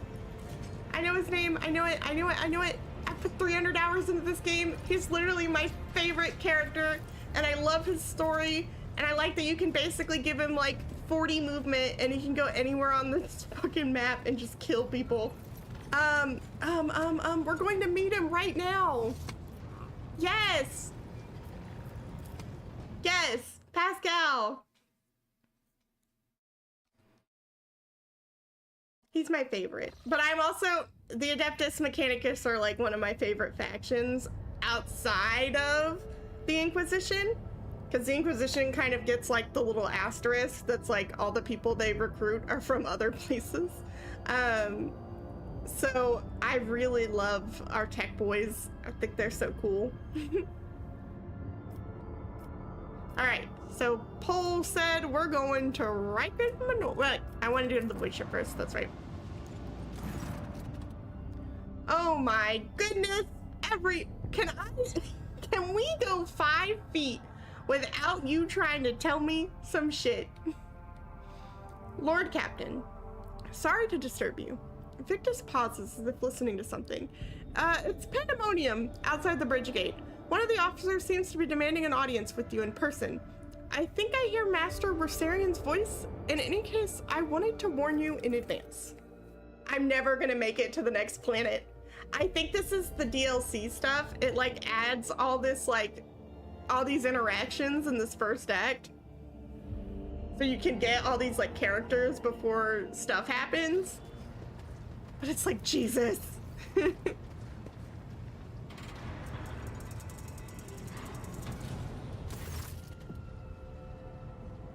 The everyday sounds of the bridge are disrupted by voices raised in anger. Abelard's voice is the loudest of all.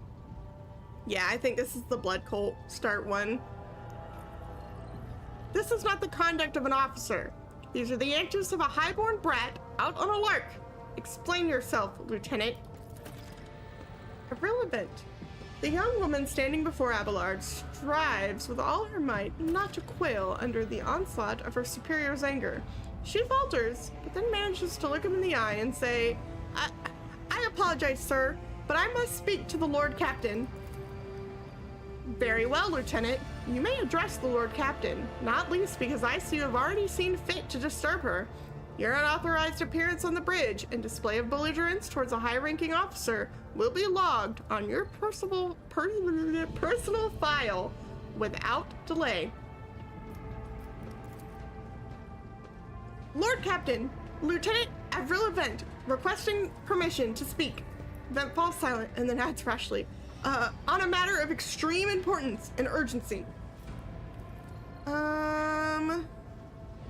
You may speak, but I want to hear a report, not a shouting match. Having two officers bickering in full view of the bridge is unacceptable. I'm sorry, Lord Captain. I thought that drastic times called for drastic measures, Vent exclaims hotly. This matter cannot wait. Any minute now, an assault unit will be dispatched to the lower decks on orders to crush the workers' strike by any means necessary. But I am convinced that this step is unwarranted and that the crisis itself was provoked by the actions of one of the senior officers. Vent is almost trembling with tension as she delivers her speech, her face extremely pale. Abelard, in no hurry to intervene, lets out a skeptical huff. He glances at Sourback, who is standing not far from him, but she maintains a stony expression. Oh, this might not be the Blood Cult one. This might be an Abelard interaction. So I think this might be one that, like, lets you, like, question him or something. Lord Captain, I urge you to investigate the actions of Seneschal Versarian and to intervene in what's happening on the lower decks, because very soon we will have a mutiny or a massacre on our hands. Bent reels off to the last words as though she knows them by heart. She has clearly been preparing to say them for some time. When she is finished, she casts an anxious glance at Abelard, then at you. There's an insurrection in the making aboard my ship and no one has informed me? I would not deem it a problem worthy of rogue trader attention. The lower deck, as it so happens, are in revolt. 30-some years ago, we even had a revolutionary leader rise up who dared to establish workers' rules across the entire ship. It took a month to restore order, but even 8 years later, we were still battling rumors that the hero had survived his execution and was on the verge of gathering people to fight against tyranny once more. Abelard scoffs. Needless to say, the rumors were baseless. As for the current situation, we have sufficient enforcers to deal with it. But on this ship, the word of the Lord Captain carries more weight than a salvo from 100 bolters. I'm sure that if the rogue trader addresses the malcontents directly, she will quell the unrest. I dread to think what problem you will disturb the rogue trader with next. Perhaps you will ask the Lord Captain to break up brawls in the mess room. I've already given you the means to resolve this problem. You simply need to use them. If I may, your ladyship, sending a hit squad to crush the rebellion is a means of ignoring the problem, not solving it. How did this all start? The situation could boil over at any minute, so I'll give you the condensed version. It all began when the enforcers found a cultist amulet on the body of someone who'd been killed in a drunken brawl. We reported it up the chain immediately and arranged for a cleansing rite to be performed and opened an investigation. No heretics have been found alive, but the search has brought tensions between enforcers and workers to a head. And where does Seneschal Worsarian come into all of this? I shall explain, Abelard intones grimly. I beg you to hurry. Time is running out. I will not hurry. Since my competence is under scrutiny, I shall speak for as long as I see fit. There is an established order to the way things are done on this ship, and one of the pillars of that system is that the rogue trader's attention is not distracted by trivial matters. It is the Seneschal's role to ensure that. I've always handled internal problems myself, so, of course, when I received information about cultists hiding on the lower decks, I took the matter in hand. So long as I live, not one of the vermin who murdered Theodora von Valancius will find refuge on her ship. You are far too heavy-handed, Seneschal Worsarian. Arrests, interrogations, mass punishments for entire sectors, it has driven the people to the brink. Now there is a strike on the lower decks, in Depot 4 to be precise. 3 workers' clans are involved, but many more are passively supporting them. The situation could degenerate into an all-out insurrection. But when I reported my concerns, the only response I received was an order to dispatch an assault unit and crush the strike with maximum force. Abelard, what do you have to say to all of this? I see no need to add anything. I acted within the remit of my authority, guided exclusively by the best interests of your protectorate and your personal safety. If you wish to confirm the rectitude of my actions for yourself, I have no objections. For my part, I urge the Lord Captain to go down to the lower decks, stop the assault unit, and speak directly to the people. You will see that they are not lying or harboring heretics. The way you will stop the uprising, that way, you will stop the uprising before it begins. What is Depot 4? Depot 4 is one of the poorest sectors on the lower decks. It is home to clans of general laborers. They are not as valuable to the ship as the families who have served its specialized systems for generations. There is an easily replaceable resource, and one which is now more, besides, giving succor to cultists and minions of the archenemy. Depot 4 is poor and troubled, but at worst that means drunken fights and illegal rock-cut brewing. We have handled the workers of Depot 4 in the past. We would have done so again if the crackdown on Depot 4 hadn't been so harsh. And another important point to bear in mind, the problem is not limited to this sector. It is located on one of the most populated lower decks and everything that happens there has a knock-on effect on all the neighboring sectors. Master at Arms, the ships and forces report to you, and yet you seem hesitant to provide your own perspective. Jocasta Sowerbeck.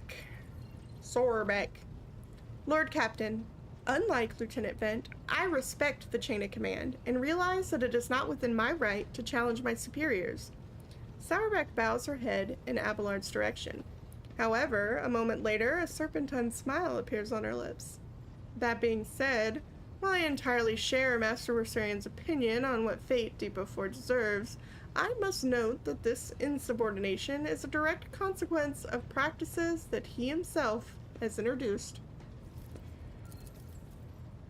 Mistress Sowerbeck, I see you've decided to follow the lieutenant's example after all. Such behavior does you no credit. Sowerbeck, explain yourself. The ship's regulations state that the Master at Arms is responsible for resolving all matters related to the ship's enforcers, and yet it is no secret that the Seneschal has a tendency to show partiality. Those enforcers and officers whom he has deemed particularly promising are at times given permission to approach him for tutelage. I cannot deny Master Wersarian's experience and insight. The Seneschal has a record of fostering students who have indeed achieved much and demonstrated impeccable performance. However, extending such patronage over the head of their immediate superior encourages disregard for the hierarchy among your ladyship's servants. Today, an enforcer goes to the Seneschal to report an order from the Master at Arms that they happen to disagree with.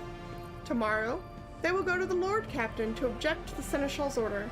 I notice a pattern in these actions. Abelard, do you wish to respond?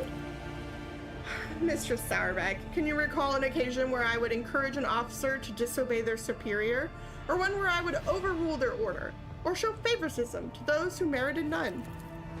God, it's like being in the Navy all over again. None, Seneschal. For there have been no such cases in the entire time I have served aboard this ship. If anyone were to claim otherwise, I would have them pay for insulting your honor with blood. Your conduct in this regard have always been spotless. Nevertheless, given your eminent position, a simple show of attention on your part is enough to erode the propriety of junior officers, inflate their sense of self-importance, and undermine discipline. That you distinguish some of them and know them by name is tantamount to walking around the officer's deck handing out gifts to officers who have caught your eye. It fills those you set apart with ambition and audacity, makes them stand out among the rest. Enforcers are meant to be faceless servants, fighters ready to die, their fate entrusted to their commander and no one else. That is the sole foundation of order. Lieutenant Vent, would you say the Seneschal has singled you out from your peers in any way? Lord Captain, I swear that Seneschal Wersarian has never granted me any privileges, never once advocated for me, nor facilitated my promotions. Although he is the man who convinced me to become an officer in the first place. He has offered me extensive guidance in my service, for which I am grateful to him. And while not all my fellows receive such attention, I know of at least a dozen fine officers whom the Seneschal keeps in his sight to ensure they continue to strive. To prepare new generations of the dynasty's servants, to instruct them and to separate those with potential from those who have exhausted it. That is my duty as Seneschal. The ship has bays worth of pilots, enforcers, officers, technicians, and stewards, whom I have raised personally. By the throne. By the throne. By the throne. By the throne. Every third person standing on this bridge right now was my student at one point. It seems that I've unearthed an old squabble. I'd prefer to be left out of it. I see. Evidently, my officers are anything but a shining example of unity and adherence today. I have only myself to blame, I suppose. So, I can either agree with him and say, yep, Seneschal, you were chill. This was the decision. Everyone else, fuck off. Or you guys have wasted my time. Fuck off. Or I can say I've heard enough. I will go down to the lower decks and deal with the problem personally, which is what I'm going to do. Praise the Emperor. Vent cannot contain a relief. Thank you, Lord Captain.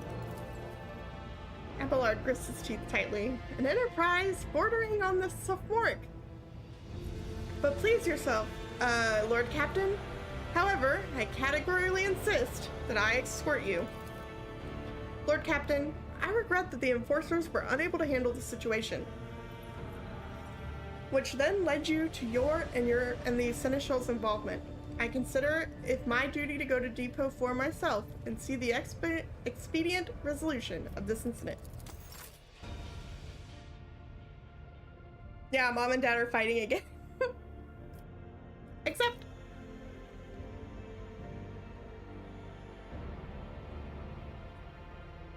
I really actually like this plot point for Abelard.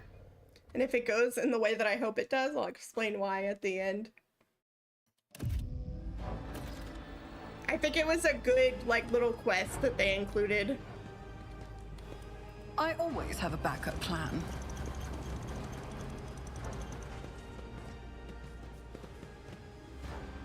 Hey, it's Rorsarian! Take that, scum! This is all his fault! All of it! Boo! Boo! Boo! Abelard! Boo! Abelard reflexively wipes the sweat from his brow in a startlingly human gesture, and a telling one. A rare moment where he allows his age and wariness to show through his armor-like veneer of self-assurance. The lower decks are a source of endless problems. Sometimes I dearly regret that we cannot replace all the locals with servitors.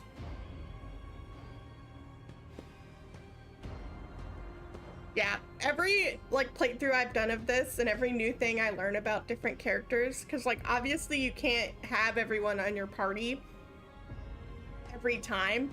So there's every time you go through a mission is different if you have different people.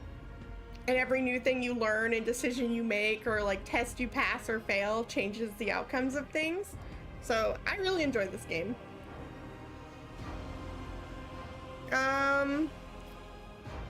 Did you hear they were shouting your name? Of course they were. The organization of the daily routine of the daily routine life of the ship rests upon my shoulders. The mountains of challenges and problems from which I endeavored to insulate you, Lord Captain. The situation on the lower decks has been a cause for concern, and I have intervened personally on more than one occasion. That must be why they remember me. They do not know your face. To them, you are akin to a creature of legend, one who has stood on the steps of the Golden Throne, no less. Whereas I am the man whose name is attached to every order docking rations or lowering a base heating. Let's keep moving. We need to get to the bottom of this. Okay,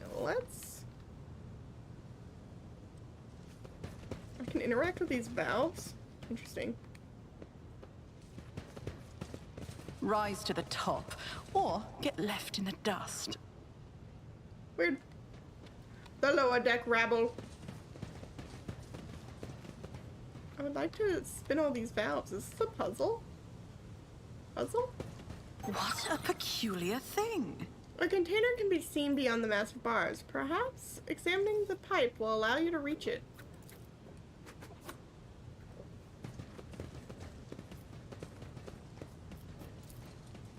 I'm trying. I wanna get in. Let me in. Let me in. Let me in. Is this a secret? I bet there's a fucking secret here. I still do not see our purpose in coming here. I'm sure you don't, Abelard. Relax, old man. Going for a stroll on the lower decks every once in a while is good for you. Lets you see how the simple folk live. Huge pipes, arteries of the ship run through many bays, delivering air, water, heat, and the propulsive force of steam.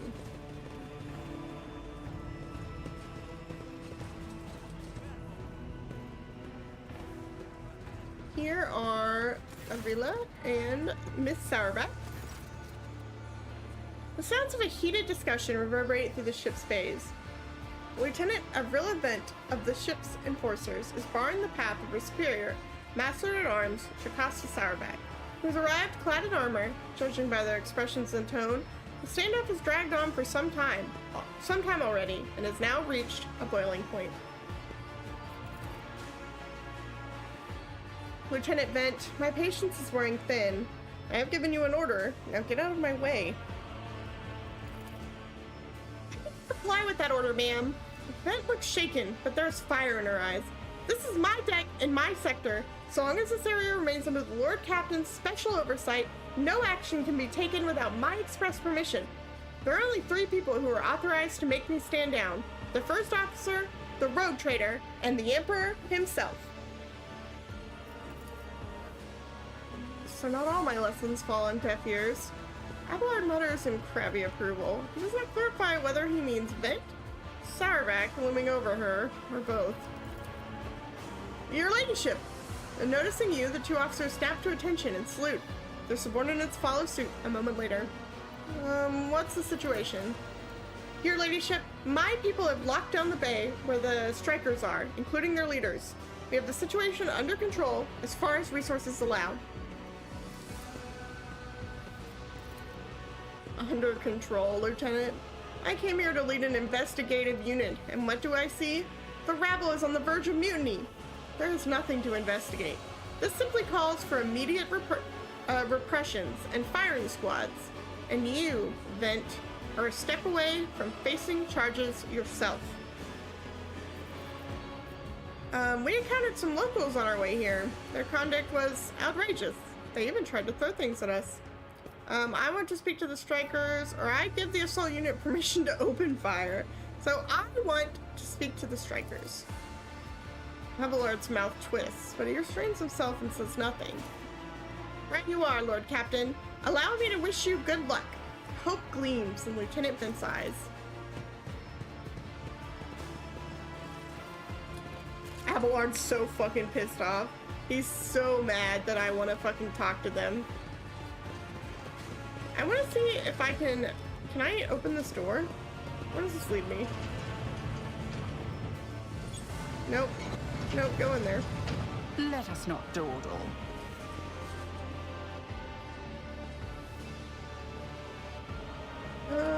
Is there stuff? Ooh, there is more things for me to touch in here. Miscalculations are for commoners. I don't make mistakes. I make profitable learning experiences. Damn. Not miscalculations are for commoners. I'll take that. And I'll take this.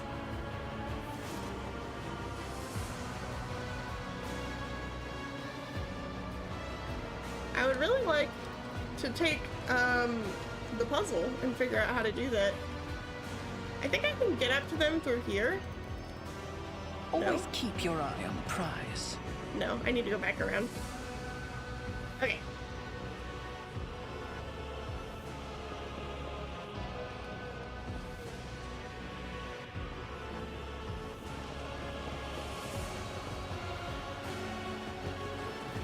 Bring me to your leader.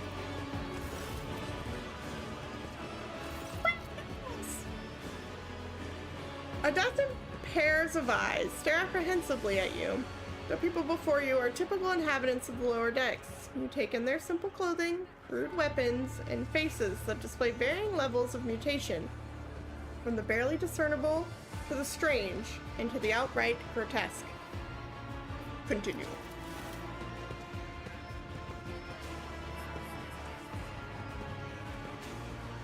We won't stand for it anymore. For Depot 4! A whisper passes the crowd, and you detect a mixture of fear, astonishment, and joy in the reactions. Finally, 3 people break away from the crowd, an elderly woman and 2 men. These must be the leaders. They bow clumsily before you. Lord Captain, you have come down to us. Tell me what is troubling you. Why are you striking? I'm gonna say we were attacked on the way here. How do you explain that? Here's an explanation for you. The people have been pushed to their limit. and now they're lashing out, as if we don't know why those top deck units are being sent down here. Like that one there, that lieutenant won't let past. Our clans are all inside the bays that's been sealed off, but the lower decks are big. I'm sure there are some people who've had just about enough. We're getting it from all sides. Soldiers have encircled the ones who've risen up. A death squad has just arrived. It's no wonder folks are lashing out. Awareness tick succeeded. Their words seem sincere to you. Their body language and the glances traded between them reveal that the news of an attack has shocked them. So tell me what's troubling you. Why are you striking? Striking? That's news to us, your ladyship, says the tall man, thin man in worker's garb. All we're doing is asking questions, saying what we think. Shut up, Rivet, snaps the old woman, who turns her hostile dark eyes on you. Here's the deal, your ladyship. Your damned enforcers are all over us down here. They say they're looking for cultists. One wrong word, and they're reaching for their batons. They want to punish someone. They turn off the heating to the whole bay for weeks at a time, so we get sick and freeze. And my clan, 2 little ones died from inflammation in their lungs, all because of those enforcers. The old woman spits on the floor and rubs at the spittle with the toe of her worn-out shoe. Argenta does not interrupt the workers, but you see the sadness well in her eyes when the children's death are mentioned. She quietly whispers a requiem prayer and makes a sign over herself. It's all true. Beck is the only enforcer officer who stood up for us. It's clear as day who had a mother from the lower decks and who grew up amidship and has no fellow feelings towards us. The grim man with the scarred face throws up his arms. Your ladyship, we're no villains here. We're honest workers, your servants. We plotted no disorder. We went on strike openly, and now we've got guns pointed at us. All we're doing is asking to be allowed to work in peace without being harassed. The persecution started apropos of nothing, you say? I was told that one of you was found in possession of a cultist amulet, and that there are heretics hiding here. A cultist amulet? What's that? The Gugah they found on the dead drunkard? If it was something evil or forbidden, we sure didn't know. The enforcers just said they were looking for heretics among us, and anyone obstructing their investigation would be punished. But how could there be heretics here? We know our own people. There's been no new faces around. Definitely not. And if there were, we'd be the first to report them. And as for this amulet, or whatever it is, they took it off a dead body. There are no cultists still breathing in our sector, that's for sure. But when that fight broke out, some enterprising folks looted the body. The boots they came back with, nobody's ever tread these decks in boots so fine. I can tell you that. Seems to me these cultists have better commanders than us. Oh yeah, those boots really were fine. And then there was no harm in taking them, right? As for the amulet, it must have been pocketed by someone who didn't know any better. We don't need amulets around here. We all worship the Emperor. And when we're working, we bow down before the machine spirits of the large and small transformers and the servo motor. The same way my grandfather was taught 100 years ago by a tech priest who came calling. Believe us, your ladyship, we're people of faith. Naive children. Weren't you taught from an early age about the dangers of the arch-enemy's creations? Weren't you warned that any unfamiliar object could be one of them? We were told, Holy Sister, but it was long ago. The last time we saw a confessor in our sector was just after I'd had my 3rd little one. That is regrettable, but you cannot lay the burden of leading a righteous life on the shoulders of the Holy Fathers. Who you blame when beasts crawl out of those amulets you stole from the heretics? The Holy Father who was not there, or the scavenger who brought evil down on himself and his neighbors? Abelard, do you have anything to add? I authorize the use of all necessary measures to locate Chaos worshippers hiding in this sector. The specific steps taken by the officers were not reported to me. Abelard frowns, clearly disgruntled at having to explain himself in the workers' presence. Nevertheless, I am certain that their actions were justified. Cultists are no drunken what the fuck? Abelard, are you just making fucking words up? Stevedores! Jeez, what the fuck? Steve Dores! I'm sure that's not how that's pronounced either. That's probably worse. They're the enemy and a threat to the ship. Neutralizing them demands decisive action. Sourback, was it necessary to torture these people with cold? The rabble understand only one language, Lord Captain. That of violence. As per regulation, should the laborers persist in their unwillingness to cooperate, the next step is limiting air supply and cutting off the water, which is almost certain to restore order. The peasants can grumble all they want, but in the end, they are the source of their own misery. All they have to do is bow their heads and fall in line, and the need for punitive measures will disappear. Jesus Christ! What changes do you want? What changes do you want? Would you look at this? The exalted Lord Captain himself is asking us Bildrath what we want. Well, here's what. We want you to rein in your damned enforcers, to quit turning off the heat, and to stop battering everything that moves. No, that's not it. We want the enforcers gone from here, and we want to be armed. Give us arms, and we'll govern ourselves. We'll defend ourselves if these cultists do show their face. I've been leader of my clan for 20 years now. Getting rid of these club-wielding thugs can only improve things around here. You've gone too far. Oh, this is Stager. You've gone too far, old man. They'll never let the maggots on the lower decks live without the enforcers breathing down their neck. They probably even insist on enforcers on the upper decks, too. As for weapons, what do we need them for? Before the first day's out, we'll have someone shooting their neighbors out of stupidity or drunkenness. We don't need that. If the enforcers stop hassling us, that'll be enough. In return, we'll find the scavenger who robbed the cultist bodies, and we'll talk to them, one lower decker to another. If there are any more of those damned amulets about, we'll hand them over to the enforcers ourselves. You speak for yourself and your clan, and I'll speak for me and mine.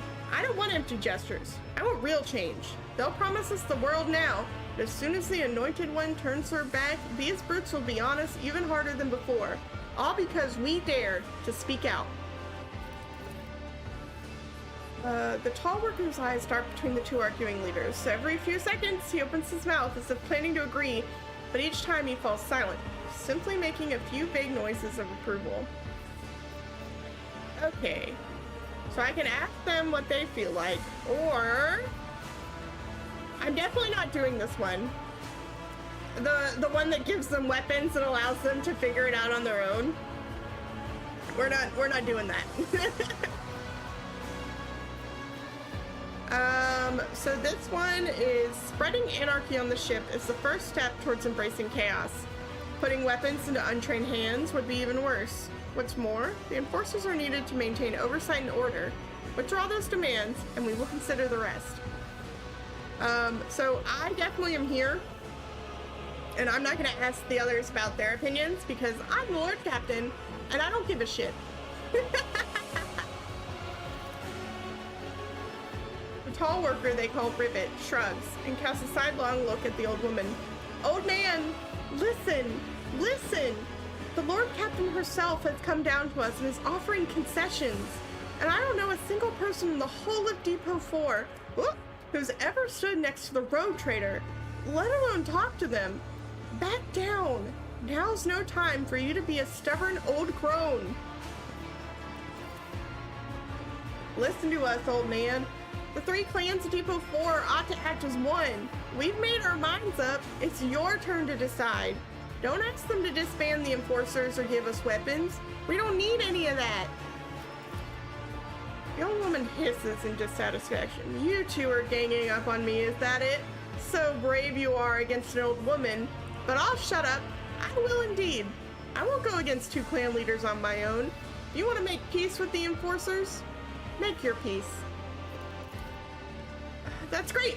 Just fantastic. Lord Captain, we're all agreed. Then it's decided. The persecution will stop, and I will expect you to assist in locating any remaining amulets or weapons left by the cultists. Your ladyship, thank you. You have not abandoned us lower deckers. You came yourself and settled everything. I'll tell my grandchildren about this. I lost fuel and provisions. Of course, your ladyship. We'll root out any nasty business faster than the Enforcers, and we'll leave no stones unturned. Hail the Lord Captain. It's going the way I wanted, and we're about to see why I fucking love this. I love this interaction. It was such a good one for Abelard's character. Alright, can I actually interact with these things now? That I'm not in this part? I want to... Is there money to be made? I want to interact with this, the valve, and it won't let me. I might have to do it at a different time when I come down here. Is this like I need someone to like walk past it?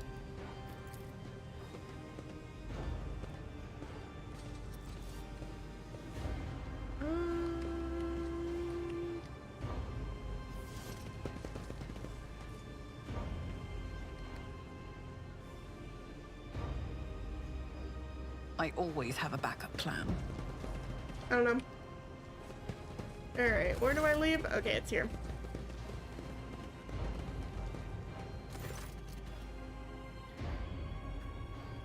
Stopping unexpectedly, Abelard imperiously dismisses the unit to stand at a distance and addresses your other companions saying, I have an urgent matter to discuss with the Lord Captain. Please give us a moment. It won't let me interact with them, I tried. Abelard looks at you and the last vestiges of restraint vanish. Well, are you pleased with your investigation, Lord Captain? You kowtowed to the disloyal rabble. You believed their lies and showed them leniency.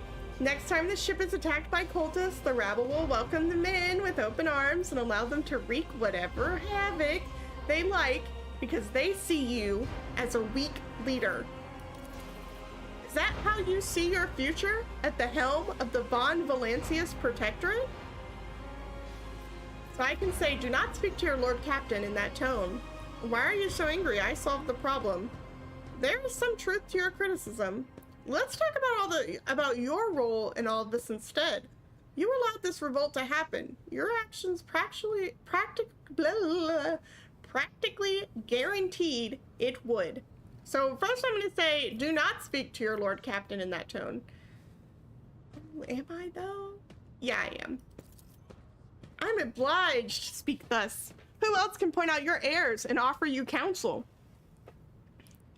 So see how he's like, he doesn't cow to your authority in the same way he teaches his like, his little like underlings to do the same. Let's talk about your role in all this instead. You allowed this revolt to happen. Your actions practically guaranteed it would. I would have handled this situation myself had you not decided to intervene. Abelard says irascibly. Remember Lord Captain Theodora. Do you think she ever set one slippered foot on the lower decks? No, she did not. Such matters were left to myself and the junior officers while she dedicated herself to her grand designs for the Protectorate, as any true strategist and rogue trader ought. And so I can say maybe if Theodora had spent more time on trifling matters, she wouldn't have wound up dead. There's a new Lord Captain aboard the ship now, and I will not repeat her mistakes. I can say, I would be only too willing to trust in my seneschal and not fill my head with such matters. But the situation had spiraled out of your control, Abelard. And then I can lastly say, give me a reason why I should continue listening to your advice and trust in your judgment. right now, I don't see any. So I'm going to say maybe if Theodora had spent more time on trifling matters, she wouldn't have wound up dead. There is a new Lord Captain aboard this ship now, and I will not repeat her mistake.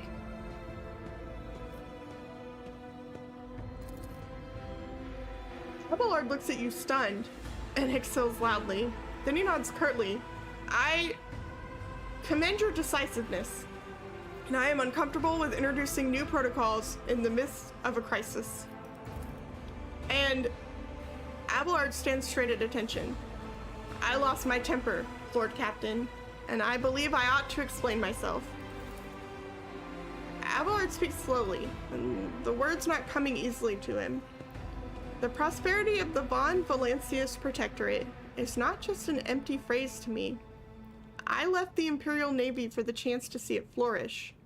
It was the most momentous decision of my life. I did it because I saw in Lord Captain Theodora's deeds the signs of true greatness. Rogue traders do not simply forge new routes and capture worlds. They create order out of anarchy. That creative impulse was entirely lacking during my time in the military. So I left behind everything I had known, everything my family had known. I come from a long line of officers, and I embarked upon this incredibly reckless venture. Lord Captain Theodora entrusted me with all the concerns she had no time for. She would go off on her flagship for long periods, to distant frontiers, on scouting voyages, and the advancement of the entire Protectorate rested on my shoulders. And then suddenly, everything that had been built over years and years began to quake, rattling like a flimsy hanger on a seismically active world. One of the senior officers betrayed us all. The rogue trader was killed, and who knows what is happening on the planets. I tell you this honestly, without fear of appearing weak. All this has come as a grievous blow to me. I'm not panicking or grieving because I cannot allow myself to panic or grieve. I am duty-bound to aid the new rogue trader, to aid you, to find your footing as quickly as possible. And to do that, I must insulate you from problems that in the past have been dealt with by tried and tested procedures and set out in the ship's regulations.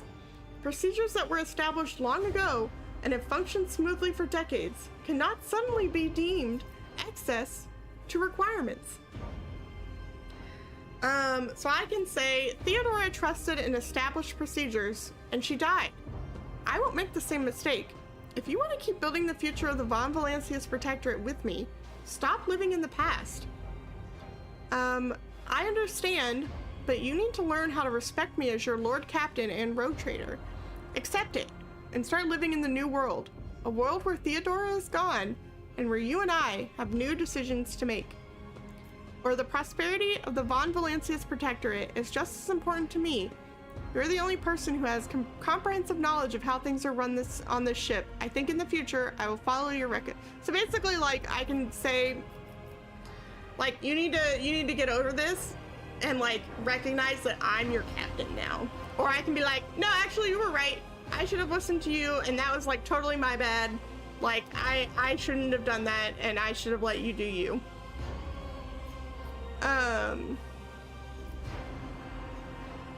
And then I can also, like, totally be like, you guys all fucking suck.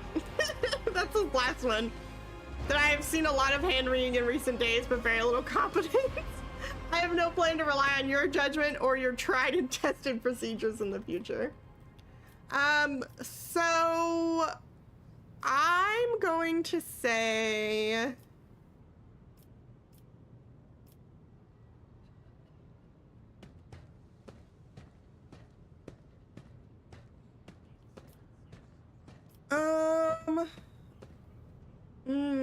I like both of these first two.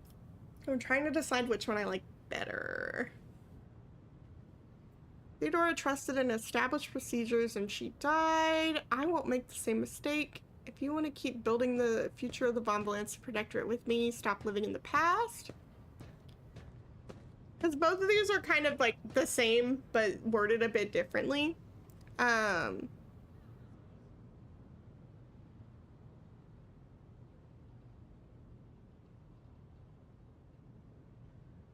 So I'm gonna say I understand. Like, I understand what you're going through, Abelard. But you need to learn how to respect me as your Lord Captain and Rogue Trader. Accept it and start living in the new world. A world where Theodora is gone and where you and I have new decisions to make. Abelard solemnly inclines his head. Yes, Lord Captain. After a moment's silence, he adds, looking at you with interest, your resolve is admirable and demonstrates strong leadership. I shall remember this moment, should my old habits ever begin to creep back in. And now, please let us leave the lower decks. If the Rogue Trader desires to stretch your legs, there are far more suitable places. So I'm gonna try and find these things you say I can interact with. I always keep my options open. Because it wouldn't let me interact with this one. And it wouldn't let me interact with this one. And it won't let me interact with this one.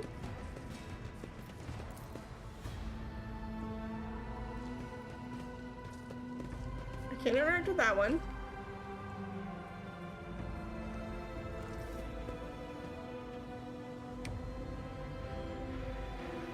Yes.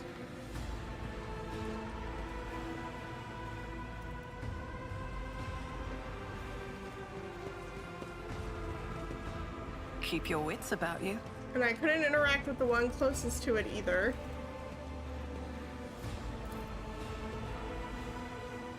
I'm just wondering if I can do this now or if I need to wait to do it.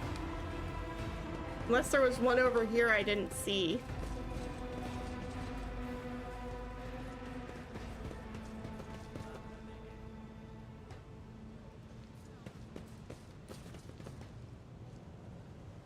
Are there more over here that I didn't see? Ooh, there are. Okay, so maybe I have to start with one of these. Over there.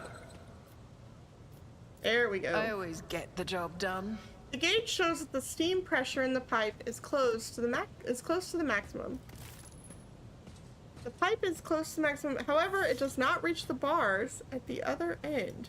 So now I can interact with them.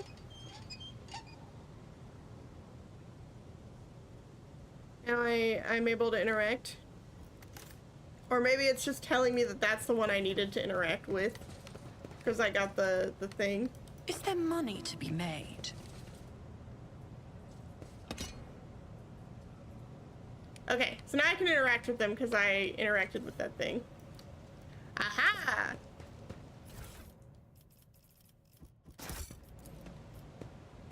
Alright, let me do that, and then once we get out of the ad break, I'll talk about why I love this scene with Abelard. And it was such a good scene that they added. But let's solve this little puzzle here, and then we'll do the ad break, and then... I say puzzle, but I think I'm just clicking valves. I always have a backup plan. Until I get to the ones that do the thing I need them to.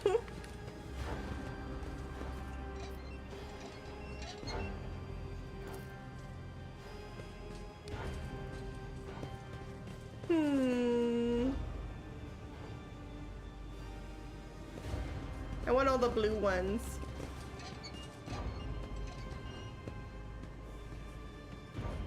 Actually, thinking about it, I could just skip the ad. Aha! Get snoozed! Get snoozed, Dad! With 2 seconds to remain.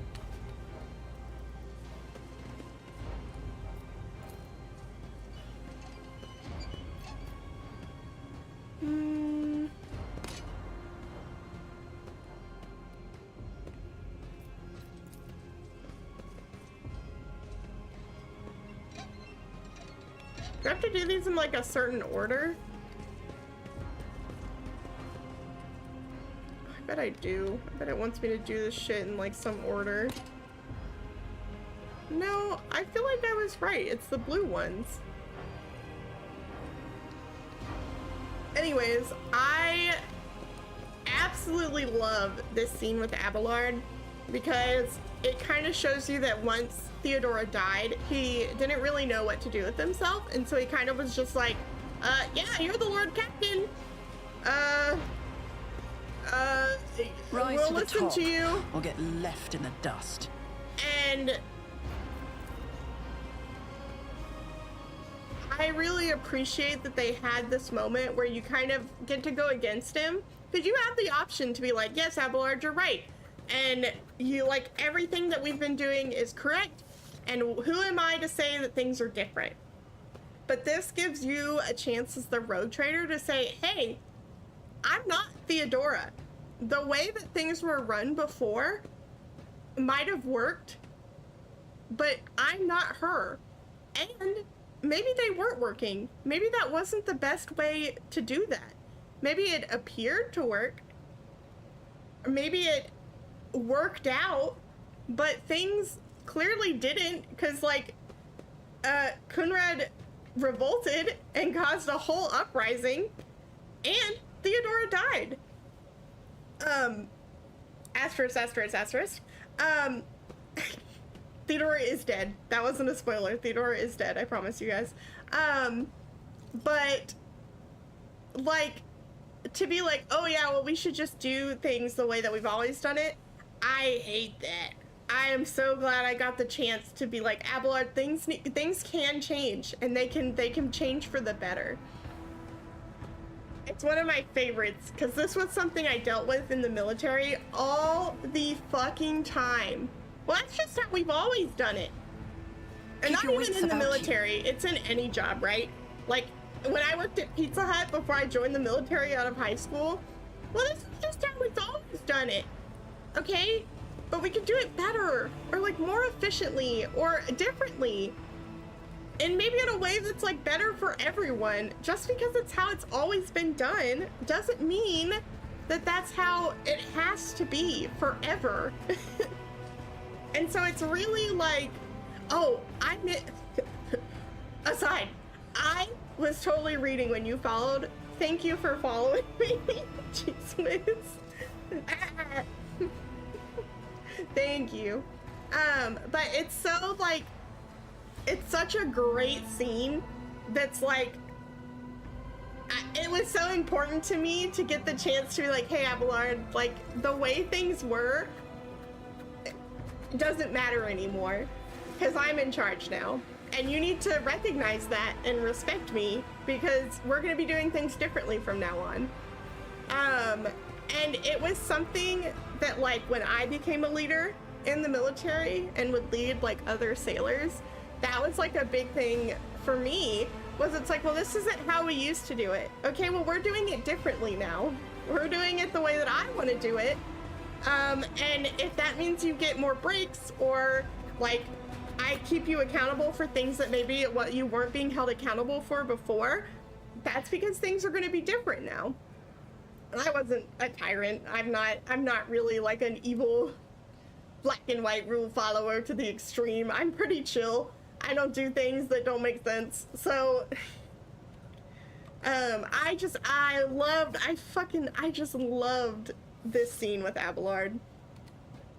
Let us not dawdle. And I think it's a very important one for his character as well. I have touched all these stupid valves.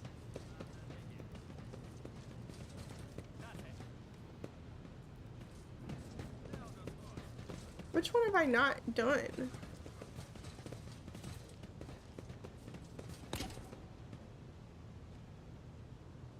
Did I have to do it in a certain order, or and I get like completely locked out?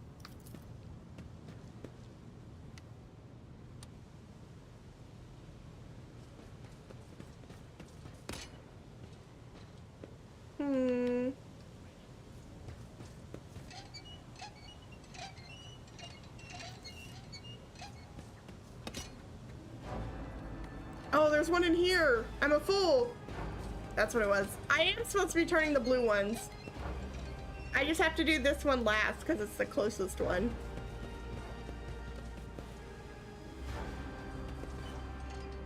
There we go. I'm sure that won't cause this whole place to explode. Success is the only outcome I accept. I knew what I had to do. just forgot that there was another room with more fucking valves in it. Is there money to be made? It's an honor.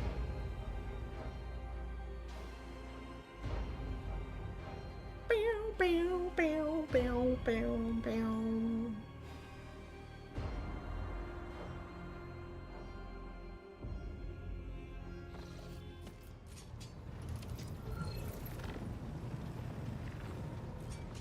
Okay, I can take me to the map. Am I going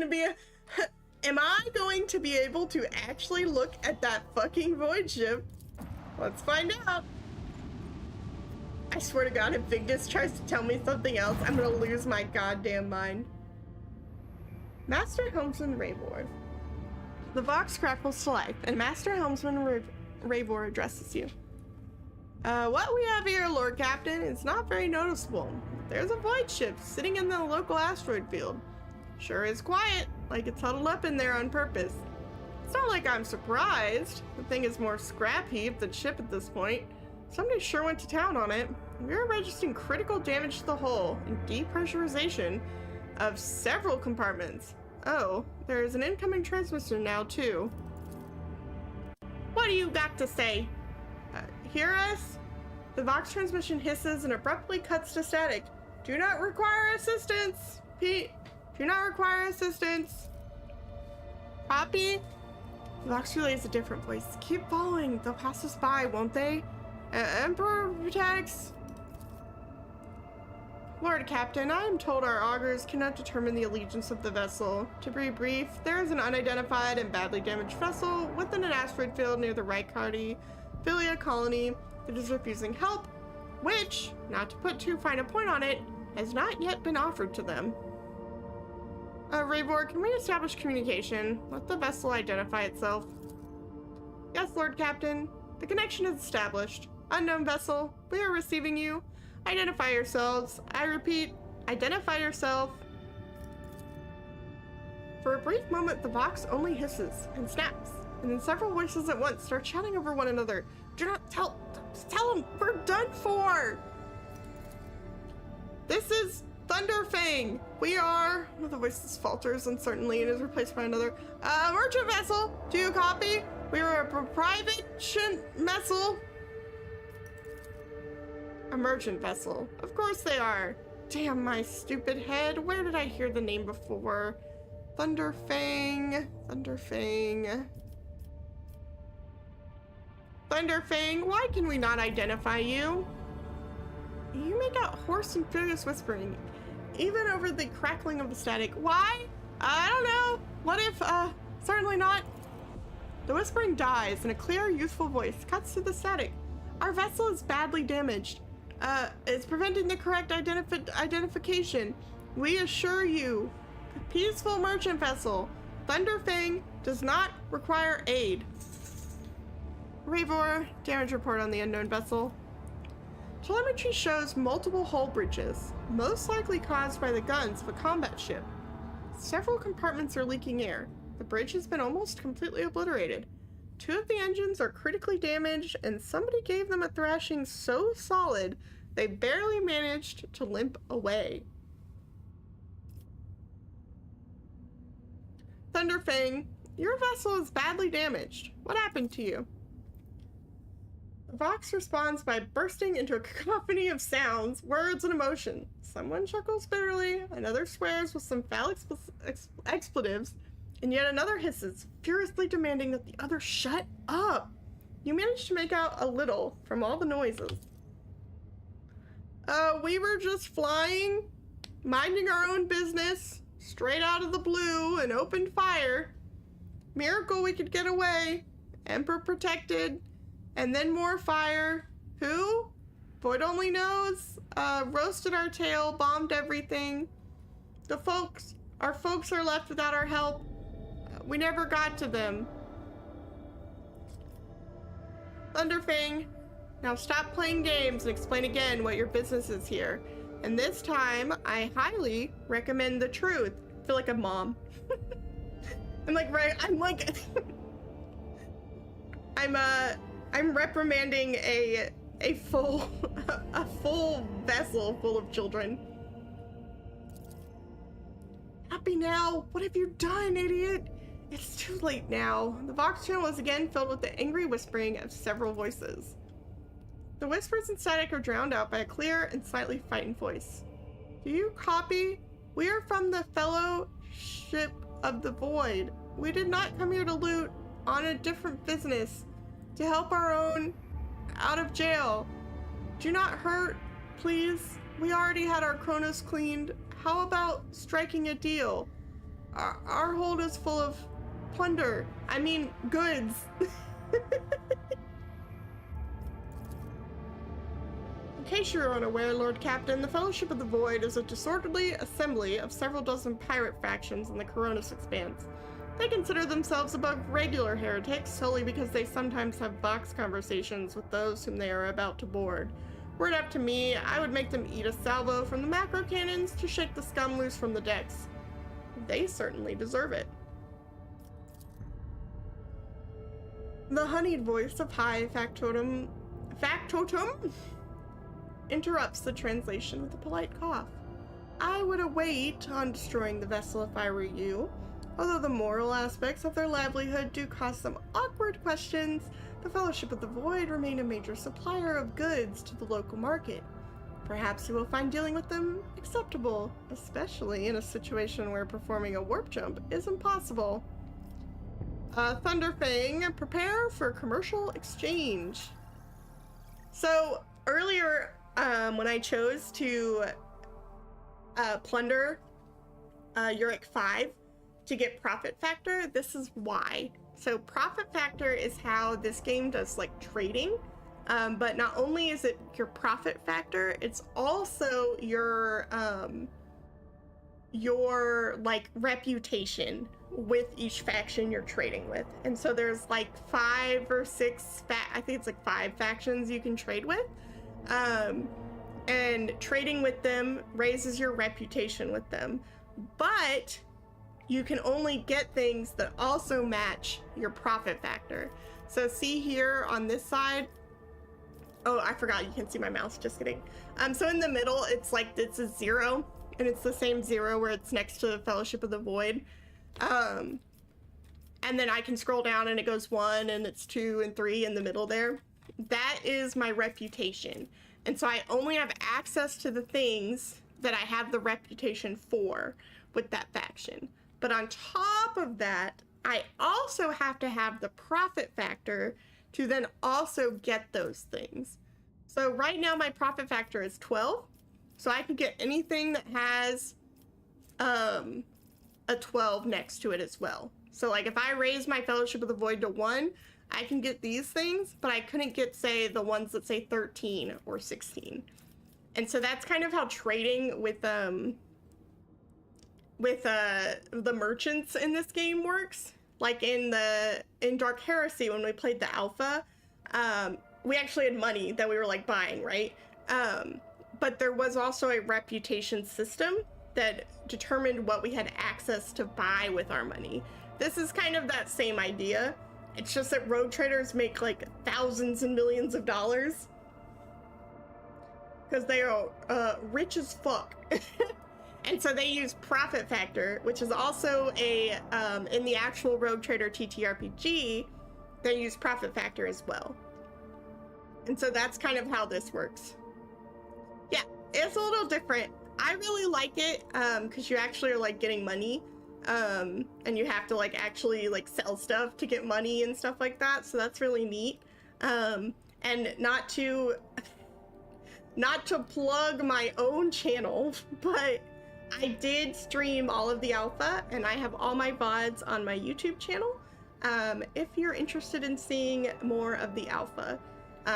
The only way I think right now to get access to it is to pay the ungodly amount of money that I did alongside my friend for us both to have access to the alpha. But that was like, that's Christmas and our birthday presents to each other type of money.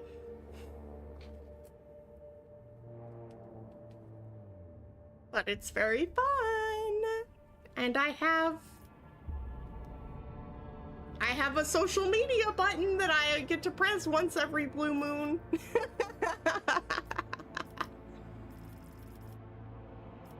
But the alpha's really cool. Highly recommend it if you get a chance, and if they open it up to more people, or the beta. The game is probably gonna be so fucking fun. Okay, but the other way that this works that's different from having money, so like right when you spend money, your money goes down. If my profit factor matches, I just get all of this stuff. There is no like, it doesn't hurt my profit factor to take these things. So if I have access to them, I have access to them. And how do you raise your fellow, like how do you raise your reputation, Nitro? How does that work? Well, I'm so glad you asked. If you go over here to reputation, you can sell things to certain factions and get fellowship from them. And so certain things like heretical stuff, I get more if I trade it to this faction versus some of the other factions will want different things. And these sets are basically just made by sending stuff to my cargo. Every single item has like a type. So you'll see it, you'll see it here at the bottom. It says 5% of ranged weaponry cargo. So when I add anything to my cargo, that percentage gets added every time it reaches 100%. It's a full thing that I can trade with a merchant. And so that's how the trade system works in this game. And I'm gonna give them, first I'm gonna hide the untradeable stuff. I'm gonna give them this heretical bullshit because I don't need it. And I'm also gonna give them jewelry. Trade.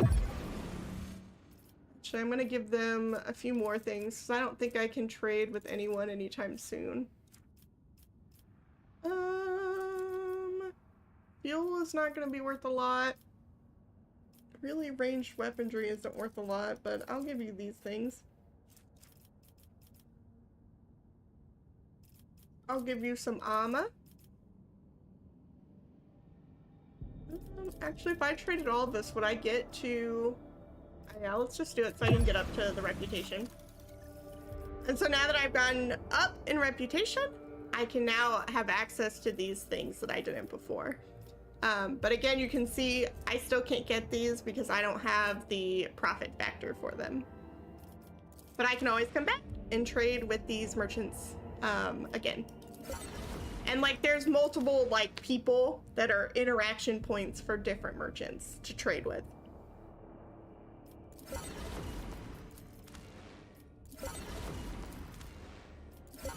But this definitely makes getting cool items really great. And there's another, oh, there's like a buy all available button that I've never interacted with before. What the heck? That would have saved so much time. There's another reason to raise your reputation with factions, but it doesn't become relevant until much later in the game. And when we get to that, I'll show you. But now I've got cool new items that I can swear. I wish this was automatically organizing, and it's not for some reason. Okay, I would like to give you, not this power mall, but yes, this cool chainsword.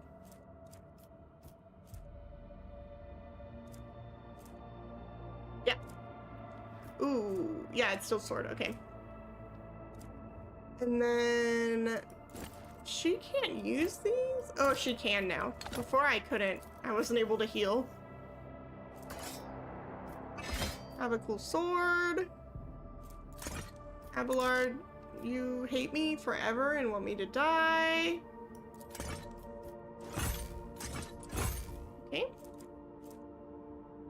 Range attack hits an enemy. The wearer gains plus 5% bonus to critical hit chance. The next range attack is the same enemy. Does not stack. Let's give you this, my good friend. Have some cool gloves. Range attacks decrease their target's dodge. Does not stack. Yeah, you can have this too. No. Heavy leather. Flamer. Have a cool grenade. Have a cool grenade just for you. You have a cool grenade too.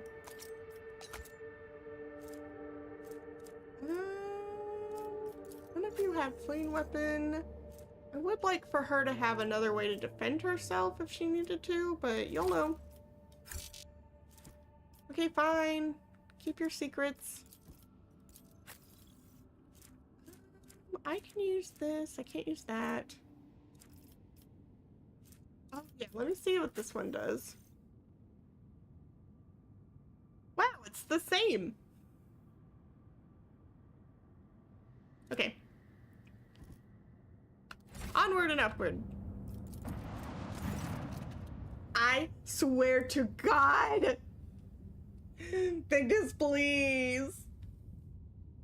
Permission to report, Lord Captain. Members of the Sacred Cult operating aboard the ship have requested an audience. They wish to present gifts and introduce themselves to their new captain. What sacred cult? What sacred cult? They call themselves the Bloodspun Web. The cult defends the flagship from both internal and external threats. Lady Theodora held them in high regard and looked favorably upon their activities. I'm super ready to receive them. I'm the most ready, the readiest. I will commence preparations at once, Lord Captain. So after we do this cutscene, I might call it. I thought we'd be able to do more in this stream, but I'm almost at 6 hours, and we'll just have to continue. We'll have to continue next week on to the next planet.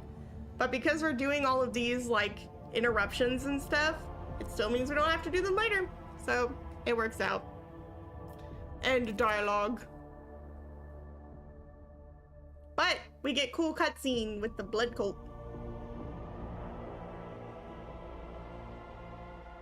Oh, by the way, did we forget to mention the blood cult on our ship? Oops. Sorry, Lord Captain.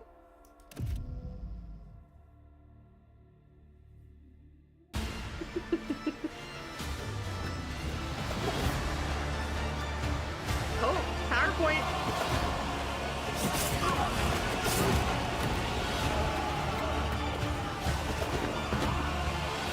Oh, come on, game.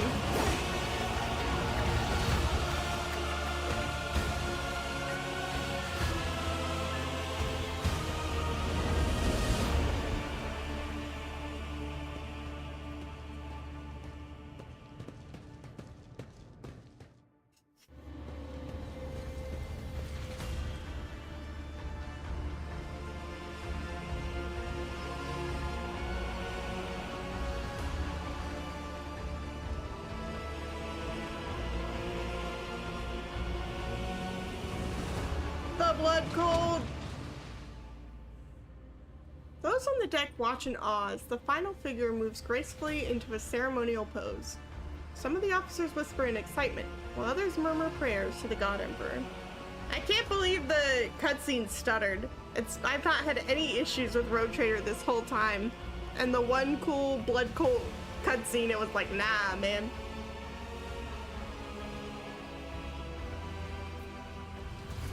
The Undying Emperor commanded us to spin a web of blood around his children, and we obeyed. We obey still. Cabela! They fall silent as a tall young woman steps forward. She moves towards you soundlessly, the dim light casting shadows across the mask which conceals her face. And then she said what she said. The masked cultists repeat the words in a mournful whisper. We obey still. This is Cabela. She's one of the new DLC player character people that we can meet, and also romance. She's pretty cool. She's a murder hobo, literally. Domin von Valancius, death has whispered your name. We disown Domin Theodora. We renounce our oath to her. The woman's slender finger has been fitted with a metal claw. She points it in your direction and gazes at you from behind her bone mask with cold, grim eyes of an assassin. She pulls out a sinister carved blade and similar weapons, suddenly appear in the hands of her motionless companions. And now we give the gift of our blood to you. It is the gift of death. The gift of death. Death has whispered your name. The followers of the tenets of the web swear fealty to their new overlord and offer proof of their devotion. Their blades sing through the air, and rivulets of crimson flow onto the deck. The young woman bows her head reverently as she hands you a heavy parcel. The others bow their head as well. They seem unconcerned by the blood that trickles down their fingers. We give you a blade, the silent verdict. The Undying One has chosen you to wield this instrument of death. We give you one of our own, Kibella. She will be your shield and shadow. And we give you the blood of these traitors. The tenets of the web will purify their souls. Hell yeah. You've heard many stories about death cults, such as this one. These devoted, holy assassins of the Imperium have turned death into a form of worship of the Emperor. They are exemplary slayers, invisible executioners, and the scourge of traitors, heretics, and fallen souls. Many righteous people humor them as votaries of the faith, while others see their fearsome rituals as frenzied spectacles, touched by, not humor, honor them. Many righteous people honor them as votaries of the faith, not humor. That's very different.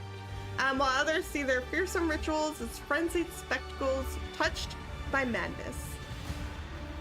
Examine the cultists. The cultists are voidborn. Their light, sinewy bodies are clad in light armor, which allows them to move with an acrobat's nimble grace and strike with an assassin's swift surety.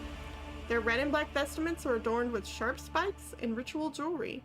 Where time and training have worn their garments threadbare, you can make patterns of bleeding lacerations. Examine the captives. The prisoners cower beneath the weight of your gaze. Blood drips down the tear-stained faces of the captured officers, technomats, and workers. A word has been carved into each of their foreheads with meticulous precision. Traitor, heretic, apostate, renegade. The cuts have been diligently and regularly reopened to prevent healing. These renegades committed treachery against their domin. Their lips once praised the name of Kunrad Voigtveer, but it is your name they will whisper as they cross over to the other side. Thanks, Kibella. Interesting. So, a death cult watches over my crew. They who honor the Emperor through killing, who devote their every deed to serving him. Sacred executioners. I can! I know, Kibella's pretty cool. And she's like, full murder hobo. Our essence. This is a great honor for the blood-spun web. We have woven the bays of this ship together with the threads of our faith for many years. We keep the greatest relic, his tarot, through which he sends us his blessed revelations. We obey the whispers of the Undying One. This is our service to him. This is our service to you. I've already outed myself as a serial Henrik von Calix romancer, so I'm not familiar with her love story. And I also didn't complete my playthrough with her and do all of the stuff for her DLC yet. But from what I remember, I just think it's so cool. I just love that they introduced like a death cult and it's like its own culture and all the things about it. And it's, How interesting. Devout assassins who believe themselves to be instruments of a higher power. God? They revel in violence and cannot tell the difference between bloodthirst and piety. They follow their faith blindly, unaware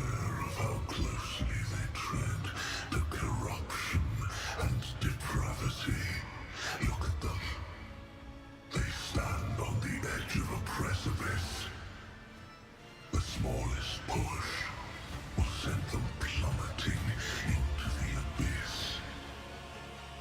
You could be their downfall. All you have to do is push. No!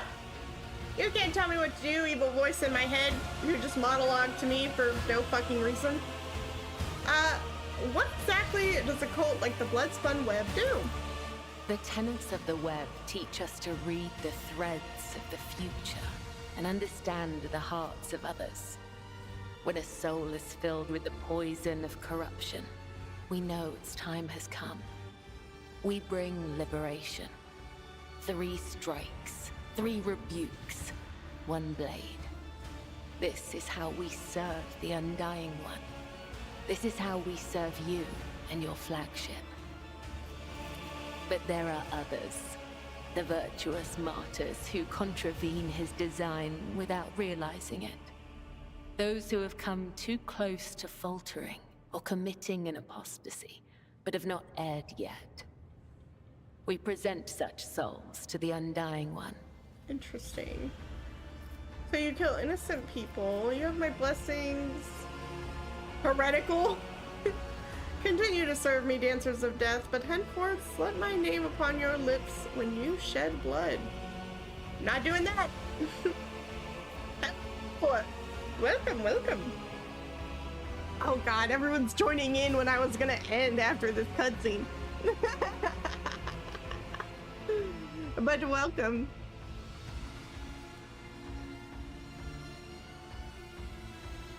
Also, Scorpion, do you want me to call you Scorpion or do you want me to call you Scorpio? Because I think I know you as Scorpio, but your name is Scorpion here. Or do you want me to give you your full legal name?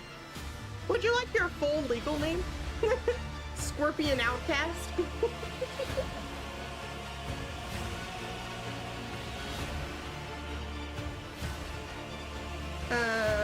You kill innocent people. You mentioned the tenets of the web. You have my blessing. May your blades bring swift death of the Emperor's name. Instead of helping those who may soon stumble, you offer them death? I find that acceptable. I'm gonna say, you have my blessing. May your blades bring swift death to the Emperor's enemies. The blood-spun web will not forget your words, Domin. They are the wisdom of the tenets and the benediction of our duty. The benediction of our duty. Tell me about yourself.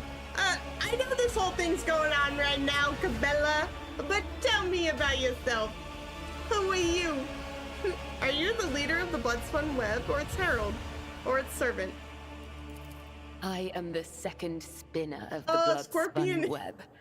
The honor of this title is bestowed only upon those who have ushered more souls than... It is shameful to speak of one's own deeds. I'm here to become your shadow, not to make boasts. Cabela, you're so great. My full legal name is Scorpio the Scorpion. Scorpion Outcast is my middle name. Please, please. That's my father's name. Please, please. It's like Nitrous Rug Ratio, my full name. Please, only my mother calls me Nitrous Rug Ratio. Nitro is just fine.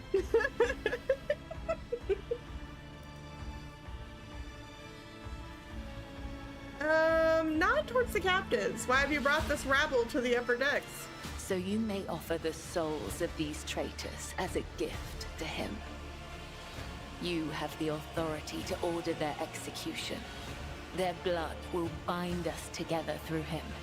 For the God Emperor, the Undying One is death itself. The Undying One is duty itself. Okay. Give the order, Domin. Let a spinner of the blood-spun web undergo the test of a sacred trial. The others echo her words from beneath their bone masks. Undergo the test.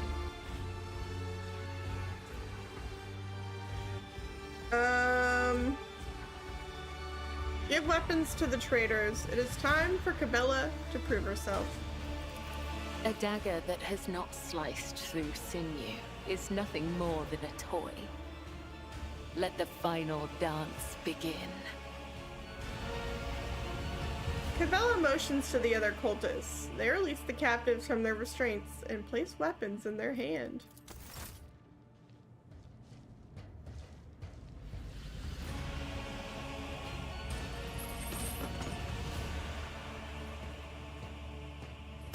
It's Cabela's show-off time.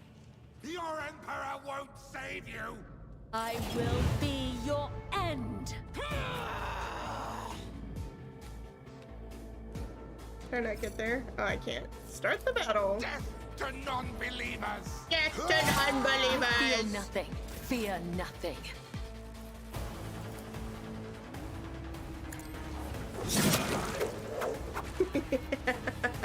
I shall not. The other side. Now this was the show off the new class thing. Death is a blessing. The shadows will see it done. Harry!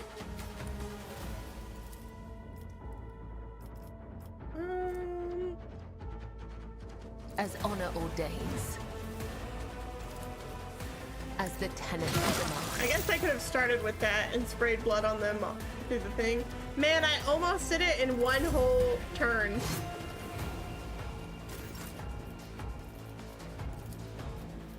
Trust me.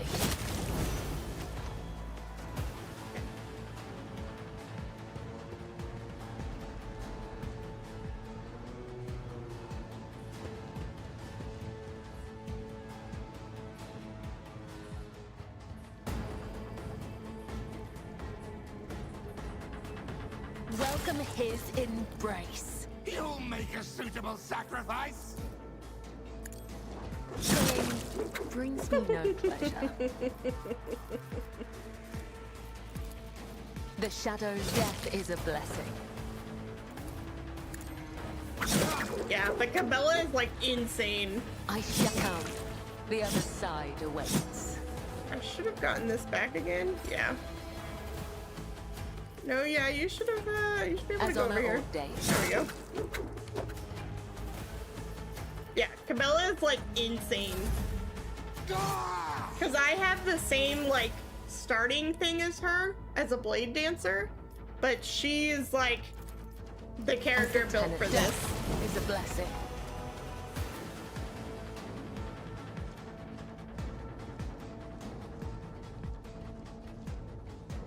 Yeah, she's like super cool.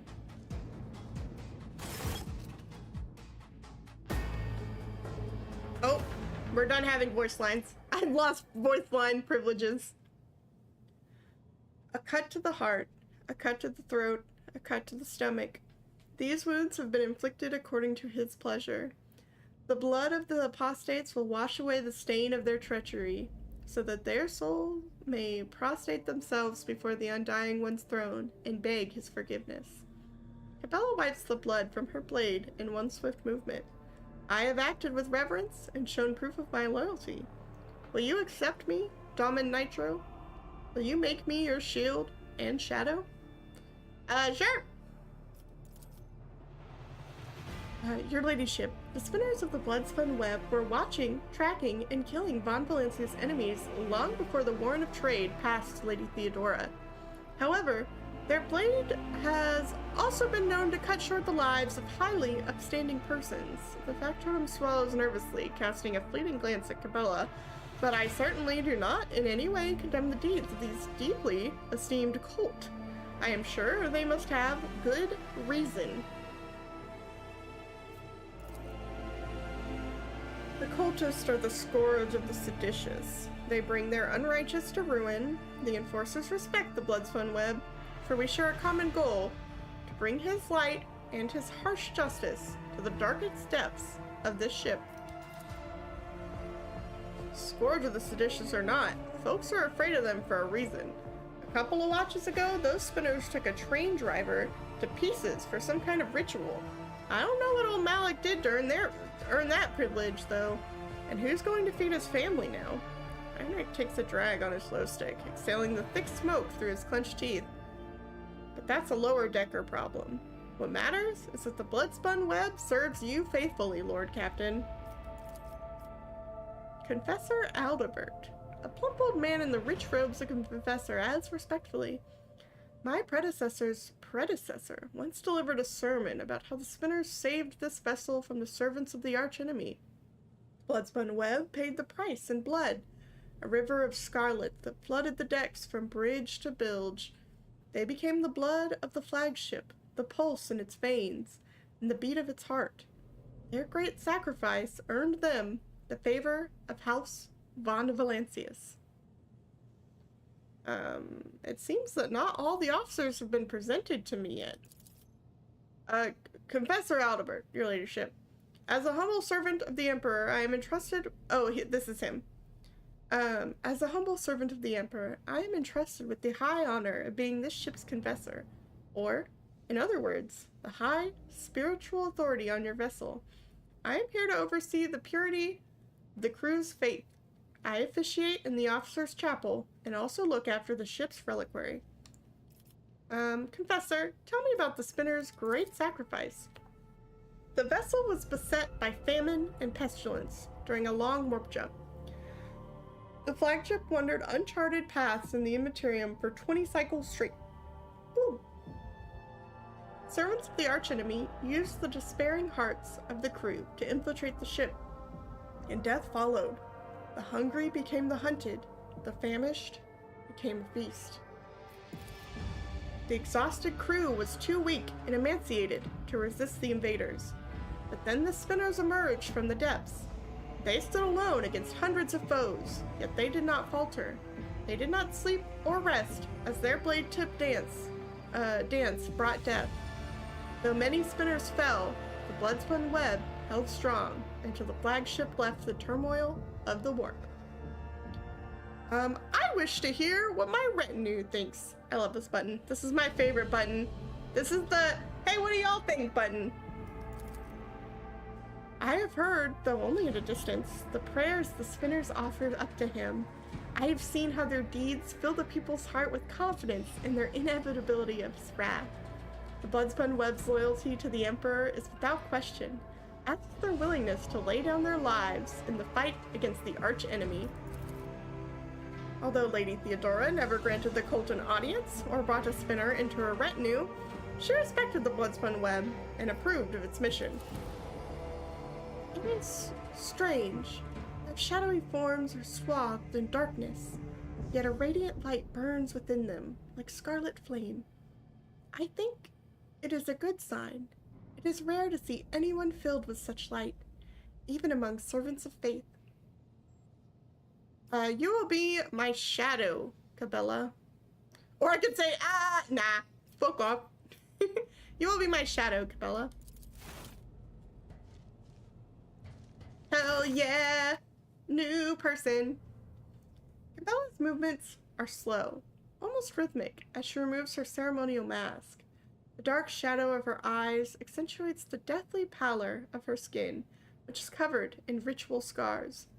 Henceforth, I am your shadow, Damen Nitro von Valancius, an instrument of death placed in your hand by the Undying One, for so it was ordained, and so his tarot forspoke.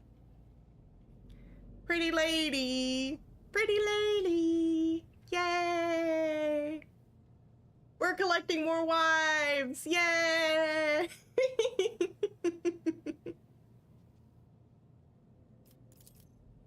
The young woman bows her head once more. I also come bearing an invitation from the Vizier of the Bloodspun Web.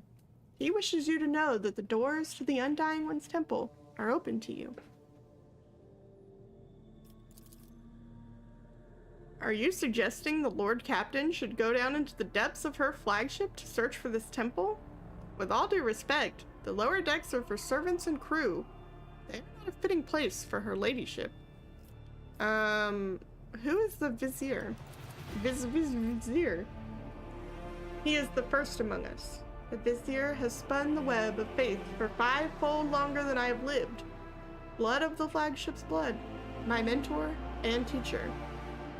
Why is the Vizier not here to deliver the message himself? The first spinner is old. His abode is in the temple beneath the flagship's freight line, and he has not left the lower decks in decades.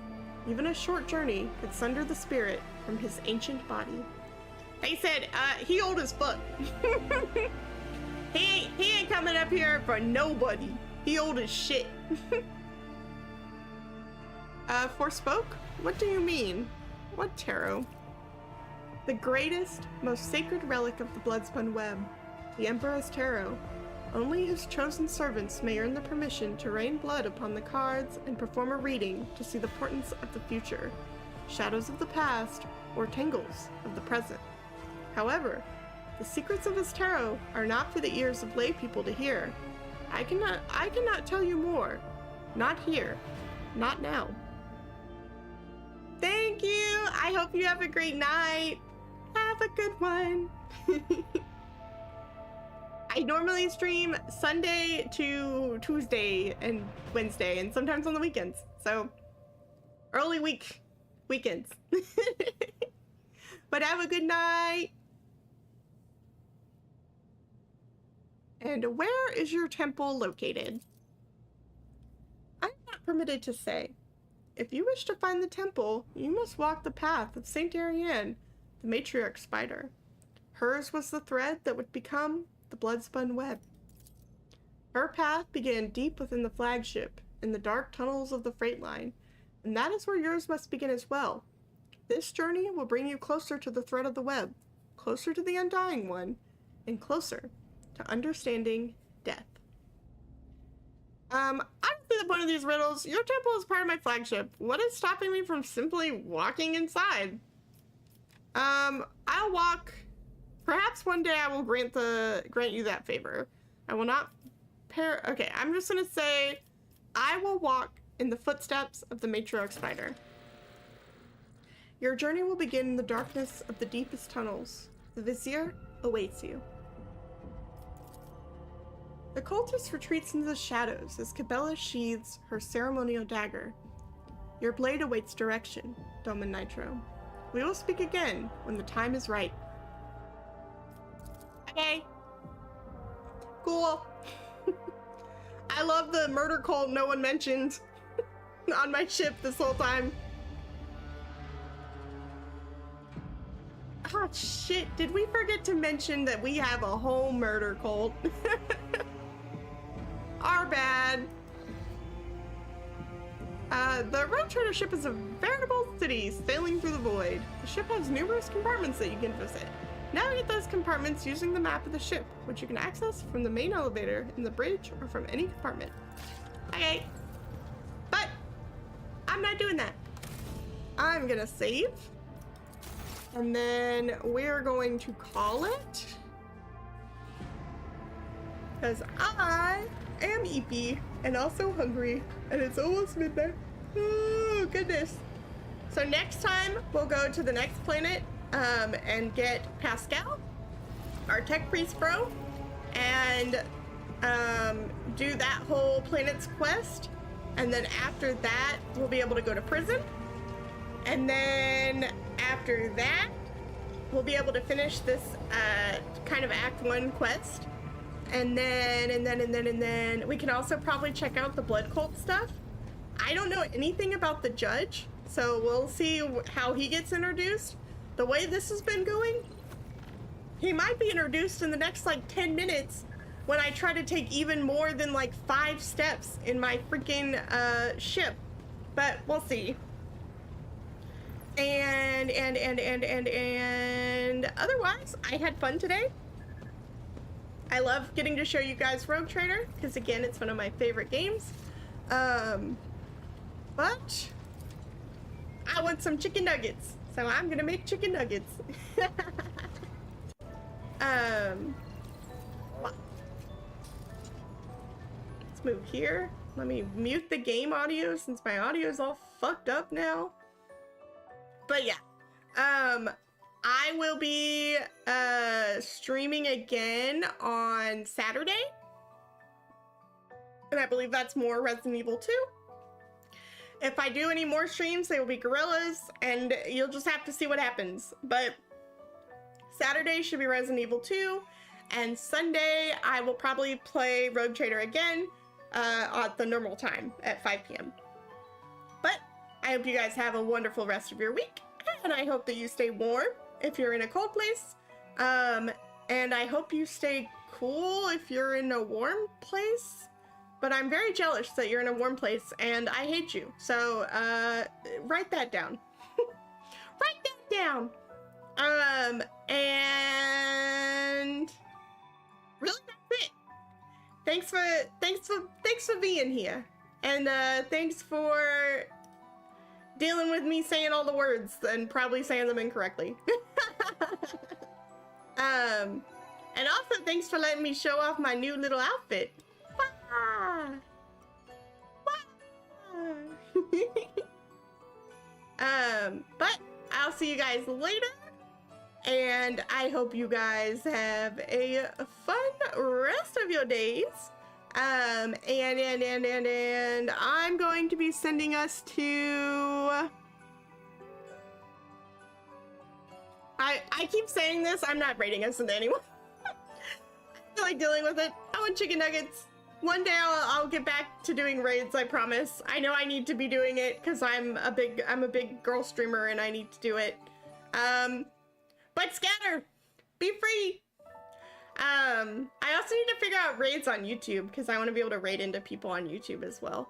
But have fun. Goodbye. Farewell. Au revoir. Have fun. Do good things. Make good choices. Wash your hands and your ass. That one's not in the rules.